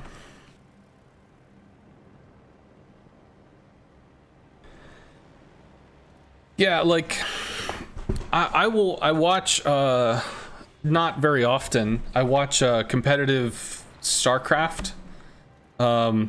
because it's fucking magic how there'll be a drop on this side of the map, a drop on this side, because like humans will have, you know, they'll drop here, they'll be drop here, and then they're pushing this front and they're holding this front while they're still building the base and adding this expansion. And it's like the mental ability to just fucking handle that much multitasking at one time. I have trouble holding a serious conversation and playing a game, basically. I mean, it's not a joke.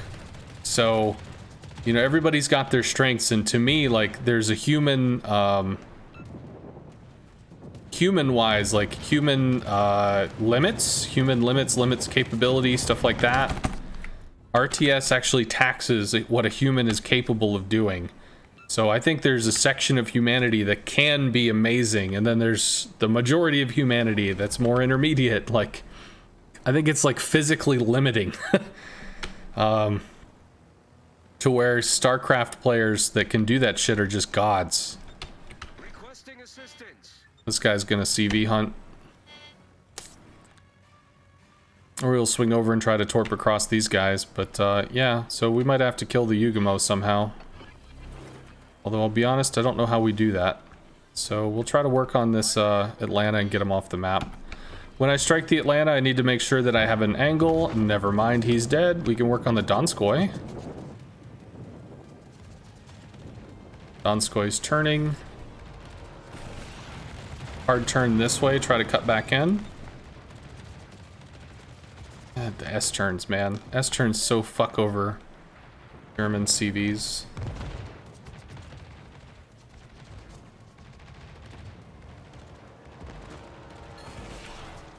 Maybe? Nope, not gonna happen. How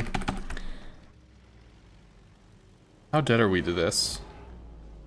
Like, do we have to try to get secondaries and shit? Because we were detected. Yeah, he's still over here.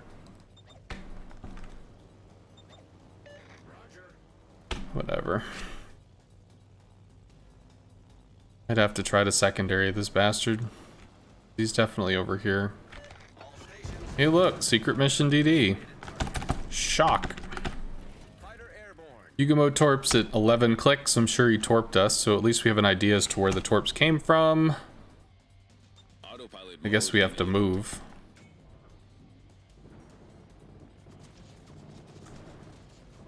I think we have to torp across him to either guide him toward the Benson or away from us.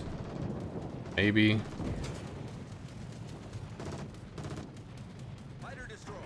It's cutting back in, I think. Might get one of those, maybe two. No, just one.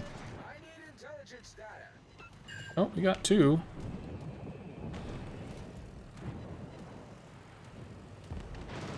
How many torps did he torp?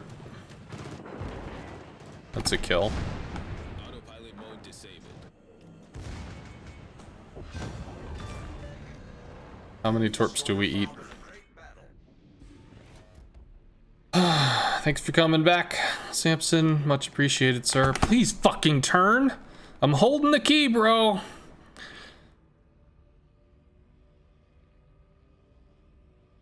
I guess we live. We don't see any torps yet. Whatever. Completely bail on this flank, I guess. Newbie's being harassed. Seems no torps. Maybe he had short range stuff.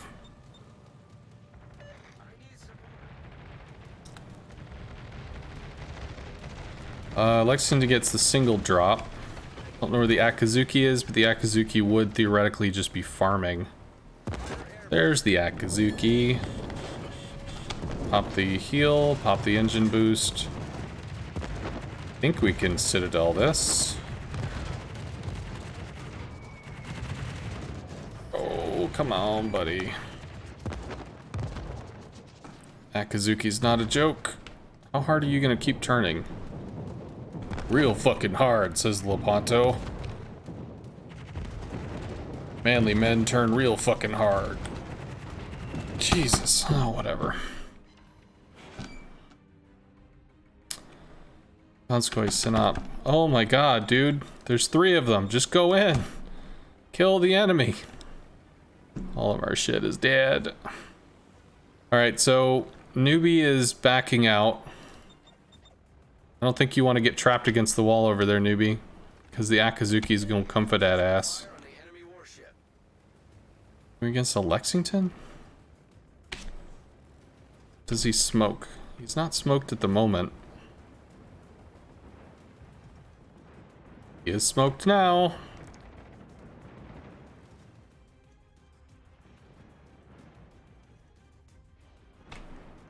It's too close. Turning in, I think. Whatever, I don't care. Fighter airborne. Please get out, newbie. Please don't stick in the corner until you die. These people up here are gonna take minutes before they do anything, so if you just run over to E1, you get stuck and you get murdered. We don't get anything out of that. You gotta go north. You have to get out. You can't throw yourself away here.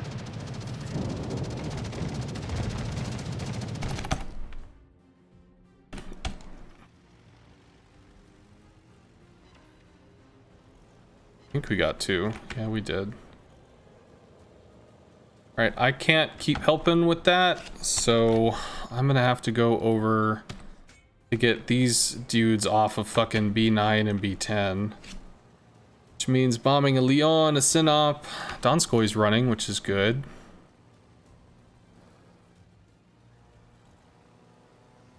No, he's dead.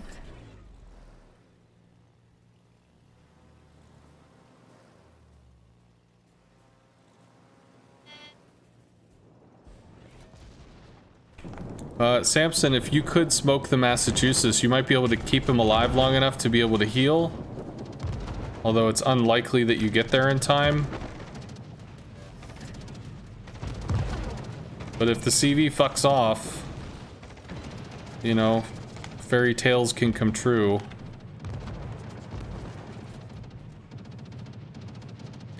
Fairy tales can come true. Jesus. Can happen to you. Fighter airborne. Kitakazi and Benson need to kill the Akazuki.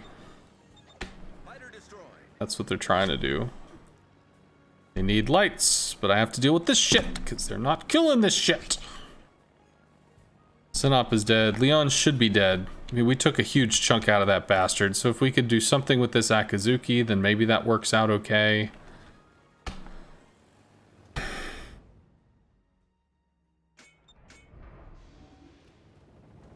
Maybe we do this, because we're gonna coast to a stopover a long distance. I'm gonna try to find this Akazuki for you. All stations requesting fire on the designated No, don't leave the smoke. Farm this motherfucker. strategic target. Oh. Alright, well, Kitakazi's dead. And Akazuki lost sight of him? No, because he's firing in the open. So he is dead. Fuck. Bomb the King George, maybe? Oh, don't leave smoke. No! Alright. Requesting assistance. Honestly, bro, you just gotta dump torps and get the fuck out, because you're dead. There's too many people doing too many things over there.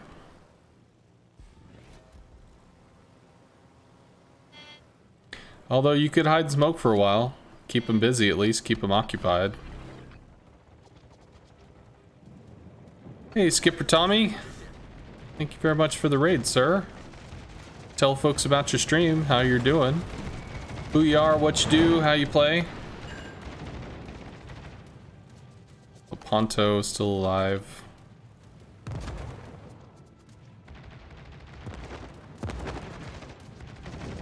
Destination reached. Autopilot mode disabled.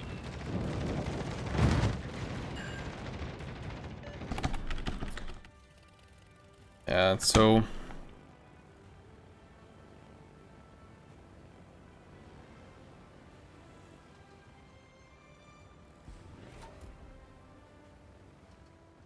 yeah, so when we got overmatched at A, we needed to get out. I think you were able to reposition from here to here, but then you kind of stopped. I'm not exactly sure what the stop was for. I mean, if you just like hauled ass and got the hell out. When you look at the game in terms of map influence, the map influence line was drawn like there, and theoretically we needed our team in the north to be able to push down, which means our team in the south falls back. So there's a bit of an overstay.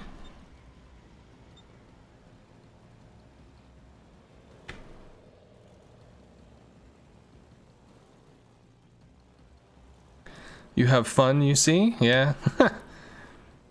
Some days can be kind of tough. You have difficulties trying to turn while approaching to bomb. It is something you get used to, but it doesn't mean it's easy. So many friends. Hi everybody, how you doing?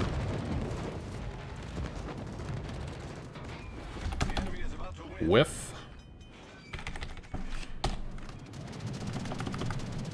Might be able to rocket the York.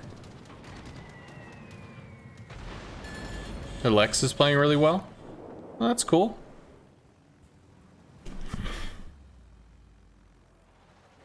I mean, the Lexington was definitely on top of you, but when you were here, you were being farmed by an Akazuki, you were being farmed by a cruiser, there was a battleship coming up as well in North Carolina. Like, it was 1v3, so staying around means that you're the pincushion that everybody's gonna shove pins into. It's just, you have to bail. It sucks, but you do.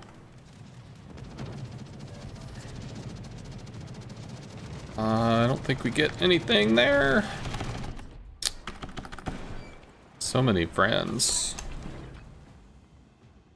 Autopilot mode enabled. Fighter airborne. Problem solved, sir.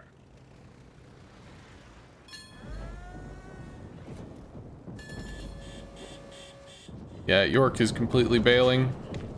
Like, nah, not today, Satan.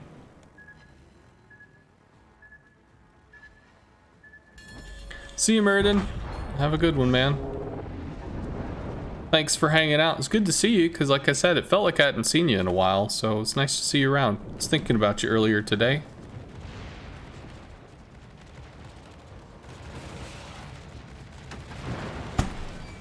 Oh. Whoa, buddy.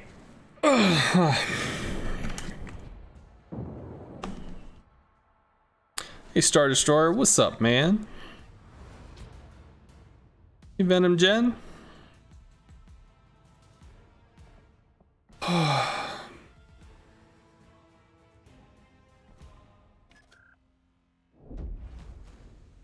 guess Samson's decided to step out. Maybe he had to go?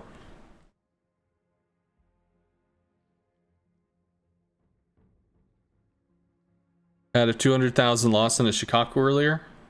Yeah, you can play whatever, newbie. It's all good.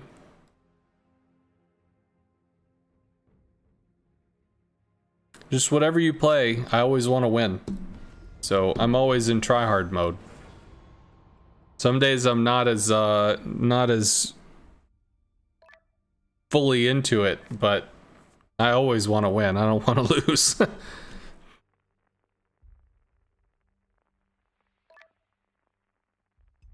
Bad day for you?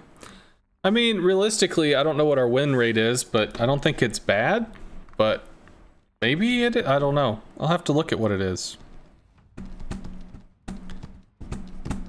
See you, man. Have a good day. Hey, it's Numbers. Good luck with your schoolwork.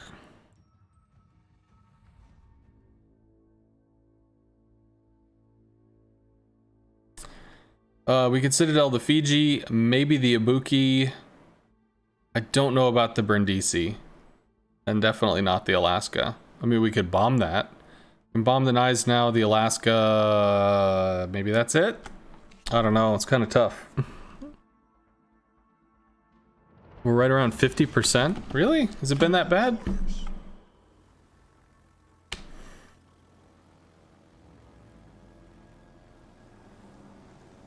Well, That's definitely not good, because if we're bringing a full 25% of the team and we're only rocking a 50%, then we're definitely not making it happen.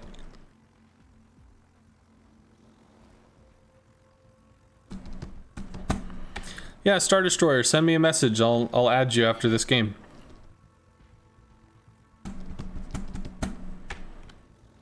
You don't worry, Samson. You made some plays.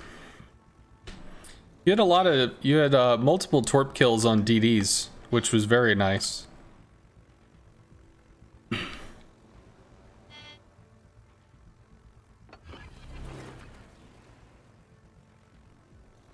But surface ship's going to be extremely important because surface ships control what's going on in a flank. A CV can affect that. A CV can give you more information so to allow you to better affect that. But it's still going to be down to the surface ships doing stuff. And I think there were 1 or 2 games where sometimes when you're in a div, you just kind of want to hang out with your div mate and go around killing people. But if you take too much pressure on one side and you lack pressure on the other side, it can unbalance the map and freak things out. Which I believe happened once or twice, but it got better toward the end. Maybe I just got more vocal. But I think in general it got better toward the end. Here's the Mahan. Z. Lexington's going after the Z. Oh, but there's an Ibuki's. Shit! Oh, I fucked that up. I fucked it up so bad. We don't have the time to do this, do we? Holy fuck, we do! Alright. Got more vocal. Well, I'm not a leader in that sense. I can lead, I can teach, I can inform, but I'm not natively a leader. I don't have a group of people and just be like, I know how to say it, I know the vision to go forward. Usually I'm just kind of like a second in command that's able to step in and assist. Usually when there's a lack of leadership or a lack of understanding. That's kind of more my role. So I prefer to be in a situation where I am in that second position, not in the first. Concentrate fire on the designated target. But... And also sometimes I just zone out and I'm doing the talking with chat thing, so... I'm also not necessarily in a leading a clan battle kind of style gig. Alaska's gonna radar you pretty soon. So I'll try to keep the Alaska busy, but you need to be ready to run.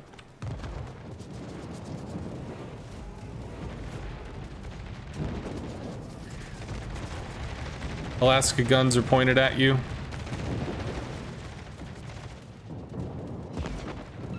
Heal, please. Yeah, we don't get anything here, but if I can keep him busy, just keep this dude thinking like, oh shit, I gotta dance torp noises, beep beep boop boop, all that shit. He might stay off of newbie for a moment. You know, if he's sitting there, fucking planes, then he's not thinking about radaring and shooting him. And... if you can, head over to Alpha.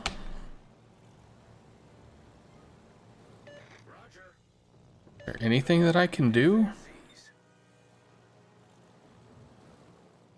PG, Benson, Eisenhower, I could bomb that. I could bomb the Alaska. Might have to bomb the Alaska. Do this for spotting. Give us some information about what's going on. And we'll try to bomb this Alaska. We do have a heal. And there's the Brindisi moved over to get closer. Thanks, Brindisi. Definitely needed your assistance in this matter.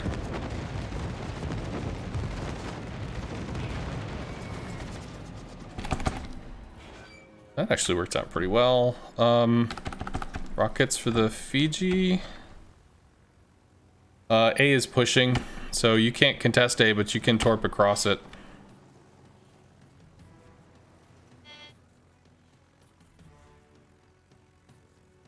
Okay, Star Destroyer.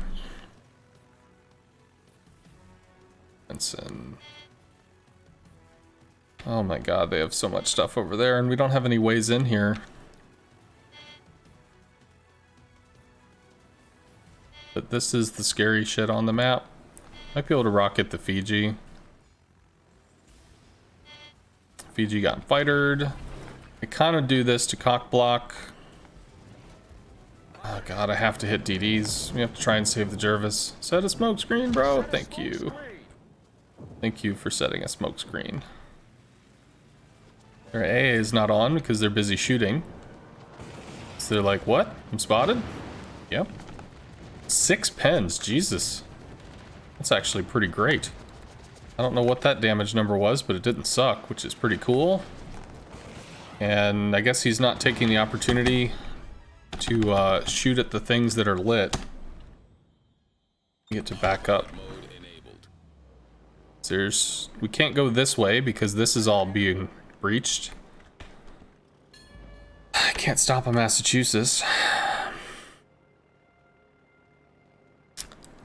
Keep trying to work on this. Newbie's farming. Can go back out with the fighter, I guess. Dropping a new fighter for spotting, and then I'm going to keep torping across these DDs to slow them down.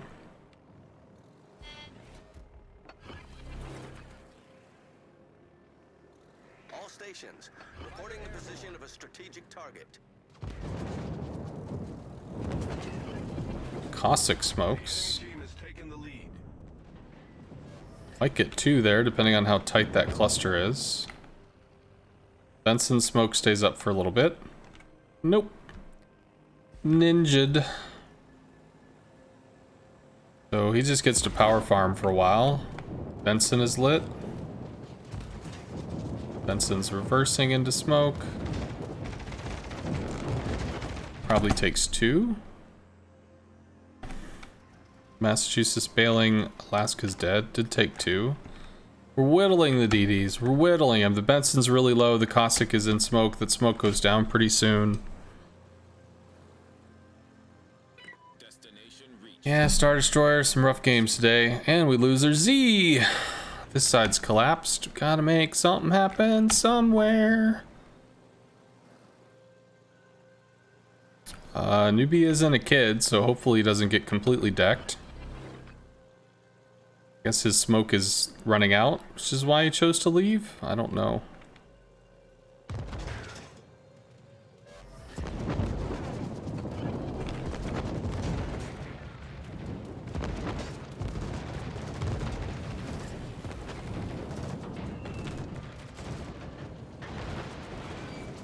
Great.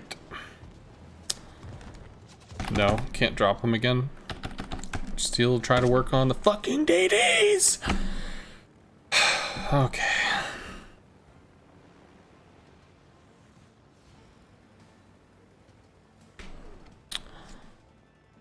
Jervis is trying to do stuff. Jervis is taking aggro. You need to open up in the kid. You need to shoot in the kid. You need to help, Newbie. The enemy is about to win. Plus your smoke should be up pretty soon. Because, like, if they're shooting at him, they're not shooting at you, so you gotta take advantage of that. Benson's lit. Benson should be extremely low, which he is. God bless Flak. Can't run over here. Got lucky. Newbie, you should be rushing the Cossack. You should be charging the Cossack. His smoke is gonna go down before you get there. In which case you just walk over there and you shoot him in the face and kill him. All stations, concentrate. There's no reason to run back. We have torps. We can kill the battleships once the DD is dead. I have 3 bombs. Whatever. Take rockets for this. I might actually come in and try to secondary the Iowa for the lulls. Autopilot mode enabled. I think is what I actually end up doing. Cossack will have smoke back again because he's going to be in and out and in and out and in and out of smoke, but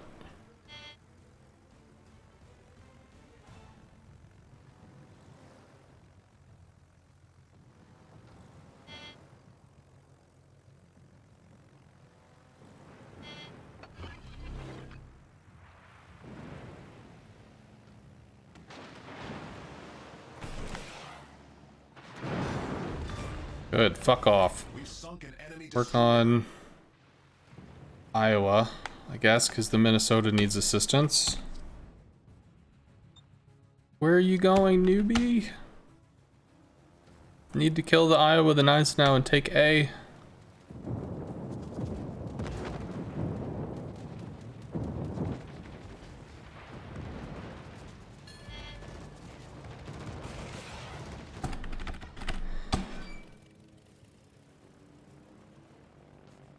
Not a torp boat?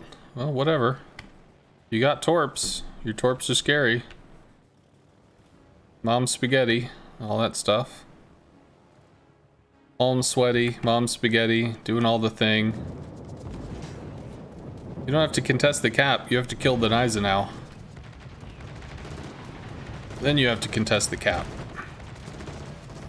Well, I guess actually you have to contest the cap because, well, maybe not. You need to kill the Eisenhower more than you have to contest the cap. If you can kill the Eisenhower. But I guess maybe I can work on it. I'll just pull Eisenhower's attention while you sit on A and smoke. Because I guess we're just too close to the 1,000-point loss.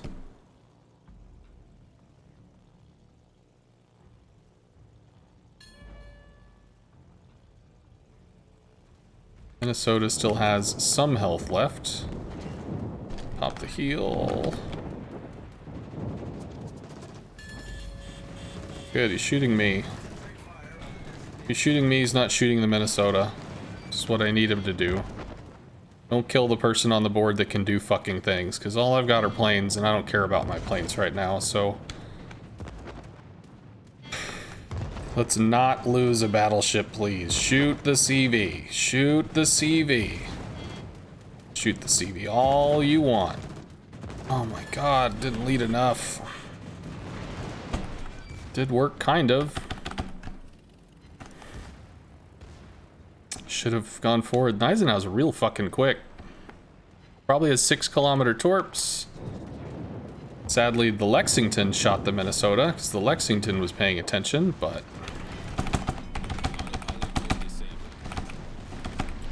Might die to torps. Thank you. Destroyed an enemy battleship. Whatever, I think I left it full speed, hard turning, so... Requesting fire on the designated target. Don't worry, Star Destroyer, we'll be there in 7 minutes or less. Somebody order a div?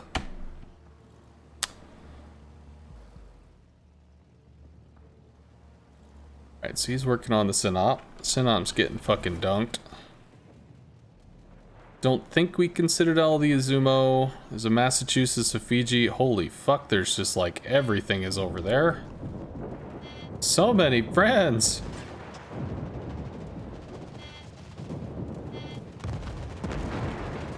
Whatever. Let's get our health into the game. They can shoot us instead of shooting our friends. I have full rocket planes for what it's worth. Should have fightered closer. Mahan is low, Fiji is low, Alaska's low, Massachusetts is low. It's possibilities, man. Let's do this. All stations, concentrate No, fire. don't waste shots on the thing. Shoot the thing that's gonna murder you. Reporting the target position. On Neptune, kill the thing that's gonna radar you. And Newbie, I need you to kill the Mahan.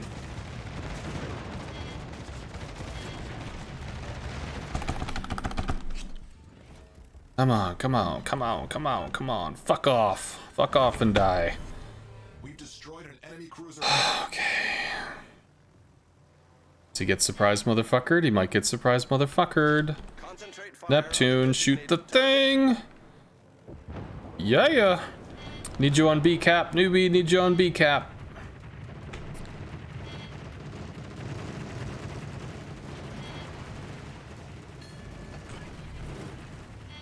All stations. What is there? Concentrate fire on the target. There's a Fiji somewhere. Is the Fiji in smoke? The Fiji is in smoke. In 5 minutes. Fuck. All stations, proceed to capture that area. Can rocket the Massachusetts for probably about 5k. We have to start really early because Germans are scared of dirt. Can't let my planes get dirty. No. Still have lots of rocket planes for the Fiji once the mass is dead. Please keep going forward.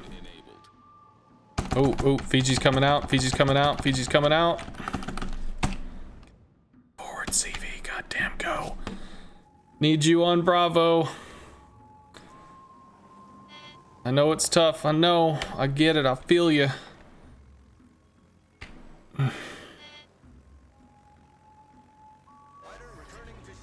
But you gotta get on that cap.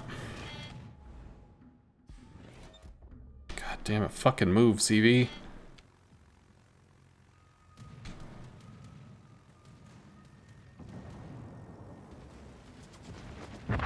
Yes! Okay. Torp the Lexington. Now you work on this shit. 2 minutes, 33 seconds. 3 minutes, 30 to go. Neptune, 25,000 health. Kind of unkillable unless he just eats all the goddamn torps from the Lexington.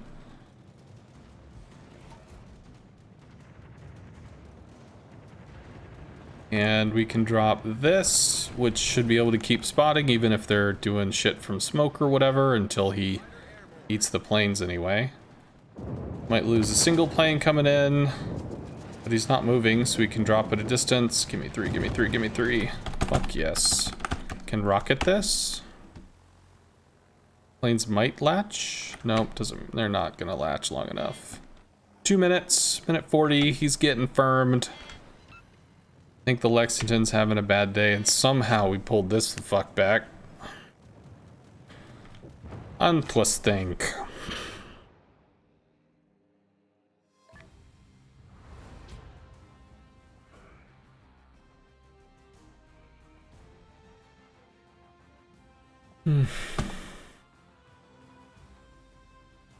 Woot. I need you to send me a message, Star Destroyer. Do I have you? 'Cause I think we played before. Yes, we have.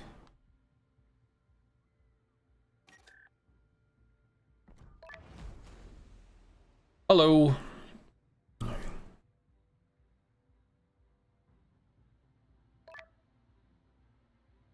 Did they throw or just the CV?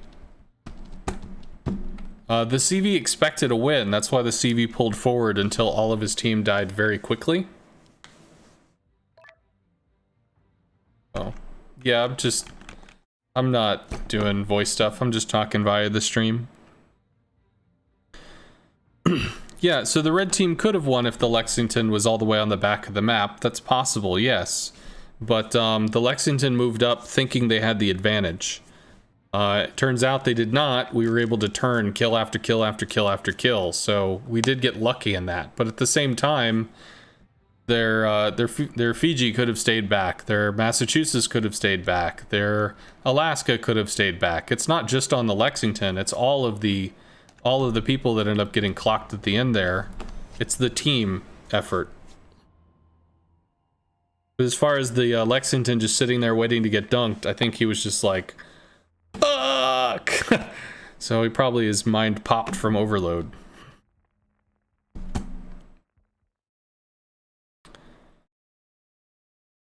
Yeah, we should probably try to save that for match of the day. I think that'd be a good idea.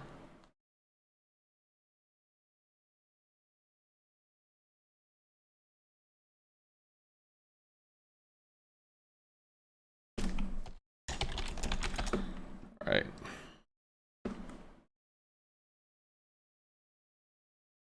Oh, Nos is back. You never got to div with us, man.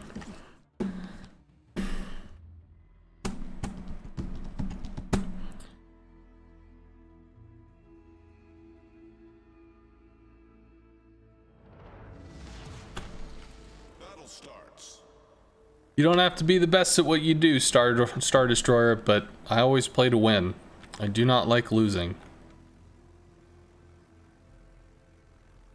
Sometimes Newbie likes to pull out a random ship that he doesn't like or doesn't play very often, because I guess he expects me to carry him, but sadly the laws of physics just don't work that way.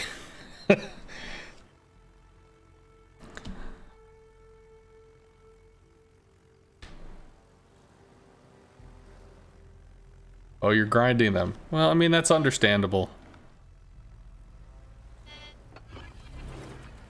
Drop the fighters so that we can watch the flank as we go and scout the rest. There are 4 DDs, so you're gonna have to pay attention to that.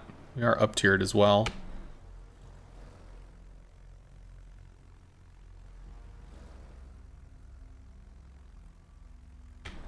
Yeah, I invited you, man. We sat and we waited, but you weren't there. I don't know if you were in a game or something. I guess you went out to lunch, but it's kind of sad. We missed you, man. Let's see if we can duck under the flak, maybe pop the engine boost. Oh, there's a gearing. Gearing is too well angled. Some of that bit, but a lot of it didn't. We'll just bail. It's fine. Oh, with the torp, see if there's something we can find.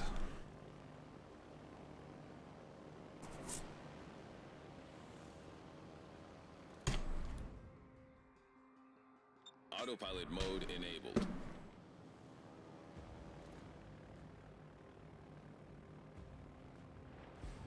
Yeah, not a lot of stuff over here at A, although the Kurfürst is still kind of in the area. It's 4v something. Find out, I suppose. Alright, so you got the rocket planes to divert off of your position, Newbie, but ooh, Georgia got oofed.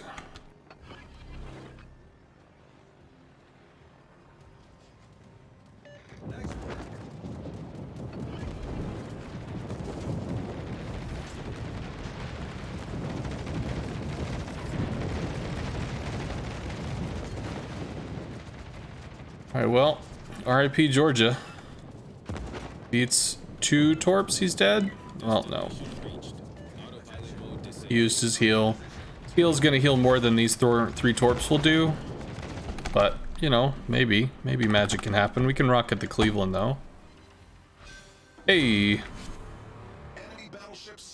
That helps out this side a lot.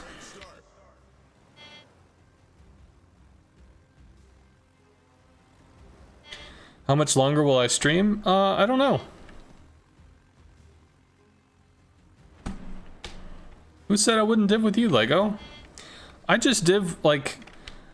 Newbie is a mod. Newbie's around all the time. He set up the Discord. He's been very helpful. He's done a lot to assist the stream. So when he said, hey, I want to div, sure, man, just send me an invite or send me a message and I'll send you a thing. The one thing that I don't do when I div is to have like long conversations, because if I go into Discord, you know, people like to banter, people like to bullshit, which is cool, but it can get overwhelming when the streamer's trying to, like, the streamer's in banter bullshit mode and then all of a sudden there's other stuff happening. So I don't tend to do voice chat. I did it before, it just didn't work. We should actually take bombs, but I'm not gonna bomb a Cleveland. Could bomb the Odin though. Could do that. I'll bomb the Odin. So like, if you want to play with me, Lego, just say, hey, I'd like to div with you, and throw me an invite or throw me a message, and then when I get to port, I'll just click your name and pop you in the div, and we can run around doing div stuff. The only thing to know is I never like to lose, so try not to pick something you're extremely uncomfortable with. All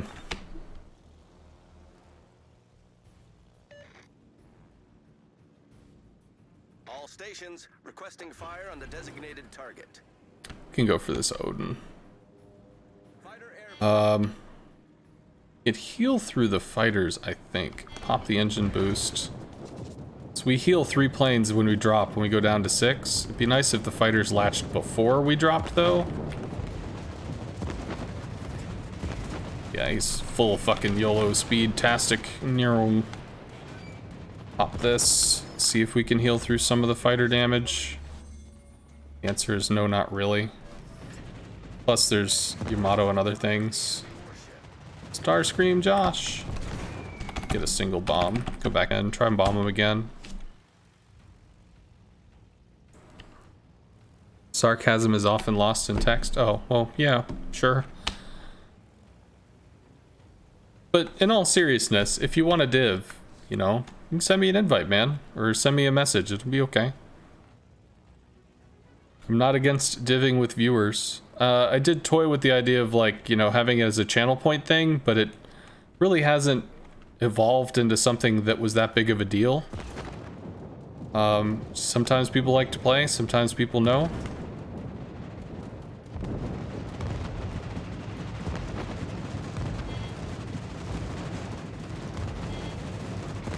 That should hopefully be decent. Well, it could have been more decent. Torps, rockets, torps. We can see if we can dislodge some of the destroyers, maybe?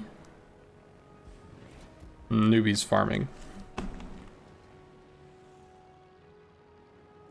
I mean, I could have a div option for channel points. It's just, it's been so much easier to just be informal about it.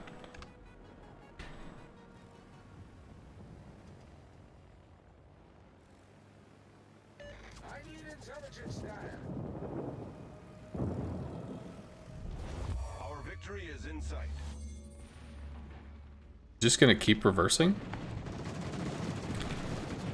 Nope, he did stop. Cool. So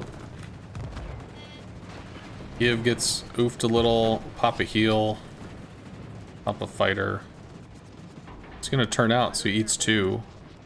'Cause that's gonna bleed speed. He might actually, no, he eats 2. Is he 1? Faster than expected. Give goes down. It's like super lead that, because it's going to take a while for the torps to land, and even still, that's pretty rough. But he did. We can work on the Cleveland, maybe? That's most of the bad guys gone. Well, you did nothing this game. Actually thought that you Citadel the ever-living shit out of the Georgia, and you were just being modest. Autopilot mode enabled.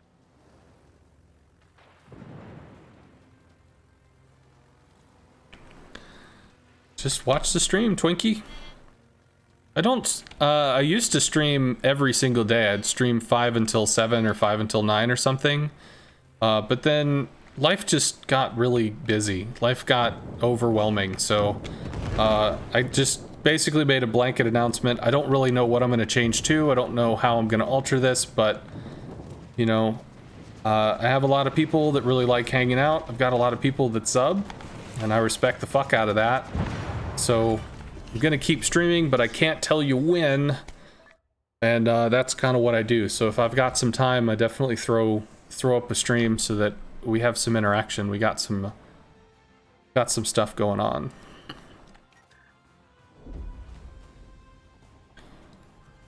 But I do try to stream a decent amount. I usually stream between 100 and 200 hours a month, which can translate to quite a lot of channel points, really.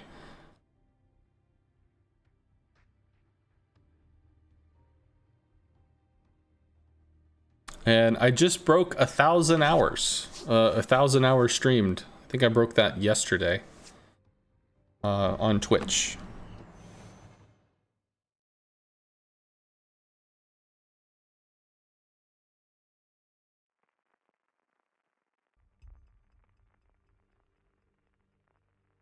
Nice game. Yeah, it worked out. We got some torps into DDs. The Georgia just got wrecked. That's like more than 3 days. Yeah, it's 1,000 hours, a little more than 3 days.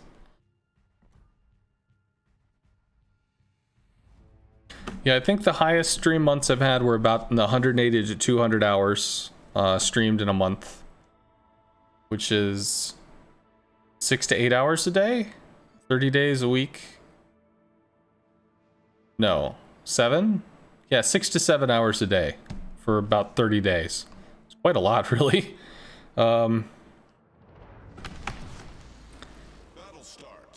Citadel the Megami, maybe the Talen, I can't remember. Zara we should be able to Citadel if they're not hard turning and juking and stuff. Congrats on the milestone. Yeah, I thought it was kind of cool. Not gonna lie.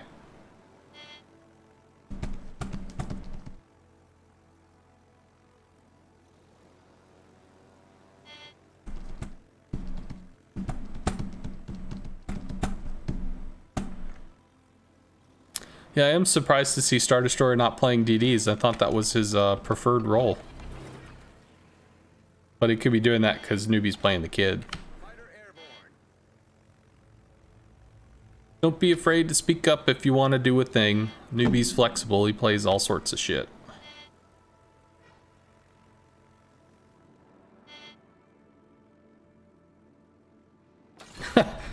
Newbie doesn't even like DDs.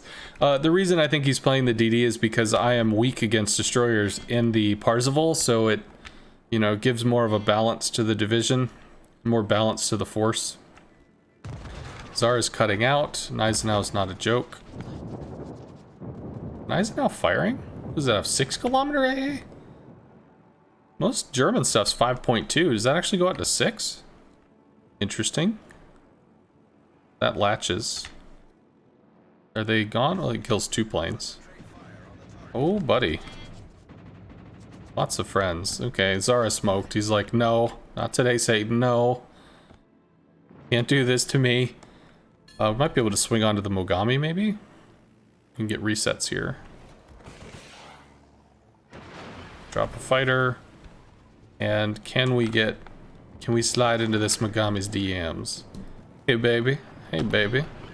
Show me his baby. Oh, baby. Oh, baby. Oh, baby.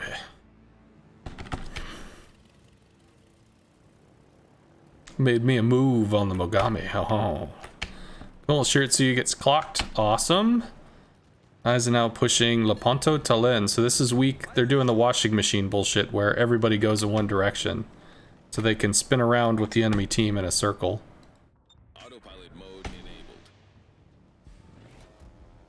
What do I think of full fighter builds? I've actually enjoyed having them a lot for competitive or ranked situations.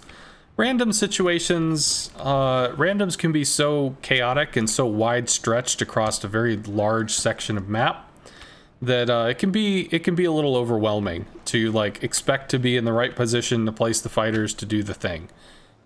That being said, in ranked situations, where the flanks are closer, the maps are tighter, the amount of people are smaller, I've enjoyed it immensely. Especially for tier 10s when facing against FDRs, because a lot of the people in ranked settings or tier 10 settings just don't seem to know how to play against an FDR. They just kind of get bitch slapped, just wham, wham, slapped around and slaughtered. So it is nice to be able to support them in a meaningful way. There's part of me that would really like them to just make the fighters better as a base, like just make them suck less in general. But I mean, if you think about it, if you go full fighter build, if you're going support carrier, well, a support carrier has less offensive abilities because it's in support mode. So basically you're burning commander points. Instead of going in a more offensive situation, you're going in a more defensive situation. So I mean, if that's how they want to handle it in the interim, I get it. It would be nice if they came up with you know, support carriers as a class or something, but who knows when or if or whatever that might end up being. Can relight the Vesteris briefly, or we could just torp the King George. He's just gonna turn out again, he doesn't care. You can bomb the Lepanto or something? That latched. Interesting. That's 4 planes. Or not, because he shot.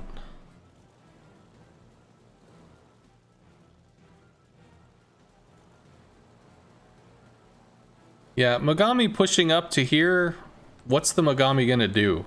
Other than, you know, be filled with explodium. Like, we have a Mogami, where's ours? He's at a distance. He's in a place where he's not gonna get blown up. Their Mogami kind of like walked, hey everybody, let's go, oh fuck, and he's dead. So, you know, that didn't work out very well for him long term.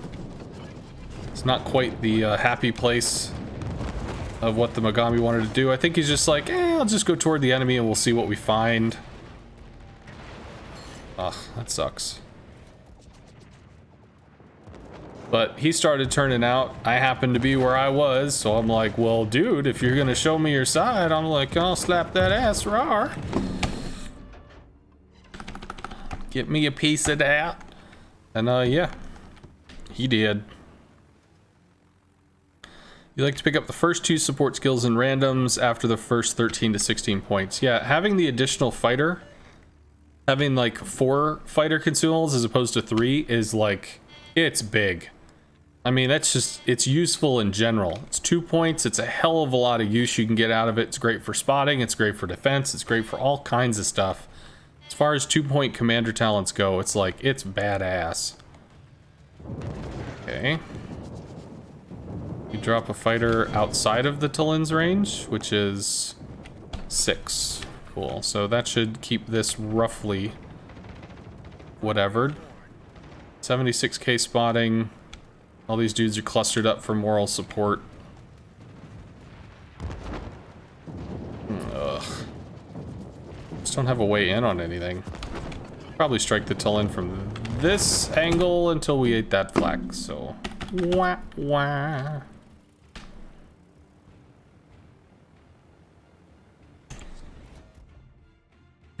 Autopilot mode enabled.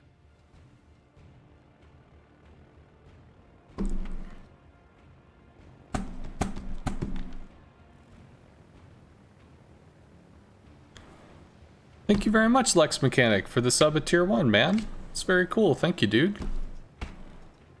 I hope you enjoy the emotes. I've applied for partner a few times, hasn't gone through, but if I understand, that's pretty standard. But eventually, once partner does happen, there will be more emotes, and I hope they're cool. That's a lot of oof. Love you too. Can torp the Talin.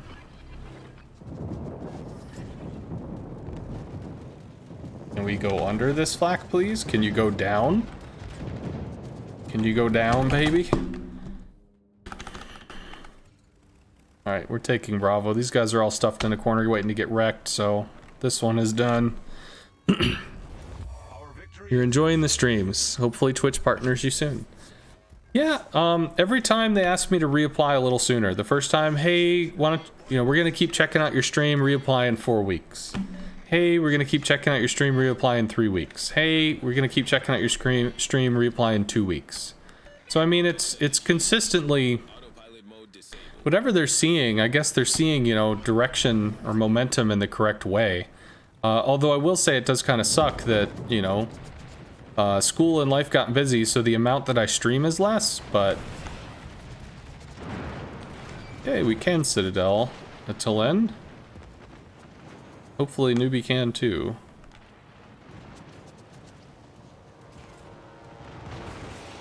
Maybe? Nope. We got a little bit. We herded him. He just needs to be herded some more. He did. Now he gets to retake the cap all over again. Son of a bitch! Oh, 4 points might not happen. Just depends on if any of this stuff can live long enough for him to get the cap points.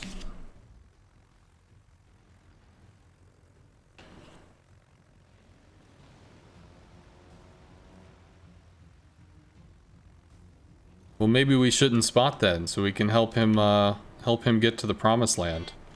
Hide back here while the Lepanto gets his ass kicked for the next 20-something seconds. It takes about a minute to cap, so this should be another 20 seconds. Stop firing your guns, Lepanto. Use the smoke.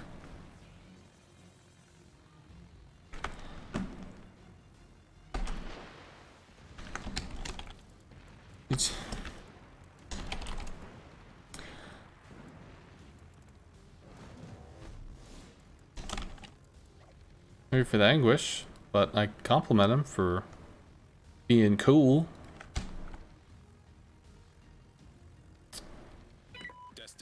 Hey, got the cap, and that's probably nope. sneaky sneaking on by. I am curious though, how many wins have we had? How many wins, losses, whatever? Feels like it has been kind of rough today. We have 1, 2, 3, 4, 5, 6, 7, 8, 9, 10, 11. We have 11 wins and 7 losses. So 11 and 7.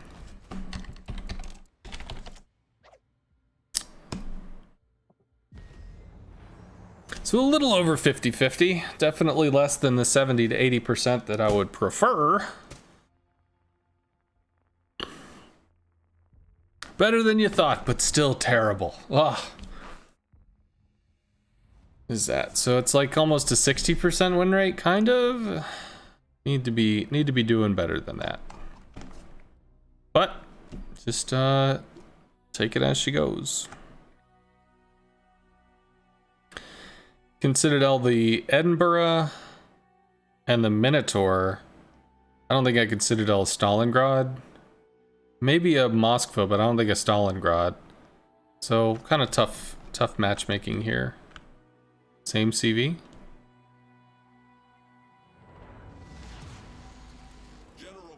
It's another Coop dude. Didn't we just compliment a Coop dude?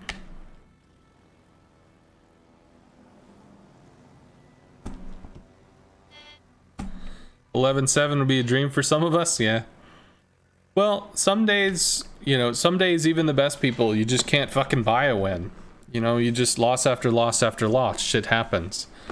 But, you know, ideally on a day where you feel like you can bring what you need to bring, you can do what you need to do, you should be trying to like aim for the win rate you have. My average win rate's around like 63, 67, something like that. So me going 60 is a little lower than I would expect.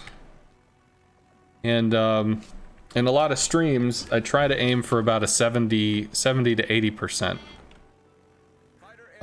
To kind of kick that win rate up piece by piece by piece. Hey, Gilliax. But, I mean, the more that you play, the more that you know, the more you can execute and try to make wins happen. I guess we can try to strike the Lo Yang. I don't really want to do that. Love you too. Clank.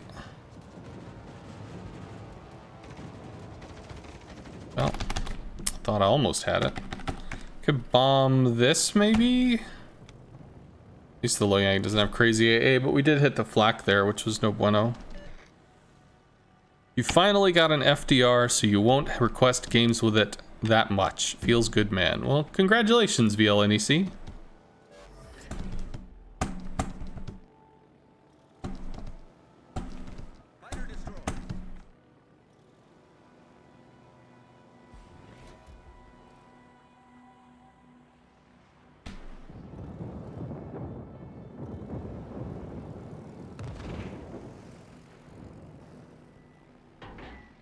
Well, Lo Yang is in Bravo, so not gonna be able to do too much there, but we could try to work on the Riga.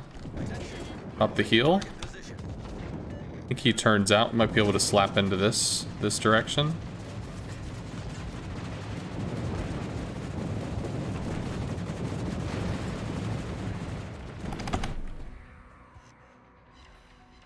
Could hit the Stalin maybe? Oh my god, there's nothing over here. Oh wow. Oh, buddy. Okay. Danger, danger, danger, Will Robinson. Holy no. Okay. The Lo Yang smoke is still up for another minute. You're not going to be able to get in there to spot him for another like 40 to 50 seconds. So if you go against the Lo Yang, you're going to be hydroed. He's going to kill you before you get to him. So, can you wait like 30 seconds before you YOLO this dude? Oh, Jesus. Get one reset ribbon. Oh, great. This is tough, dude. No, it doesn't matter if you're with a Hargumo if you can't see the enemy. If the Lo Yang can see you and you can't see them, then, I mean, that's not a recipe for success. Alright, enemy Riga goes down.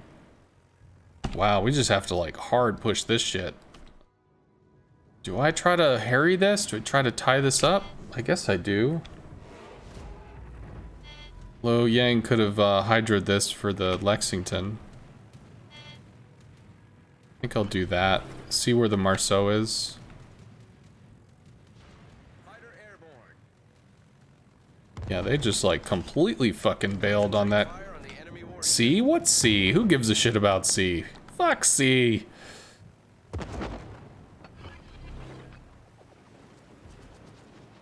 Beached.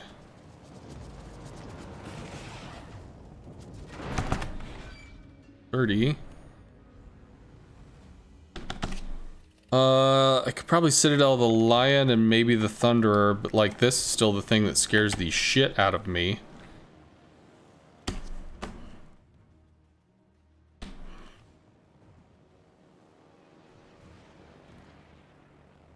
Somehow you don't know how my last 21 days win rate 66% with 101 games, normally 50% win rate guy.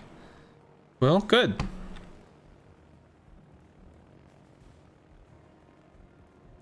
It's the battleship of CVs?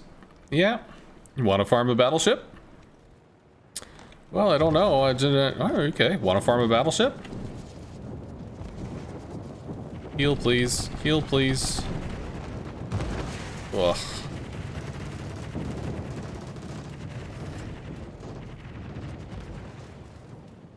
Like, A needs to fall real quick, or somebody has to do something about this shit back here.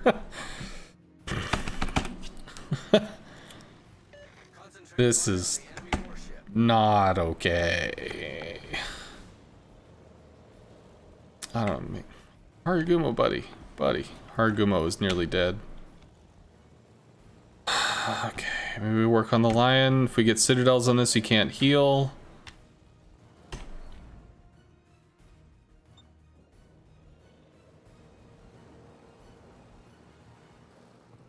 Get back! Retreat now! Retreat now! Affirmative. You do not stop that fuckstorm, because anytime you try to fight that Marceau, you have a Minotaur right up your ass.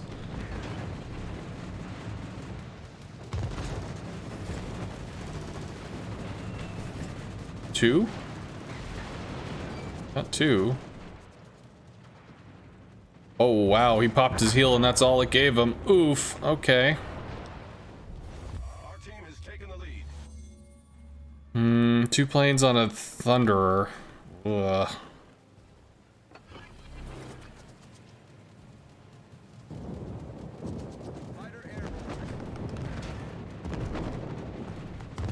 Nope. It's a waste of time. Maybe we can catch the Minotaur out of smoke. Like, what is all this? Get out! Destination reached. Get out! Mode disabled. Moskva, small A gear, all snuggled up in a corner, like, bruh, like, what is this? Flank? Other flanks? There are other flanks that exist? Nah. Let's go hump an island. Alright, so the Fighter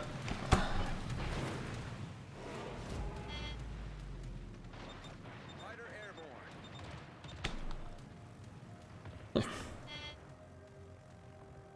see if we can deal with the Minotaur, maybe? It could pre-drop. Cool, we helped. Marceau? Attention. Might have to go for the Marceau as opposed to the Minotaur, but the Minotaur is there. Shit. Shit. Son of a bitch!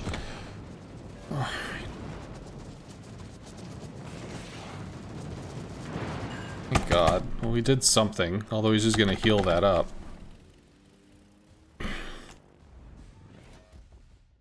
Autopilot mode enabled. Now that everybody is squished down to one little spot, they can start to disperse back again. The stress ball can be released.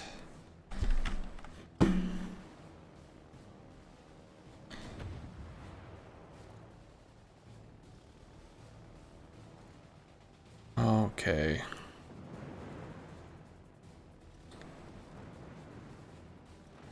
There are a lot of people that actually complain about this map in North America and EU. There are other servers that don't have issues with it, but it does turn out that I think some of the more English-speaking places really just do not like this map. They don't seem to understand it very well. Ugh.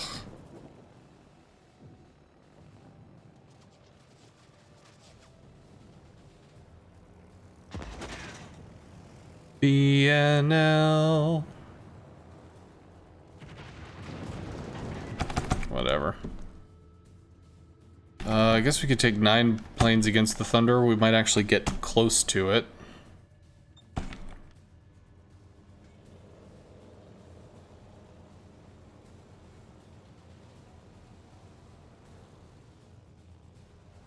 You hate facing Minotaurs in tier 8s? You usually lose whole squadrons to them. It's better than it used to be. Minotaur before patch 8.7, it's just dead,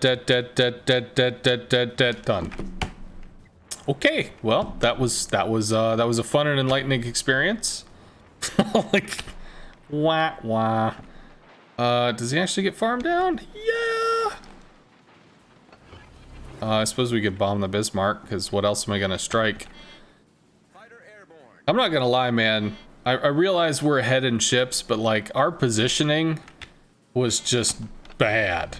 Like, what was this? It worked out for us. I'm glad it worked out for us, but whoa. This game was like an ass clencher for me because I'm looking at this map and it's just not making sense. It's like trying to play Sudoku and you've got like 2 little numbers on the board filled out and that's all you get. Figure it out, bro.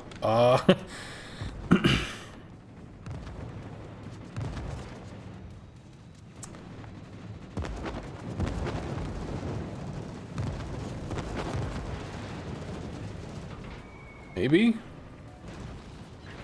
That works out pretty well.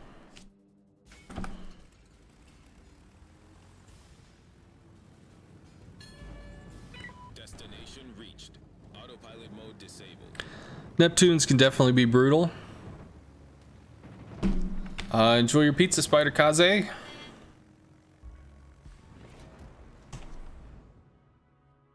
Autopilot mode enabled.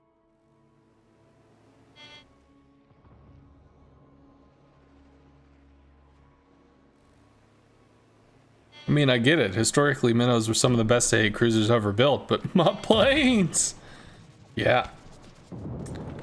The old priority sector, you could set it on like fire and forget, just it was permanently buff aside, so not only was the Minotaur's base AA literally twice what it is now, but then you could buff that permanently by 75% by just sticking it on the side where the CV's planes were going to come from.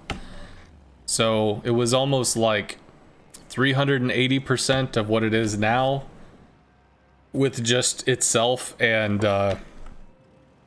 priority sector. It's like, oof.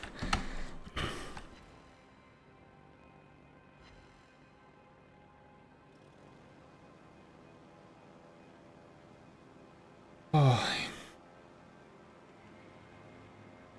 Ooh, going for the back cap. Cheeky. Well, 7 minutes and a whole bunch of points left, so yeah, I think we're I think you're gonna get the cap as long as I don't spot the Lexington. Our victory is in sight. Down goes Fraser from the Thunderer. Spot the Lexington, I guess. Well, you want damage, but I want you to get C-cap. Because C-cap's base 6p, makes you look better on the board. You get more credits and stuff. Think of the children. Think of the children.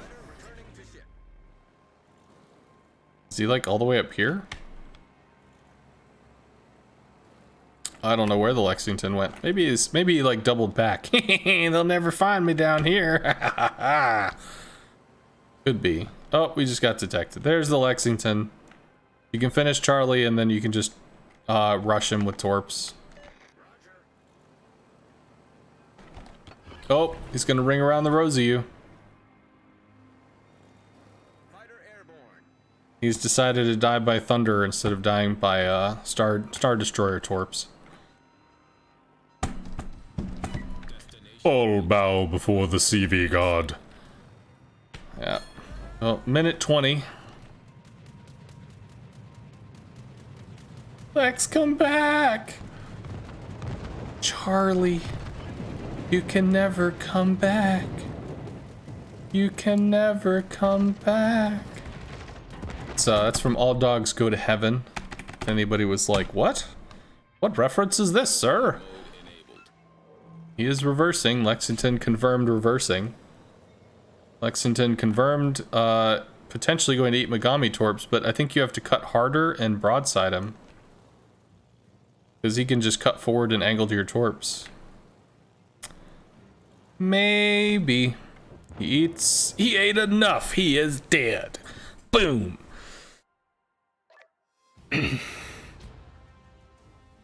Alright.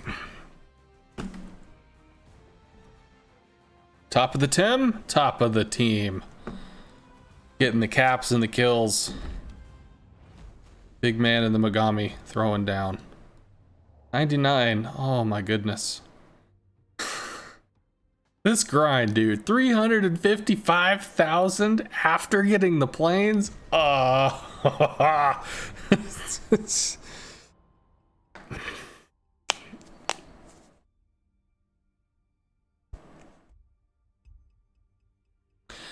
You missed most of the teething issues with the CV/AA rework. You played pre-rework, then took a break for several years, and only started playing again last May and June. Ah, okay, yeah.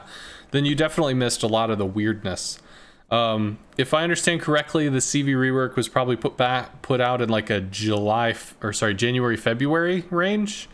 I came in a few months into it, shortly after I think the April Fool's event, because I remember the April Fool's thing, the stuff being in the armory.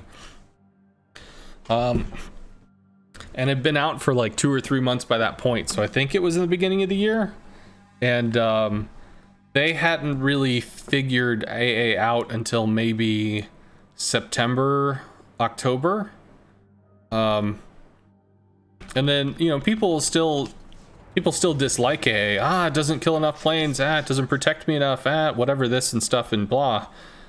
But it really reached, you know, the place that it is now probably in like October of that year.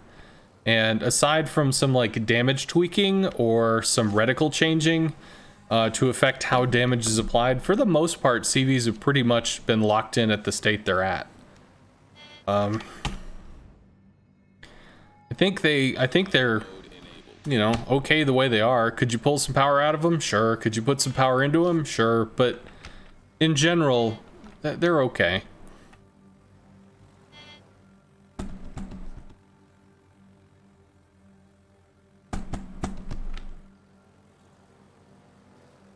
So many critical errors. It's all gone wrong. We could probably Citadel a Bayard.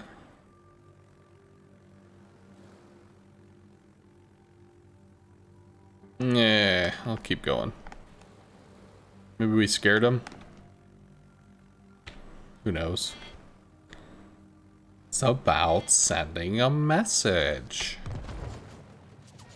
Oh, buddy. A Smolensk and a Haragumo. They came to play. Whiff. Destination reached. Patterson, you can just get across that minefield. That was from Call of Duty World at War. Patterson, you could just get across that minefield.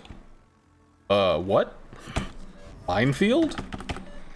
You, like, a field with mines in it?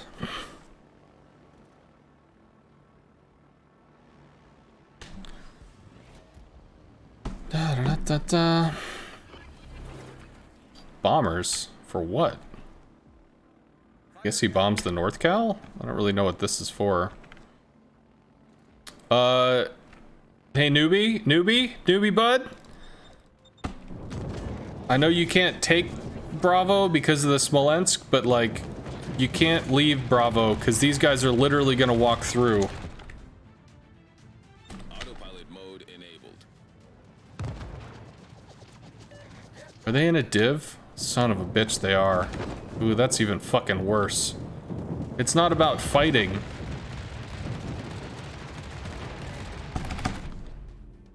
Oh, great.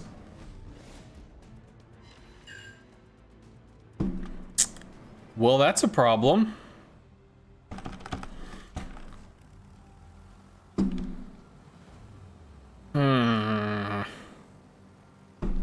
How do we not lose this, then? These guys are gonna have to get aggressive pushing into the crossfire from the Smolensk over at Charlie to somehow kill the shit on the 910 line, which is 2 battleships, so that's a lot of shit. And then over here at Alpha, in order to move forward and kill the shit and the 1-2 line, they have to come across the broadside stuff of a Smolensk Haragumo with a hipper. Okay. I don't know how that all works. I think they just claimed the center of the map and now we lose. Because how the fuck do we dislodge them outside of, like, torps or something? I mean, if you can, like, Kid Torp and Mogami Torp or whatever, that would... Fuck, man, I don't even know. How do we not get Shrek'd here? Fighter destroyed. Attention. Reporting the Yes, the stream was boosted. Typically it runs through the 7,700 whatevers in like approximately 20 minutes. Twitch has just a metric shitload of people that are on this platform, so they really blow through through the recommendeds. But typically the viewers will spike between 20 to 40 viewers, and retention can sometimes be, you know, as much as 30 minutes or maybe 2 hours. So it's nice to have. Okay, 30 seconds. Should reveal the Bayard. Bayard backed up. fighter airborne.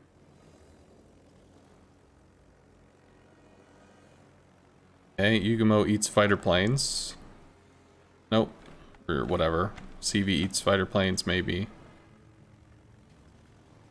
Cause like the Smol and the Haragumo are just gonna be on top of each other. Okay, newbies in smoke. But they're gonna co-smoke because they're in a div. Oh fuck, I had a chance at the Bayard. Can I have a chance at the Bayard again? All stations. Oh yeah. Yugamo did the thing. Haragumo split off from the Smol. That's actually pretty sexy. Concentrate fire. on Lightning the is lit. designated Lightning is lit. I don't know if Mogami has a shot on that. Lightning smokes. Some damage. Lightning's hurt. It's pretty cool. target. The designated target. Okay. Kind of breathing room. Still 2 battleships worth of damage sitting down there, and these guys hopefully are power farming. Reporting the position of a strategic affirmative. Newbie's not dead, which is great. And both of the DD and the Smol smoked, which means there's going to have a downtime. Can we make plays on the downtime? The Smol smoke is fading. Lightning smokes down in about 25 seconds. Should have fightered this. That was my error. At least the Mogami's able to help. Should have fightered that, son of a bitch. At least the Mogami fighter's up. Kurfürst, full health. Smol's got to be in this smoke. He must have moved forward. Ibuki's getting hurt. Haragumo, friend. Would have really liked to have been able to see him there, but wah wah. Whatever. We'll take bombs for the Kerr first and just try to work this thing down slow. Slow and steady wins the race or something. Autopilot mode enabled. North Cal has health. Bro, where are you going? Teammate, I need your support. What is this? You could be over here farming this. You could be over here farming this. Just pick a spot and shoot. Make things dead. I don't know where the enemy CV is. Okay. Star Destroyer's lit. Hopefully he's gonna be okay. And now we just get pushed to the edge of the map and we die.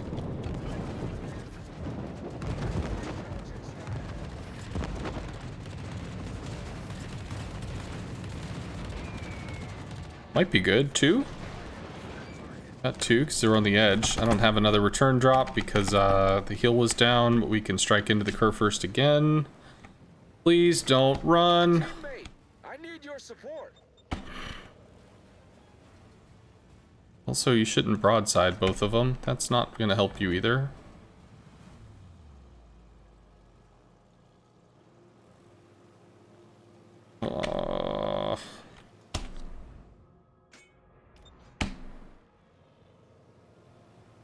This fucking Haragumo's small.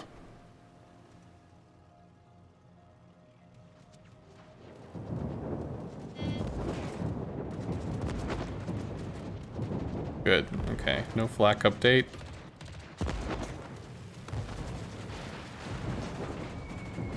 Might actually be okay drop. Saw the lightning. I need help. Please stop running. All stations. Teammate, I need your support. Come on, dude. Teammate, I need your support. Why are you running?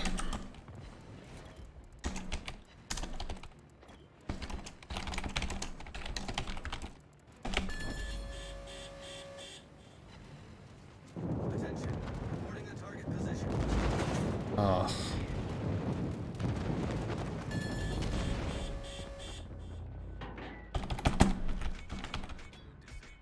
I don't know. I don't know what to do.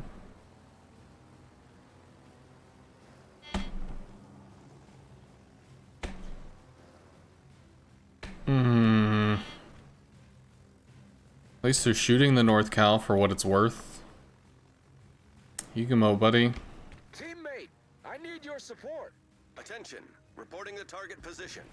All stations requesting fire on the designated target. Autopilot mode enabled. Who knows? It's really low, I knew that.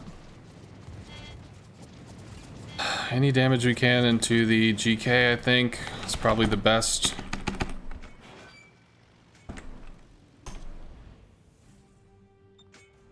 No, I don't need smoke.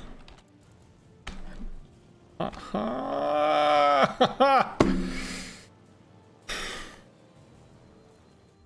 on. We need a way forward. Alright, well the Haragumo part of the div is dead.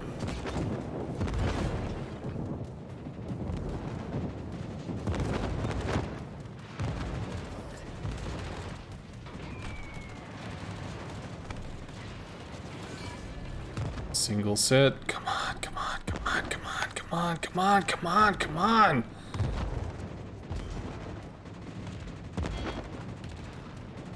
Fuck, he's reversing. Whatever. Autopilot mode disabled.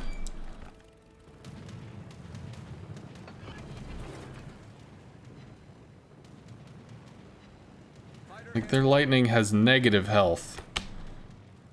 Fuck, man. I think I just have to push in Autopilot mode so that we can try to take this cap somehow or something. Yeah, couldn't push C because of the small pressure. Couldn't push A because of the small pressure. As soon as they took the center of the map, it's like, do we even have the ability to win? Nice. Yugumo murders the lightning. 7,000 health on this son of a bitch. That might actually kill him. Fuck yes. Okay, there's a Lexington that's probably back here or something. Whatever that's worth. This small is still a problem. It's been a problem the entire damn game.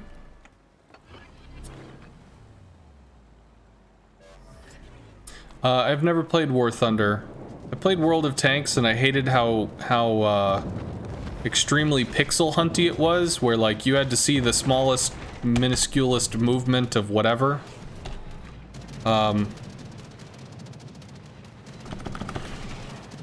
Before, you know, enemy tank or whatever murdered you or something. And War Thunder, I've seen a few streams of people playing it. It gave every indication of being the exact same thing. Where there could be a tank just behind that ledge and you're dead. No, son of a bitch. Okay, you go out and you play again and you're dead. Oh, that's cool too. So it's like that part of War Thunder, I don't know. But then again, I guess there's multiple types of ships for War Thunder. It's not just planes or this or that. Oh my god, the small is dead. The small is dead, roar.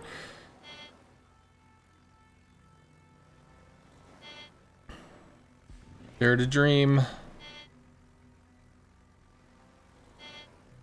Okay. Newbie's got bombers after him. I guess the bombers are looking to see if they can find him.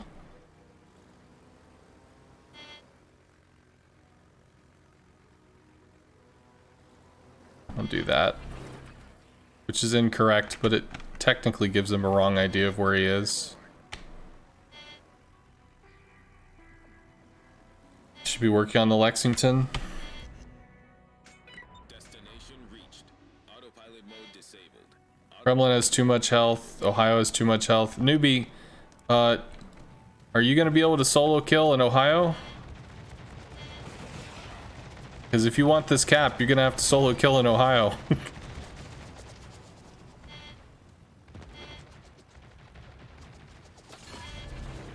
Like, there's still two basically full health battleships over here. You're not looking to cap, well, what are you looking to do?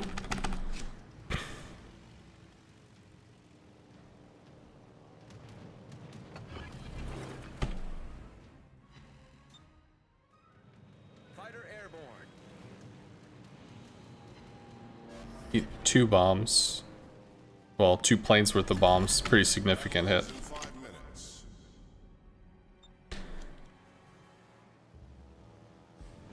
I mean, farming is cool, but I don't know. I just want to win.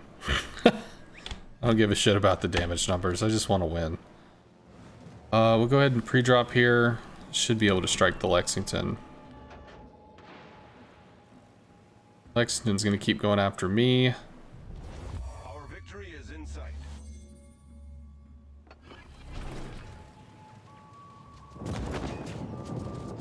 Fighter airborne. Oh, buddy, come on. Mega Coward. That's an interesting name. Get the drop off before those all die.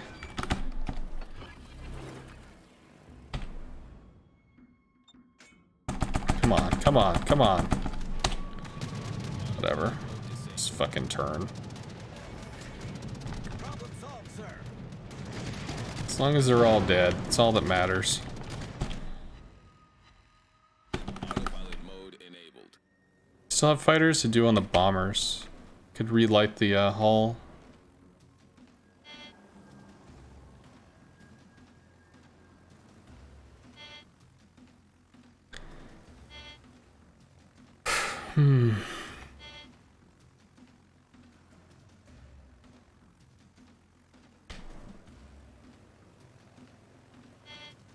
Have fun, the game is over. I don't know. You have a Yugumo that's low. If the Lexington found the Yugumo, clocked him, bam, that's about a 70-point change. We do have a kid that's low, but that's a quill. If he kills me, that's going to be a 110-point exchange, so he's currently working on doing that. So if he gets the kill on me and the Yugumo, this thing could slide about 150, 180 points. And they do still have a cap. So it's like, it feels like it's done, but it's not done, which is really the point. Still have? I don't have additional fighters, so...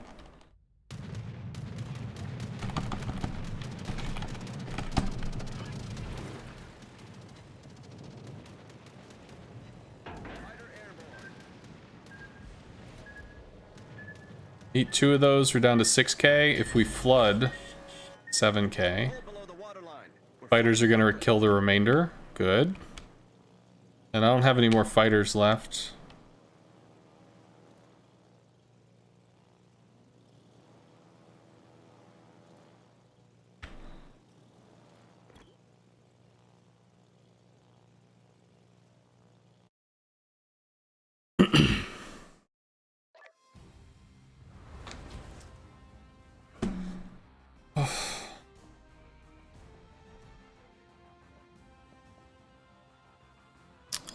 Add to contacts, and I will compliment Rar.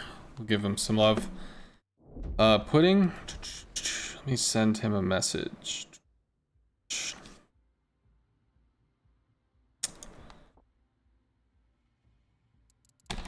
Just for feedback.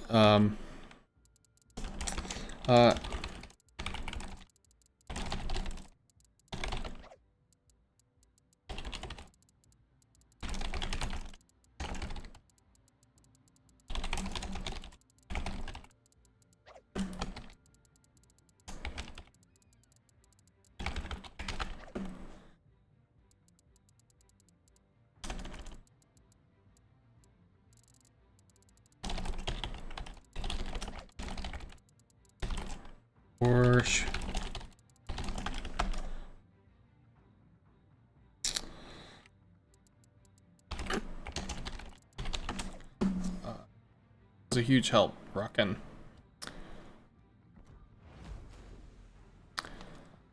Okay.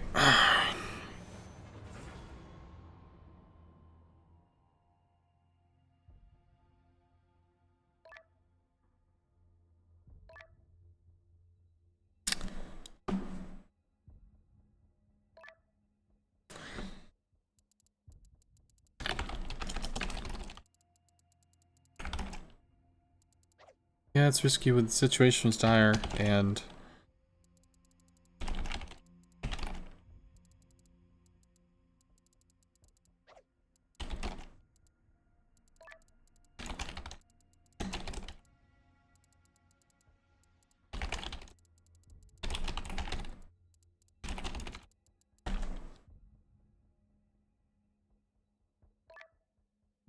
Okay.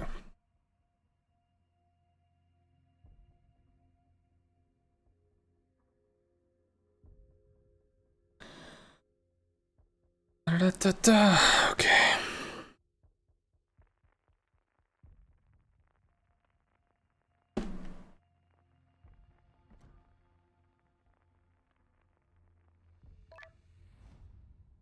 How you been? Finally made it to your stream. Look like a doozy of a game. It's definitely tense. Not gonna lie, it was definitely tense. They had a Haragumo and a Smolensk that claimed the center of the map, and it's like, well, they can smoke each other and just smoke back and forth. We don't have radar for this. I guess they just get to shoot and murder everybody for the entirety of the game. Great!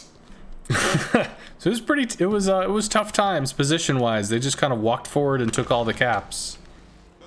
'Twas rough. How you doing, Brushstroke? Hey. The raccoon. Rawr. Ironically, Brushstroke is the one that decided I was a raccoon. If I was to be if I was to have an animal character to represent me, Brushstroke is the one that determined that. So ironic that shortly after Brushstroke shows up, there's a whole bunch of pandas. Do you think the new fighter-related skills have added much to the game? I don't see them used very often in randoms. Well, Well, the reason they're not used very often in randoms is because the map in randoms is extremely large. So you could be working on the left flank, and to get to the right flank, it could be like 20 or 30 kilometers, depending on your position. So it's actually very hard to control the map in a random unless you're in a centralized position with very fast planes.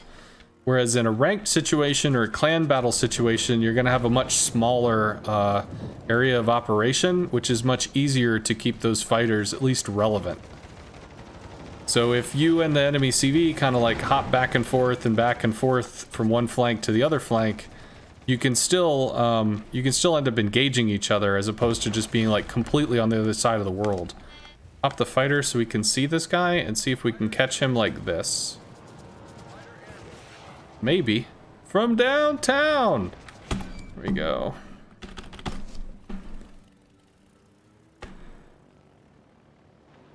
Hello, Jessic. Hello, and good luck, Rar. Gonna have some time coming up where we can work on the little project you pitched a while back. Well, that's cool. I look forward to that, sir.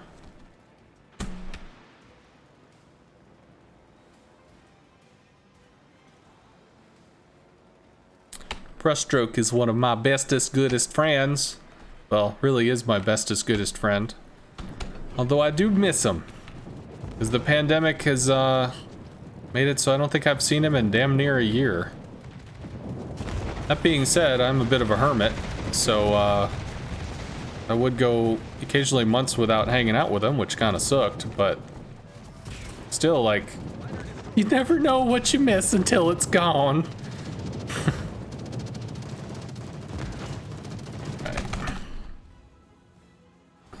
Actually, we should probably bomb the Leon. Shiritsu, why is everybody running from a single DD? Like, it's like, oh god, no! Akazuki running from this dude. For what? You're an Akazuki, you fucking murder people. Use the guns, Luke. Akazuki's like one of the most feared gunboats in the tier. Come on, man.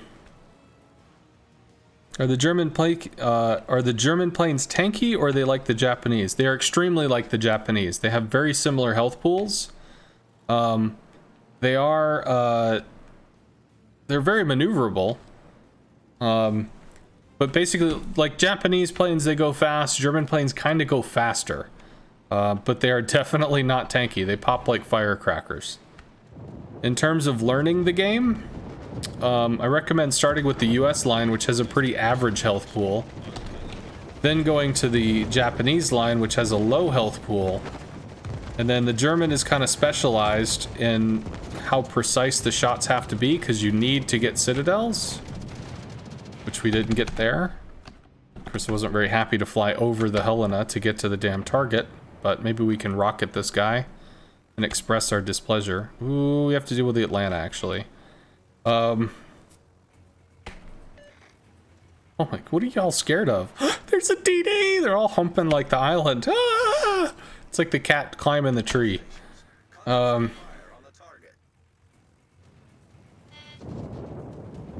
see. We want to strike the Atlanta at an angle, because if we strike dead on, it's very likely that we overpen. It's a little too high. There we go.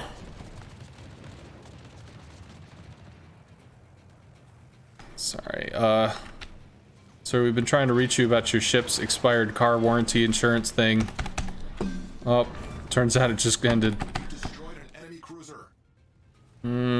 I could rocket the Helena. Should probably rocket the Helena. Give me the thing. But there is hope on the horizon. Yes, there is. That is true. Poor Atlanta. I'm in Atlanta. He didn't represent. I was born in Atlanta. Coming at me with this bullshit. Rawr. See if we can dislodge this Helena. If he's still humping this island or whatever, just trying to block the mid. Could try to go with the Roma, the Tirpitz or something. I just don't know how totally together they are. Yeah, YOLO actually knows quite a bit. YOLO knows how to play, so... Oh my god, there's an Eisenhower. And a Colorado. And a Helena.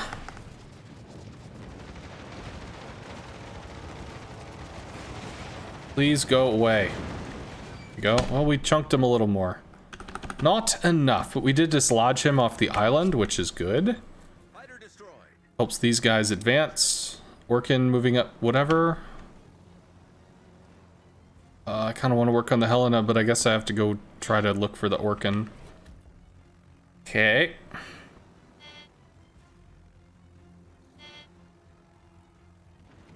Maybe we might start getting some side shots here on this Roma.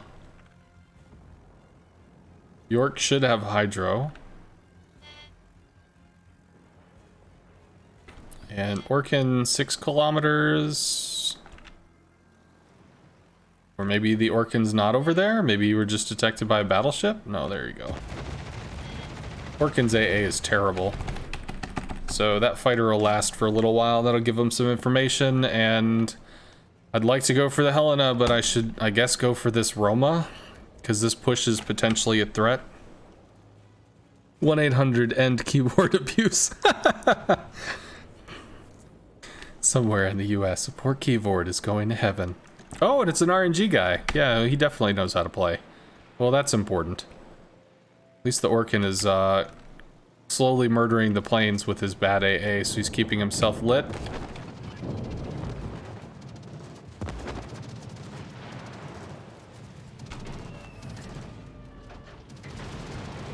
Okay. Can we go again? Orkin's AA is terrible. I don't know about the Roma's AA. We lost the York. Great. Come on, come on, come out, come out, come out, come out. Fuck. Alright. Colorado's pushing. Another single sit. Roma's almost gone. Fuck, now this is pushing. They're everywhere. Autopilot mode enabled. Nobody? Nobody's got this? Nobody? No? Arrgh.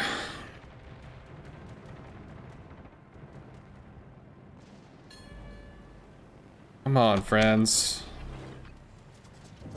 That Helena is still not fucking dead. Now we're gonna start getting chewed up.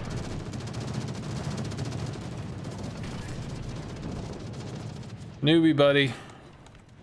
You need to, like, start balls deep in, you know, activate that go around murdering bitches aspect of yourself and get out from behind the rock. Or did you go AFK? Oh, you're stuck. Well, that would explain why the normally extremely aggressive Massachusetts has decided to, just, you know, make out indecently with his waifu on stream. Newbie says he's caught between her legs at the moment, and he cannot get free. Unfortunate. But I mean, death by suffocation is preferable to other forms of death, I suppose.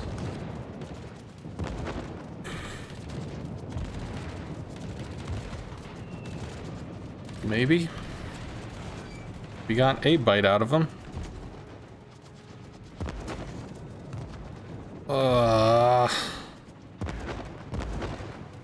I have my needs. Right.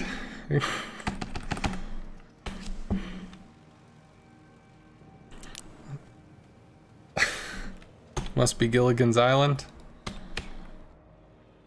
Okay, Colorado is almost dead. And then there's a Gneisenau, which has non-shit AA. Which, theoretically, we just shouldn't waste planes into that. Because we only have 4 planes. They're going to kill probably 2 on the way in outside of a heal, which means I need at least 5 planes to strike into this. Wish I could get even half as many sits as you do with the German CVs. Well, it's just a lot of play. You've been busy. You've been busy doing the artwork stuff. Colorado just won't fucking die! But the Akazuki will farm him down, so we don't have to worry about that. Colorado is dead. We get some torps into that. We're gonna come back out with some bombs. Right now they are cock blocking our point gain, and we are even in kills, so this is not good for us. This is bad. Try Hard from China, Twitch TV is has turned off the flow. Good night, or have fun, newbie. Maybe newbie's got to take a shower.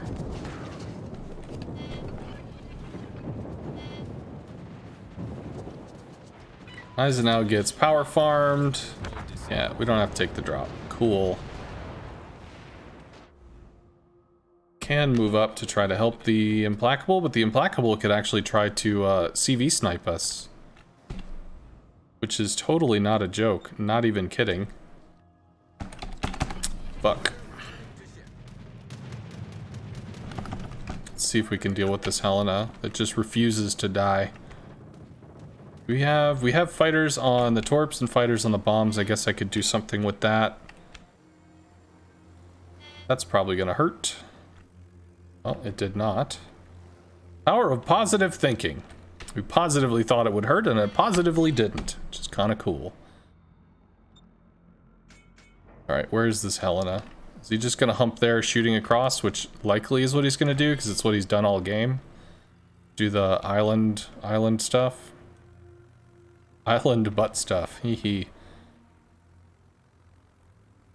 I really don't want to rocket across the Turpits, but the Turpits does not have amazing AA. And Albemarle is scary too. Yeah, I think we try to collect this Helena that just refuses to fucking die. Who is turning, he's turning. This... 2 Citadels, please. Thank you. Can bomb the Turpits.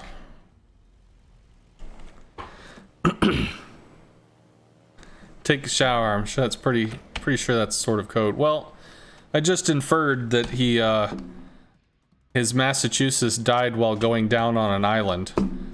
Death by suffocation. So one would assume that he probably needed to take a shower after that. I mean, body jokes and all. You got to carry it through the end because, you know, commit to the bit and all that.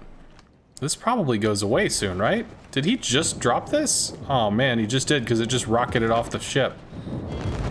Well, we get to drop and then we lose 3 planes, but we also ate a lot of fucking flak, so... Single Citadel and a bunch of dead planes. Get out! Get out! Hey, we lived with 4 of them. Came in with 7, came back with 4. That kind of works out okay.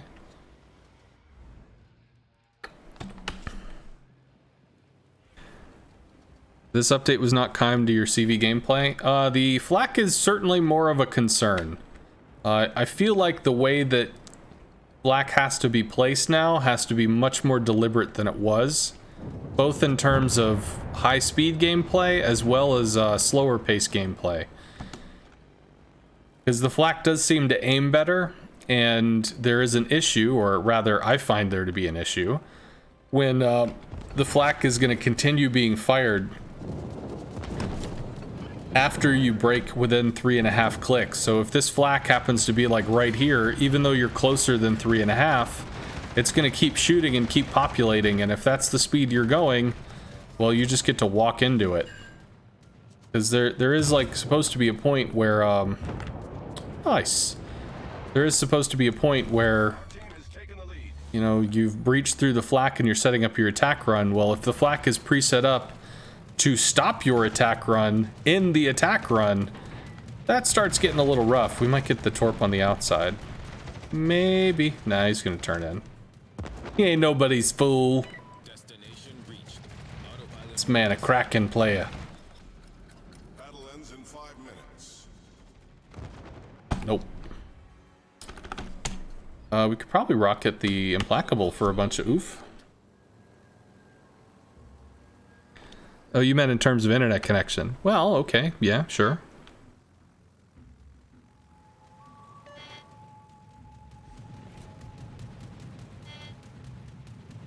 Ascanson? Ascansian.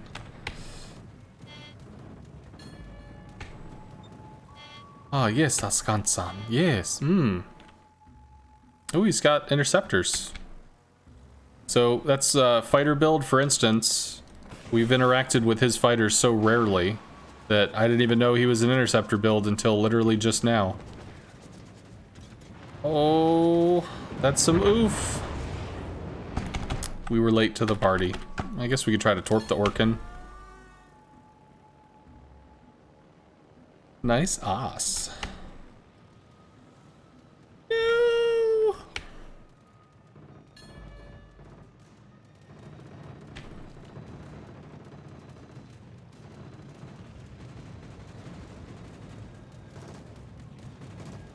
Torpedoes probably outruns him.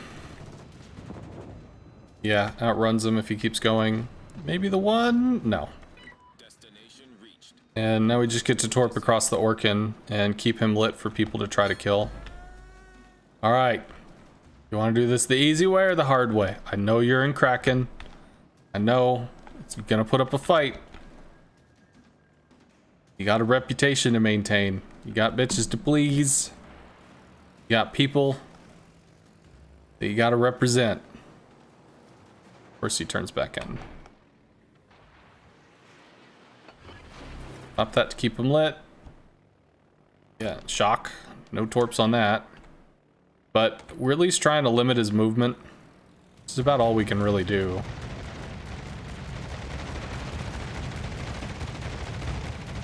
No. Swings in. Scrapes the hull. And now we just fake drop. Just to keep him lit. So this ends faster than the speed of never.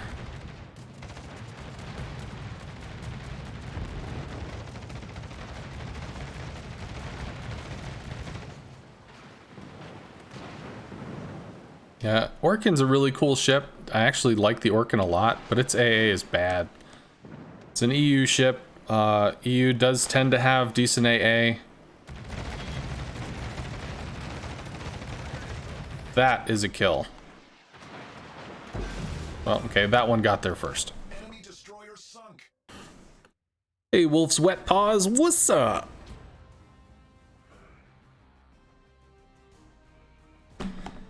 Black seems to activate deeper. Yeah, I've definitely noticed, because, like, I'll come in on bombing runs.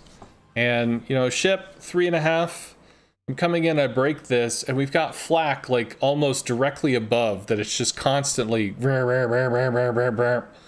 So, unless you left the 3.5 so that they would aim the flak cannon somewhere else so that you could then come back in to bomb the ship, you're just gonna, bam, eat flak when you go in to bomb. Which is like, okay, really? That's kind of rough. I was reported. That's no bueno. Alright, so. Sinking secured. To the Scots to steal my kill. Yeah, we can do a third div, mate. There've been a few people that were saying something. Oh no, Spuddy, you still around? He'd asked. Okay.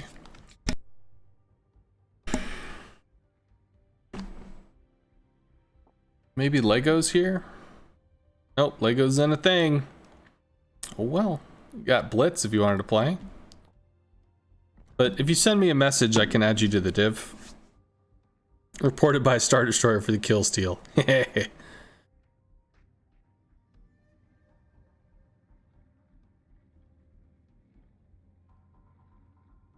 Well, whatever. If somebody wants to join the div, there we go. Cool. Well, I know what I'm playing, because it's just going to be shitloads of this. At least until we get halfway, and then maybe I'll just free XP it, rather than go the whole 360,000 experience. I'm really going more for like a representative sort of thing. Was that a rage message from someone? No. There was a Yugamo, I think it was a Yugamo, that was in a game 2 or 3 matches back. And I asked him, like, because there were 2 battleships that were pushing, we're up in the north, and the Yugamo is hiding with us to stay safe from the CV. I asked him for support, so he ran over and he smoked my CV, and it's like, that's not useful. That's not what I needed. I needed you to be in a position to torp this stuff. And he's like, well, the CV could have gotten me. Yeah, but if you used your smoke on me, you could have used your smoke on you if the CV was coming for you. We needed you to be in a position where you could be, you know, affecting what's going on. Ultimately, after I asked, like, hey, we need your help or whatever, he ended up moving forward and he tripped face first across the lightning that I chiseled down to like 300 health. So he just shot him once in the face and got the kill, which was good because it removed the lightning from, you know, the flank. But he had asked, like, did the smoke help? What did you need me to do? Why were you asking me for support? So I messaged him to try to explain. I just didn't explain it in the middle of the battle.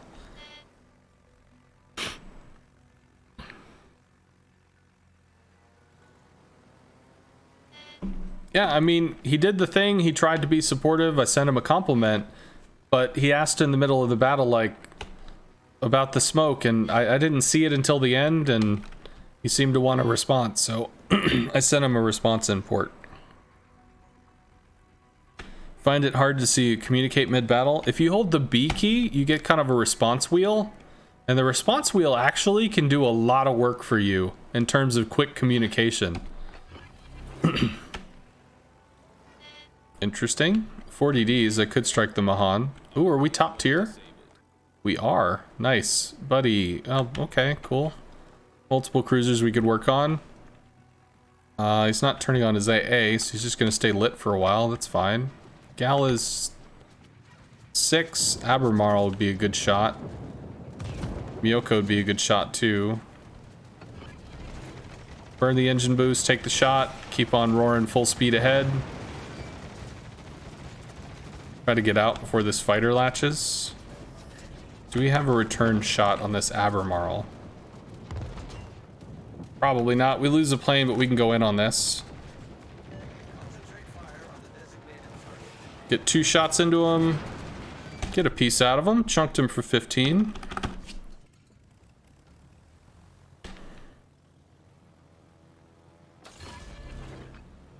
Yeah, I appreciate your effort. Lexington bomber. The fuck? Maybe he's going for me. Might be. I'll do that. Try to give you something.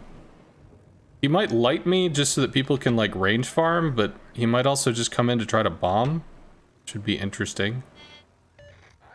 He loses all these just from like AA and shit. Yeah, the bombing run's gonna hurt. Should do probably... He didn't come in at an angle, he just came in flat. Well, okay, that was his mistake. Alicenair. Chunked the Albemarle, we chunked the Miyoko. Chunked the Gal. For not very much. Do we have a return trip on this? No, because it's in Amagi, Colorado. We just have to get out. Only had the 3 planes.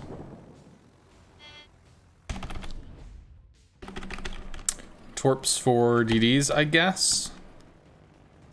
And Teammate, I need your support. need you to deal with destroyers in the center. Try mom if you can. There's way too much shit going over in this weird cluster over on the 8 line. These DDs are gonna just surround and hurt the North Carolina Chappie. I'll try and help light them, but we need effective fire that's gonna do something about them. We might get lucky and he flies through that. Yeah, he gets impatient. That latches. This is a newer CV player.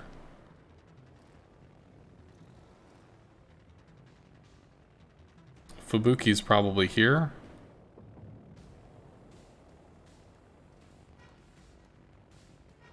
Can't strike the Gal because he's turning in. Lexington's moving up. The fuck? Autopilot mode Get enabled. back. Yeah, y'all need to get back. This is a hard push from them. When the CV is committing, I mean, it's 6v2 at this moment, so... It's time to make the game return and just hope you don't get Citadel'd. Because there's just too much shit there.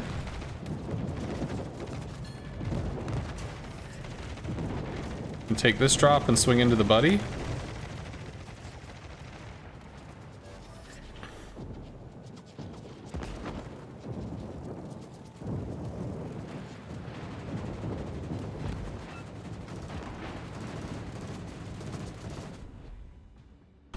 take rockets. Try and work on cruisers again. They've already got one cruiser down. Broke something on the buddy. Buddy looks like he's having a bad day. Gal's backing up. What the hell else was there? Miyoko, right? Buddy's having a bad day. Buddy's going down. Mahan is bailed. Cool. So the Chappie and the North Cal working together, fight back the plane. CV is kind of new. You can see that by how he's playing.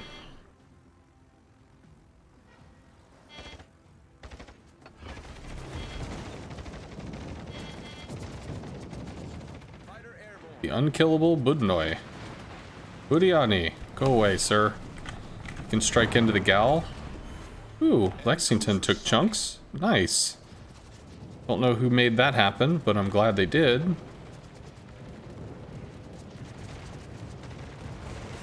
Maybe? Okay, 7K. Something. Miyoko's somewhere... Like, it's... I don't know. That's pretty... I can't help you over there, Star Destroyer, not long term. Okay.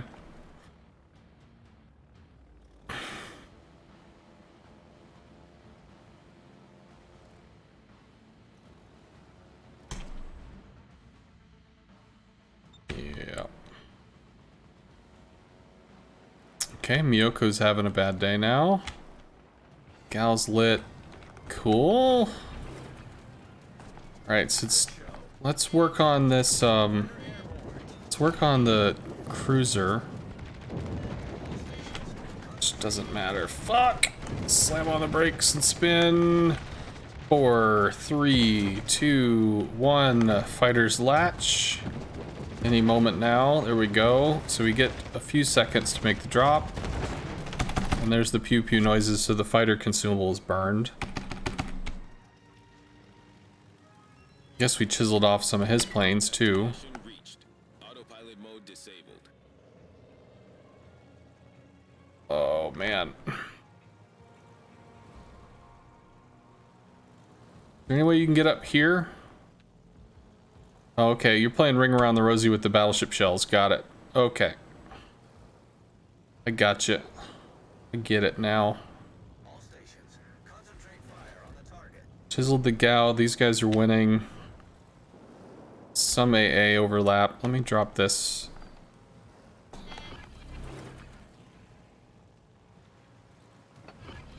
Fighter airborne. Let's see if we can hurt the Colorado.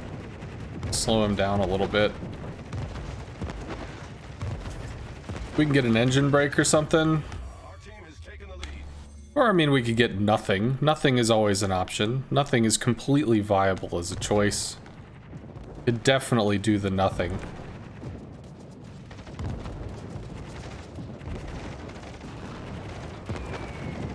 Two hits for whatever that's worth. Single sit. Mahan's super low. If the lightning's low as well, that's cool, but...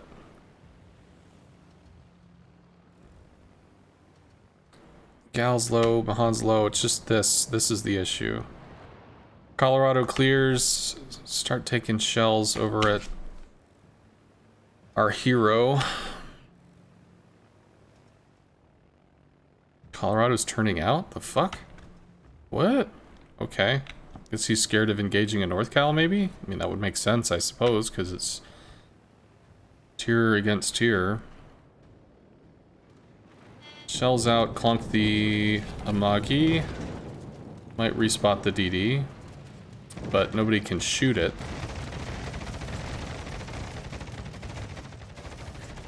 I guess we just work on the Amagi then. That was an unexpected change of events, but okay. There's the Gal.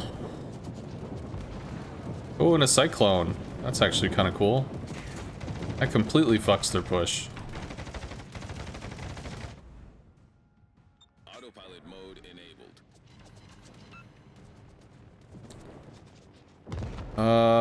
Right. We can take rockets and look for this. Maybe get the Gal, maybe get the Mahan, get them off the board. Supposedly the lightning's extremely low as well.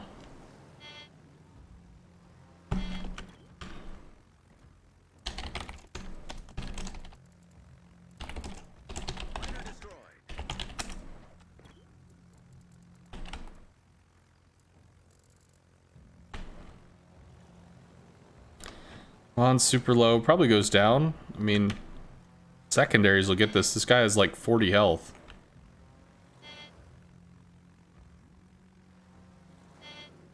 Bahan is dead. How much for the Fubuki? Fubuki is smoked. Full health. Probably want to go for the gal. Did they lose their CV? Holy shit, they did. I don't know who killed him, but that's pretty cool. And we drop a fighter for this because he's outrunning his smoke.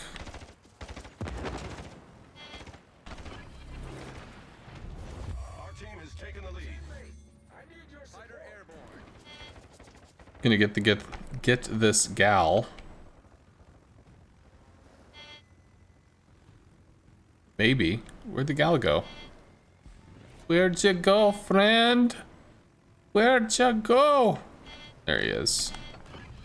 We can't have this ass. Nah. The Reaper has come for you. We've destroyed an enemy cruiser. Alright, Amagi 23, Colorado 43. We are capping for what that's worth, but there's still a full health destroyer out there. Maybe we can somehow help this. TVs suck ass.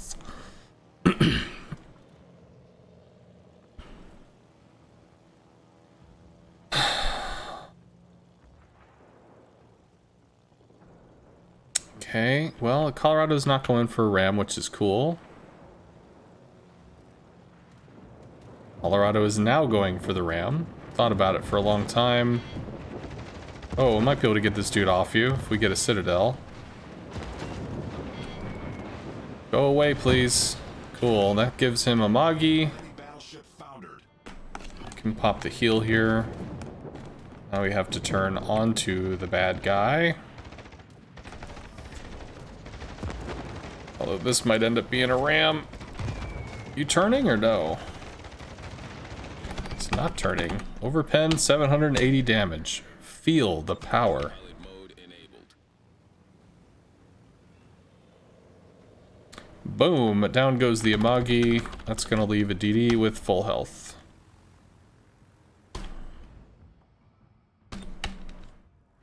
Star Destroyer is like, yeah!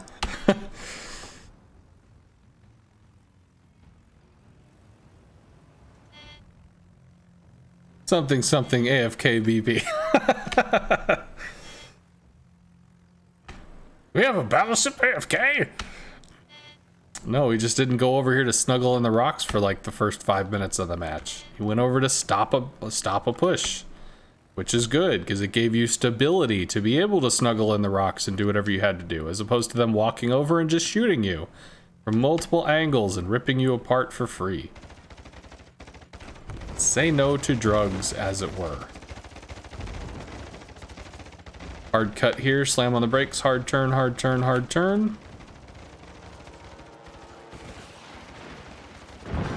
Got him. We've sunk.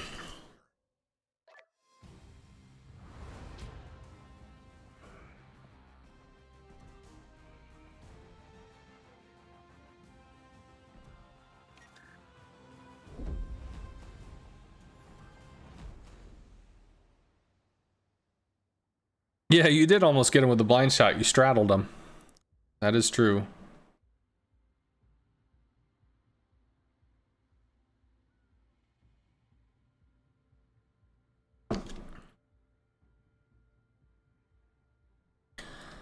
So doing a little better. Last bit's been pretty good.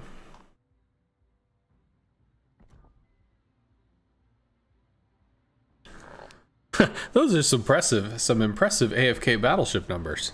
All right. While this loads in, I'm going to run to the restroom. I'll be right back.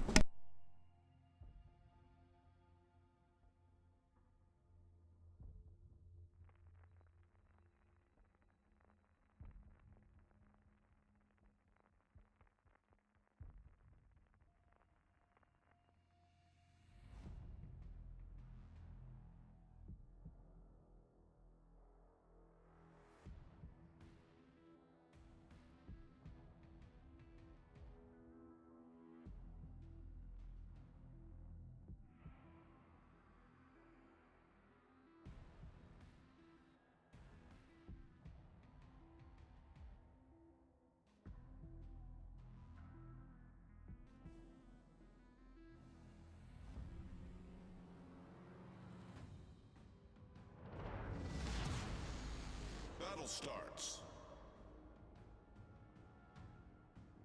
Good luck and fair seas. Roar.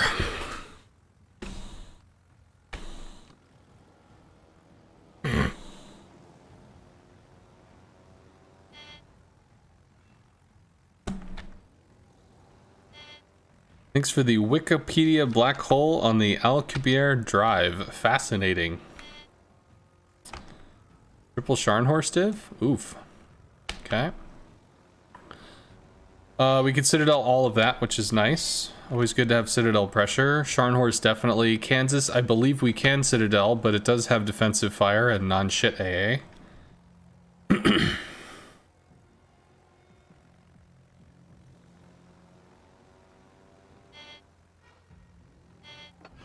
That probably gets murdered, but gives us some info. So we got a Pensacola out wide. I can go after the anchorage while he's not in smoke. Up the speed. Eat the flak. That should be a good shot. He got clonked. And most of my damage was from that flak cloud. He was there-ish, right? I don't know where the hell he is. Power of positive thinking. Whiff. Alright. Really, after I took the flak, I should have just abandoned the second pass. Wasn't expecting to get anything out of that. And actually, I think we lost all of those planes. We just, we only got 2 out. 2 back after the shot. So that's not great.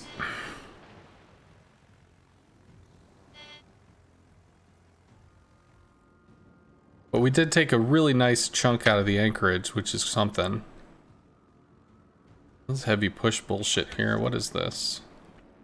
Oh, because of the triple Sharn div. Oh man, they're just gonna push in like a fuck train? Okay, so we need to get this Fiji off the map. He wants the Viserys. We're gonna have to go with this. It's not smoked because you can see the Viserys. Come on, come on, come on, come on, come on, come on, come on.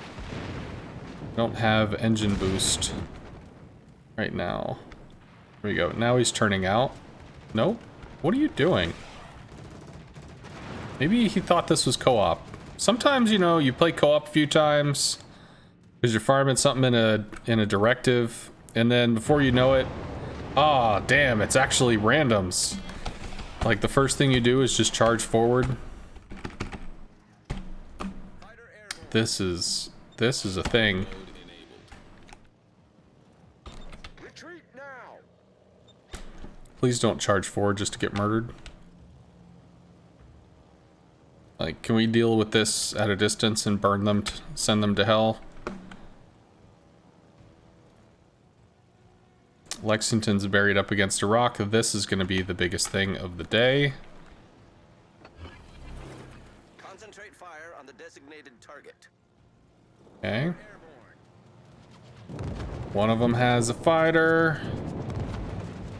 Top heel. Fighter will latch, but we should get to be able to drop and bail. Come back in, do it again. Clunk. Alright. 2 bombs, lost a bunch of planes for it. Came in with 9, got out with 4.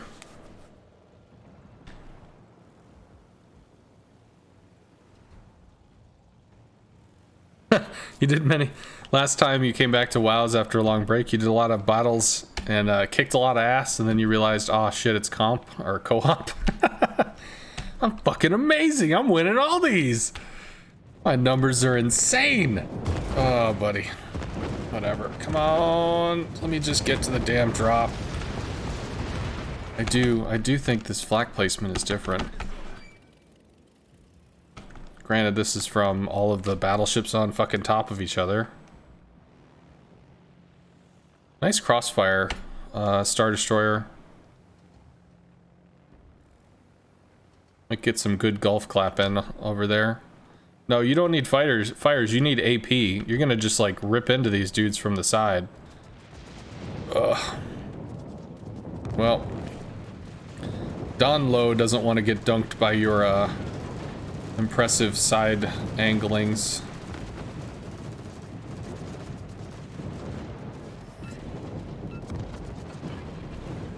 Alright, so this will kill Kev a strike. Dies to me, dies to somebody else, whatever, but he's dead. And we can bomb lead Scharnhorst man.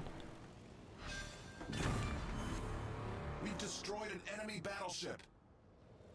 Bots are people too. Attention. Reporting the target position. Cool. Good job reversing Star Destroyer, because that way you're not eating the torp threat.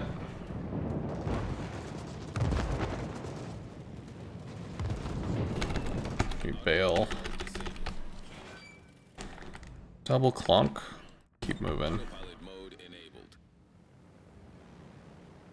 I've been working at the BB all the fucking game.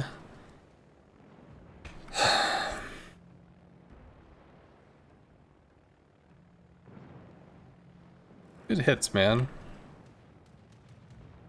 Alright, so Sharn is burning, and I assume he's dead if Star Destroyer took shots at the other one.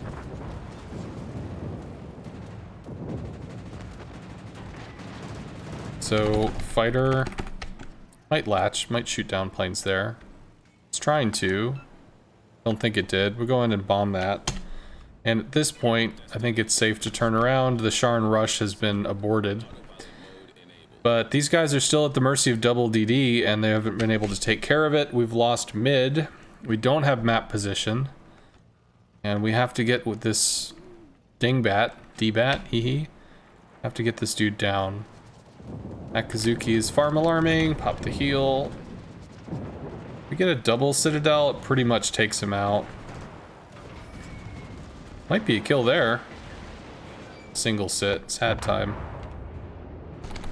Let's go for the anchorage. Try to get in here. Do the thing, make the plays. Anchorage is spotted, so he's not in smoke.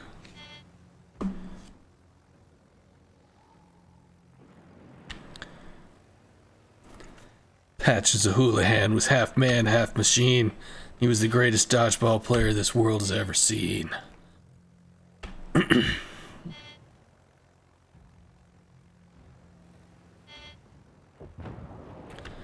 He goes down. All right. Kansas at half, Kansas at full, and then DDs and stuff. Drop that for spotting in case he has to smoke.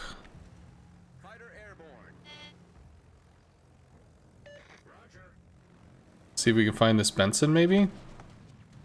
Yeah, Cleveland. I know Kansas. I know. There's the Benson. All stations capture the base. That's not what I wanted. I wanted that. Concentrate fire on the target. That's what I wanted. Shoot him a little, chunk him for 3k. I'm okay with this. He wants to turn, but he can't because there's an island in the way, which means he's just gonna eat more shit. All the people that love him and know him best. Whiff, whiff, whiff, whiff, whiff. There we go. Autopilot mode disabled. Autopilot mode enabled. Put all our balls on the chopping block. Speaking of balls, there's dongs. Hee hee. We could rocket the Pensacola, depending on how much health it has. Or we could not rocket the Pensacola, because it has 0 health. Once again, I'll drop a fighter for spotting. I'll give him the ability to farm alarm. Roger. Fighter airborne. And we'll go after the Kansas. At least the lower health Kansas that looks to be threatening a Leander.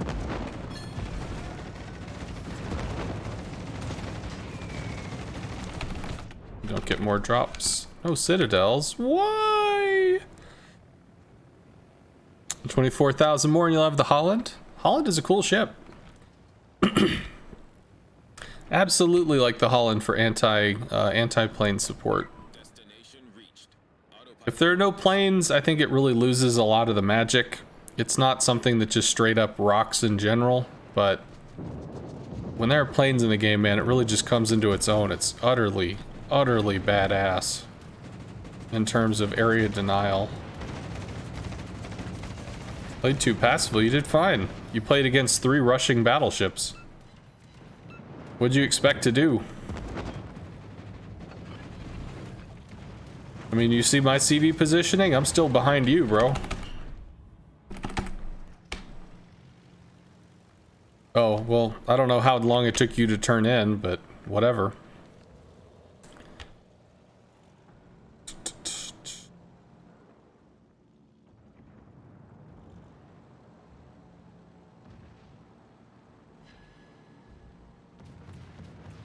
He's just open watering at this point.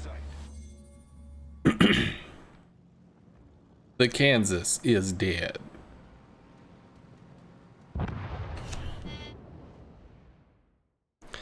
You gonna admit you'll miss the oyster? You know, I actually missed the Oland. The Uland. Uland.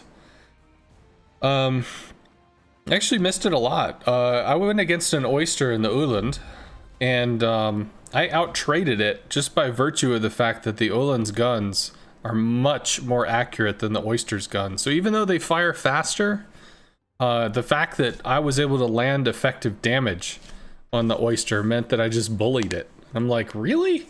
This is up a tier on me. Why am I beating the shit out of this guy? But nonetheless, that's what it was.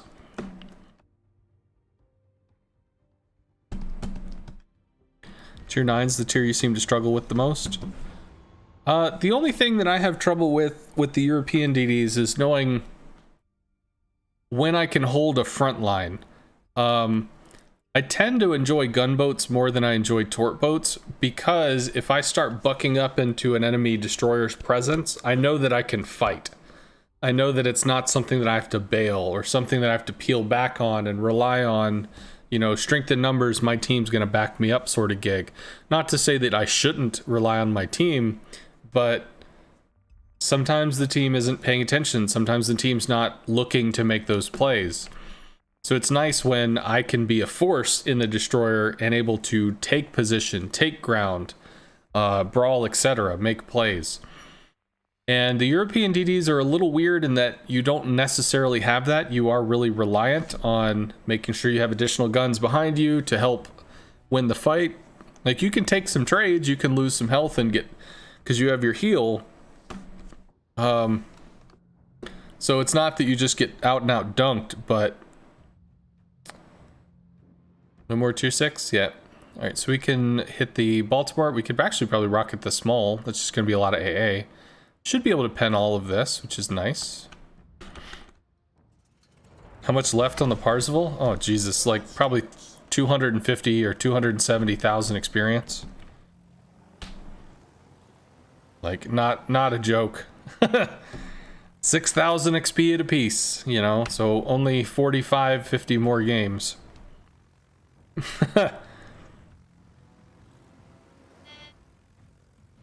So realistically, I mean, I'll probably get it halfway or until we have a good many hours of stream, and then I can upload it as a regrind stream for people to, like, I see how he plays the Parzival, I understand his movement patterns, he makes these choices, he shoots this thing, he does that, whatever. I'm not saying every game is, you know, 100% full power Super Saiyan craziness, but it's really just supposed to be when somebody decides, you know, I think I'm going to try the German line. All right, well, I've got a regrind stream. You can check this out. You can see what decisions I make and what I do as you upgrade the ship and make your way through the thing. That's really the goal of all this.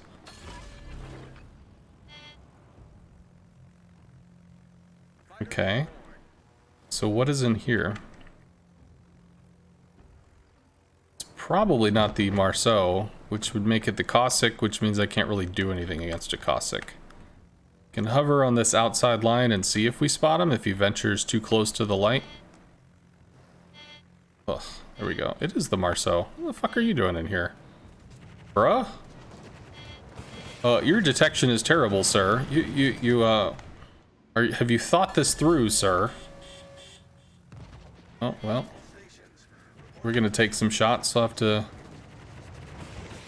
employ evasive maneuvers. The Marceau is non-shit AA. I guess this guy's just not using it. Whatever. Try to evade a little, so the battleships shooting at the last known don't just keep hitting me for free.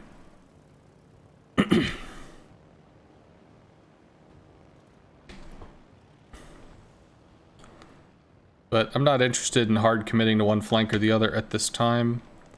Both DDs are on Bravo side, that's cool. So, Trimom, Charlie is free as long as you don't get radared by said Balti, which I assume you did because you got junked. Maybe I have to help with this. Oh, daring. Okay. Shit. Well, I guess we help the daring then. And he just beached, which means the only way forward is through torps. Oh, there's the Cossack.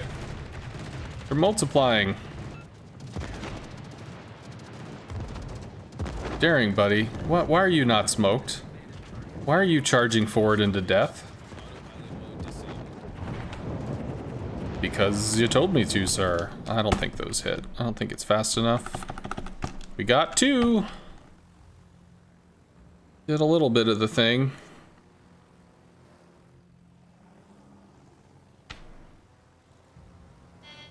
Why would he push like that? Because I think he thought, ooh, I'm doing this and the CV's helping. I don't know. But the Marceau is hurt. The Marceau is fairly low, which is good, but it's not quite enough. However, the Cossack is still a force to be reckoned with. It's not a joke. Plus there's still a Balti, plus there's still an Edinburgh, plus there's a fucking Amalfi. This smoke should go down soon, right? Right. There's the Balti. There's the Edinburgh. I mean, we've lost Charlie. It's just truth. Charlie's fucking gone, man. It's fucking game over. It's gone, man. It's game over. I really want to eat fighters for this, but I really don't want this dude to get out. Nope, nope, nope, nope. No heal. Nope, nope. Come on. More shells, please. Shit. Whatever. I tried. So Edinburgh's gonna get out and heal, which kind of sucks. Balti's still cock blocking. DDs are still a problem. So with your North Cal, you need to swing wide. You need to start pressuring corners with big ass shells and start driving people out of positions. So with your battleship, you want it to be up here maybe, so you've got sight lines to be able to push. Unless you're looking to stay mid and somehow push through mid. Well, you're not blocked by the Yamato, you're out traded by the Yamato, but your Bismarck isn't able to move, your Otago isn't able to move, like... I don't know, I guess you could just bunker up, but you're still gonna have to be able to find ways to contribute. Balti is dead. Both Baltis are dead. Fuck yeah!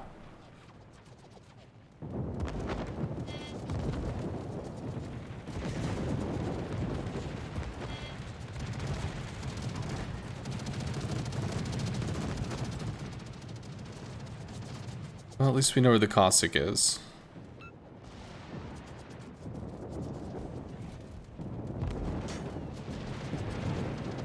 Oh, great. Yeah. Oh, okay. That worked out.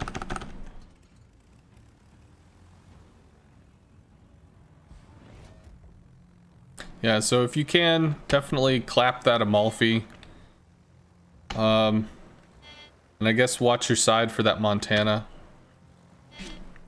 But they're wrapping their Yamato around to scare all the cruisers and flush everybody out from behind the island, which is basically what you end up doing. Battleship here, battleship there. That's how the cake is made. Autopilot mode enabled. Yeah, Akazuki, Trimom, are you able to come over here and start working on Bravo? Because they have a Marceau, they have a Cossack, and we don't have a DD for this side, so it's kind of an awkward experience.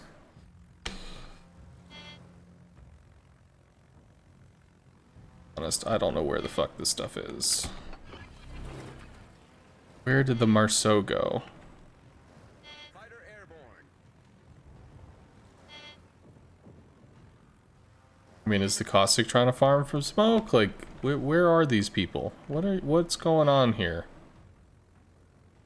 Maybe the Marceau ran? Oh, that's the Smolensk. Alright, sure. Reached. Autopilot mode disabled. You're saying over here? Yep, okay, cool. That's the Cossack. Still don't know where the hell the Marceau is. Whatever. Has taken the lead. Alright, well then we can Autopilot mode. start working these wide flanks. So you don't have to run in the battleship, you can always choose to just stop, move forward a little bit, reverse a little bit, move forward a little bit, reverse a little bit. You never have to be moving at full speed unless you're trying to take ground or no, you can stay still. You don't have to keep moving. You literally, you could just stop, move forward a little bit, go back a little bit, move forward a little bit, go back a little bit.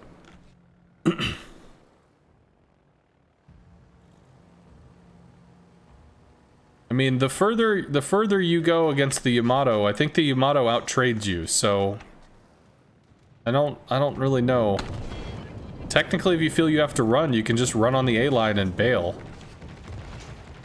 You know, if you feel like that's just not a fight you can win, you can also do that. Just hard turn left and take the A line out.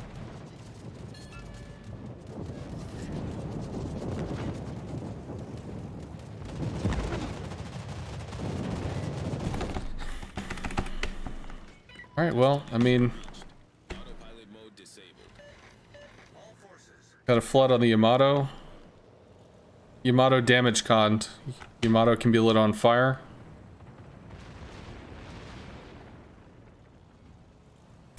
Well, I realize it makes you more, if you sit still, you're an easier target, but that's again where the move forward, move back thing is.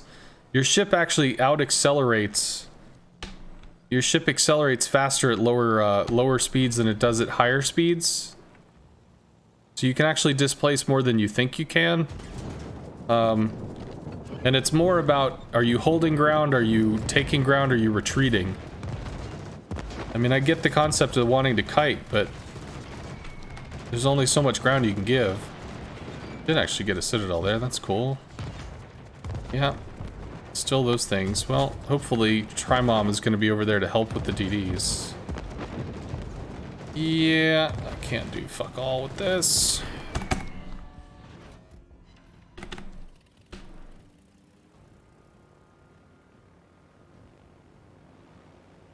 Okay.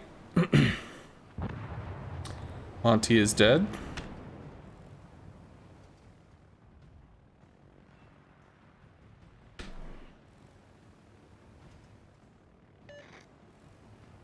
We have points, but the Monty's going to come over and pressure C. Yamato can keep going for the wrap with the crossfire. All stations. Reporting the position of a strategic target. Trimom, need you to kill these DDs. That is your goal. You have to kill the enemy DDs on the map. That is your job. Find the Cossack, find the Marceau, kill them. Fighter airborne.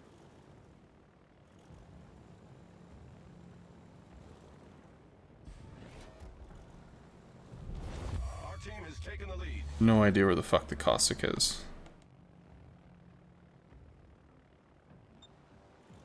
Do you not have smoke, Trimom?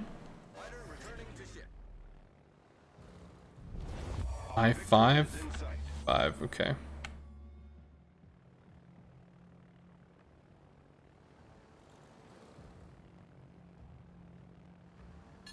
Compared to the Richthofen, the Parsifal is currently the better choice. The Manfred has better rockets, better pen on the bombs as well. So there are things you can pen that you cannot pen in the Parzival, battleship wise. So yes, you lose some accuracy, but you gain in damage and pen. And similar issues with the alright, hopefully the Smol takes the Cossack there. Maybe, hopefully. At least we got the Smol out of there, so that's good. I might be able to Citadel Yamato. Fuck, I don't know. Ugh.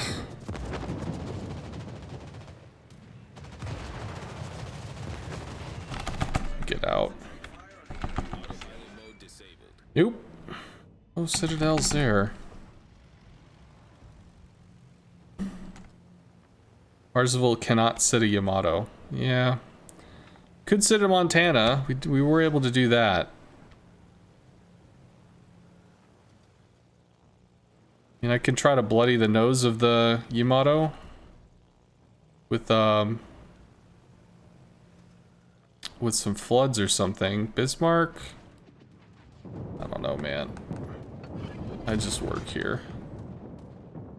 See if we can get this fighter to go past. As long as we're not within 2 clicks, I think.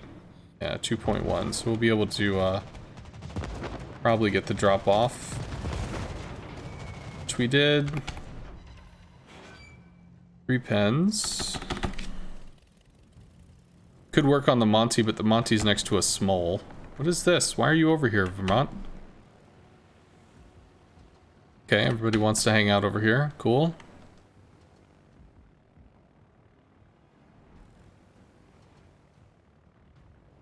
Hey, White Mane, what's up, man? Monty, Tago. I guess it's just kind of a waiting game.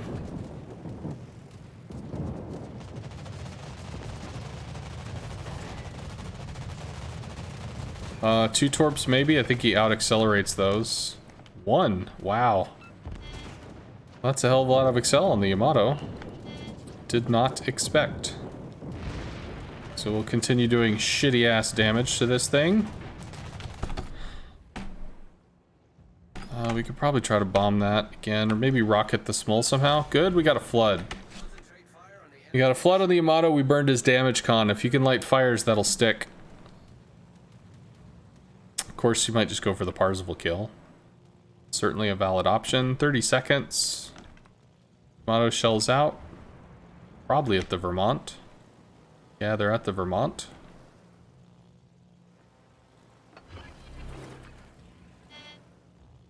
Monty's gonna step on B, so it's probably actually 30 seconds. Nope, we got a kill on the Parzival. Who got the kill? Was that Star Destroyer?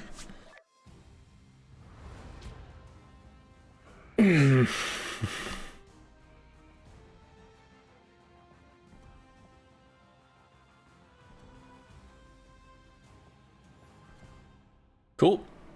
Top of the Tim. Someone else killed him? Vermont did it? Ah, okay.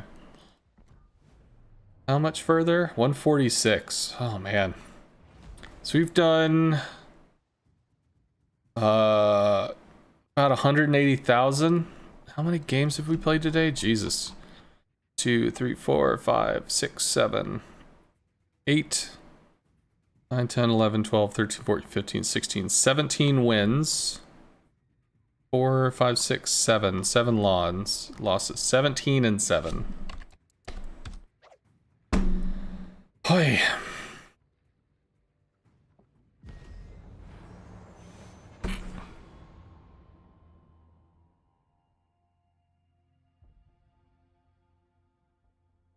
Yeah, 6.5 hours. Doing the thing.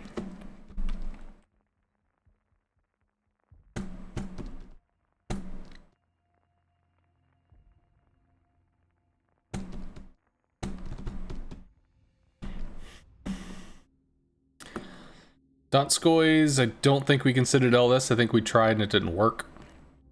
Can Citadel the Cleveland, cannot Citadel the Riga. Lots of destroyers. Fuck.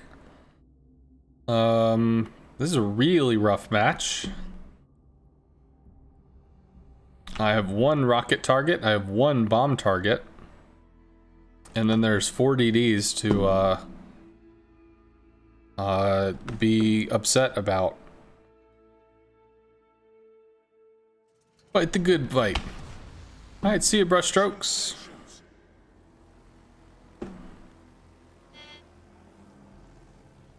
I think this will be my last game, so play this out and that'll probably be it. Double Donskoy with a Riga. Okay. I didn't see that that was a div.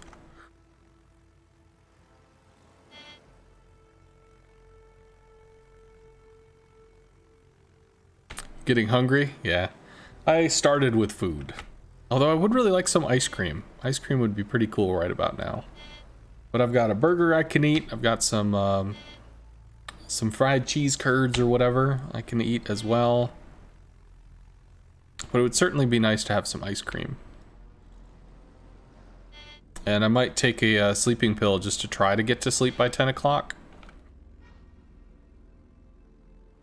Although I haven't decided if I'm going into school tomorrow or not. Because I might stay home tomorrow and go in stupid effing early Thursday to try to get all the stuff that I can get done early before the instructor comes in so that... Oh, please turn, please turn, please turn. All right. So that I can finish instructor stuff on Wednesday and finish any additional tasks on Thursday and then be just done with school stuff, which would be kind of cool. I haven't eaten since lunch. Rawr. Autopilot mode enabled. Well, you can reach out and snack on that Riga.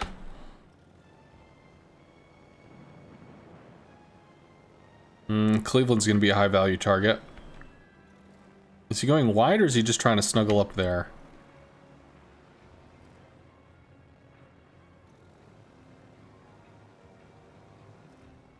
Ooh, Fontask, okay. Keep the Fontask lit if you want to farm him.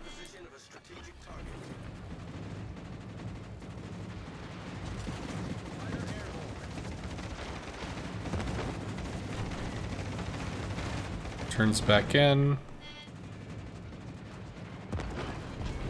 Yeah, Fontask little speedy boys. Actually, can't really guarantee he's gonna stay lit, because a whole bunch of Russian flak over there, so yeah. Oh, you had to bail? Well, I guess he didn't want to smoke. Okay. Destination reached. Autopilot mode disabled. Well, we lose a plane, but we do get to drop on the Haragumo. Haragumo is not extremely agile. Might get lucky, but I think he just slammed on the brakes, so... Try to bomb the Thunder. Got a single thing.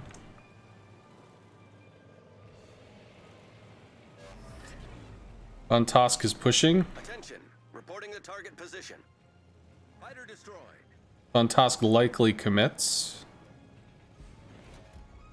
Oh, you probably radared or something. Fontask is about to commit on you, Trimom. Fontask is about to commit on you. Never mind, he's backing up. Wait. Fighter airborne. Wanted to go for the Thunderer. Keep getting pulled mid. Also should be going for the Cleveland. Fucking whatever.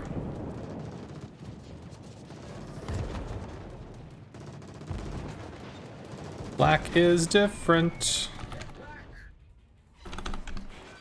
Okay, well we can Citadel his'n. Alright, don't waste your life, don't waste your health dicking around for Charlie. I mean, if this isn't gonna go well for you in trades. Alright, we can try. Get out, get out, get out, get out! Concentrate fire on the target.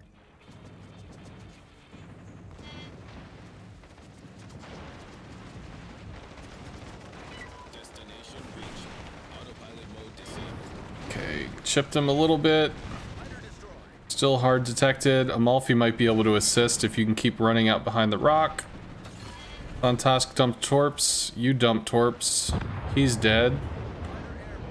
Good juke, Shiha. I'll give you a fighter for displace. Oh good, the Turpitz is dead. Alright, that's nice. Well done, Commander.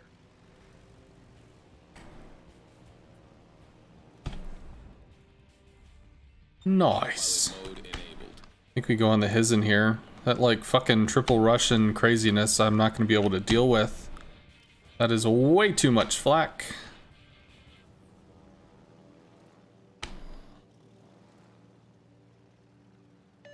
Okay. The hell is in Alpha? The fuck is this?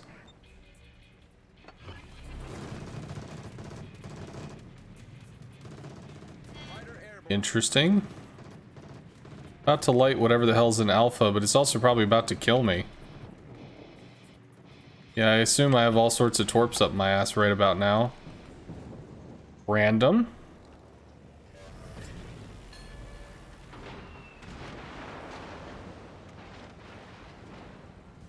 Interesting. I'd go for the Hizen. I'm not gonna dick with the Fletcher. Y'all should be able to sandwich the shit out of that.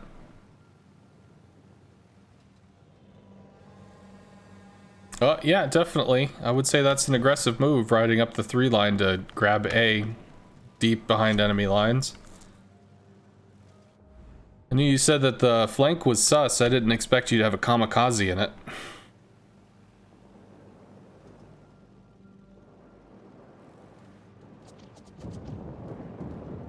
The hell? I'm seeing shells come over from the right?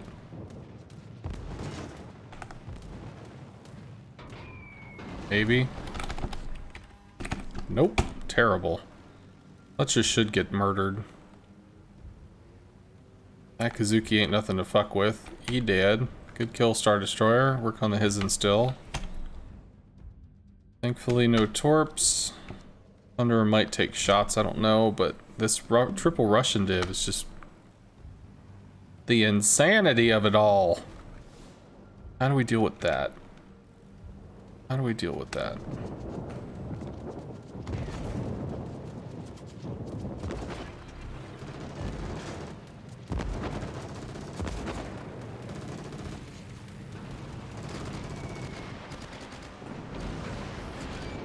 Kind of waiting for the planes to start shooting, but just kind of ran out of time.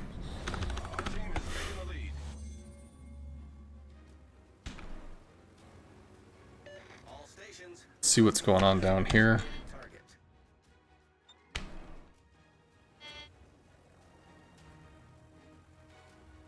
What if the Fletcher didn't pay extra for that kind of action? Let's see. I have to assume they've got this. Be nice if the Pommern was like there or something, so they had more of a cross shot. But it should be okay. You're just getting picked apart at this point.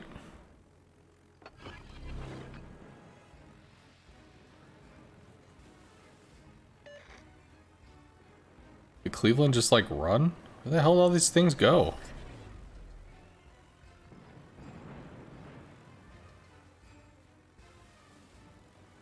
Very strange.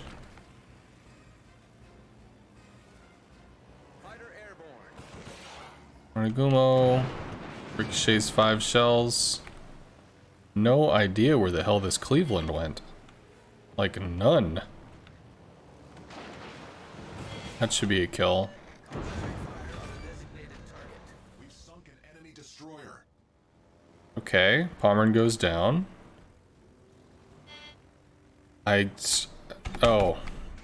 Destination reached. They're like all the way over there? Alright, interesting.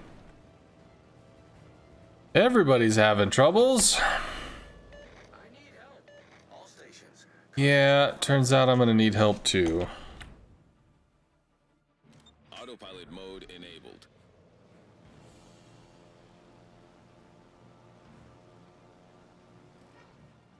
Looks like we've got a friend. Our victory is in sight. Summers clapped the Riga. North Cal v Thunder. Thunder has Swiss cheese for armor.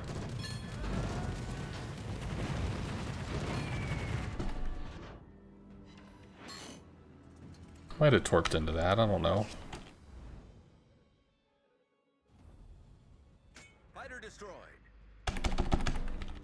Just go forward, dude. Just go forward, carrier. You can make it happen. You can make the dream come true by going forward. But it's near an island, sir. I know. But we're gonna get through this together. We're gonna make this happen. See, like right now, the enemy ship's behind the island. It's good. It's helpful that the island is there. I know, sometimes it can be scary, but the dirt is good. The dirt is good.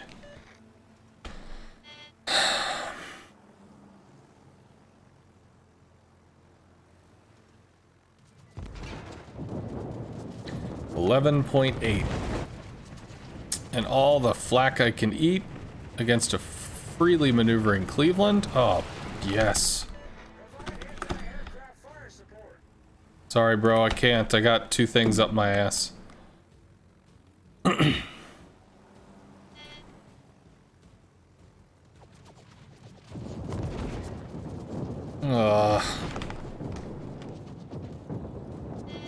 Yep.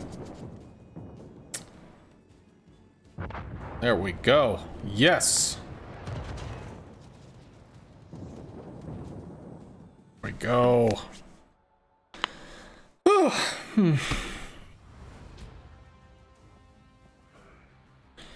Alrighty, so we done did a lot. Congrats to Star Destroyer locking it down in the North Carolina yet again. And thank you everybody that div today. Try Mom, Star Destroyer, Newbie Gamer Dude, USS Sampson. I think that's everybody. But I am gonna poof. 'Cause it's been almost 7 hours. Been a fuck of a grind. 152 plus we did the thing, so it's been like probably about 180, 190-ish, and we're gonna end on a pretty positive note. 1, 2, 3, 4, 5, 6, 7, 8, 9, 10, 11, 12, 13, 14, 15, 16, 17, 18 wins and 7 losses. So that made it quite a bit better than it was. So we were 18 out of 25, which is something. 75-ish? It's pretty kicking.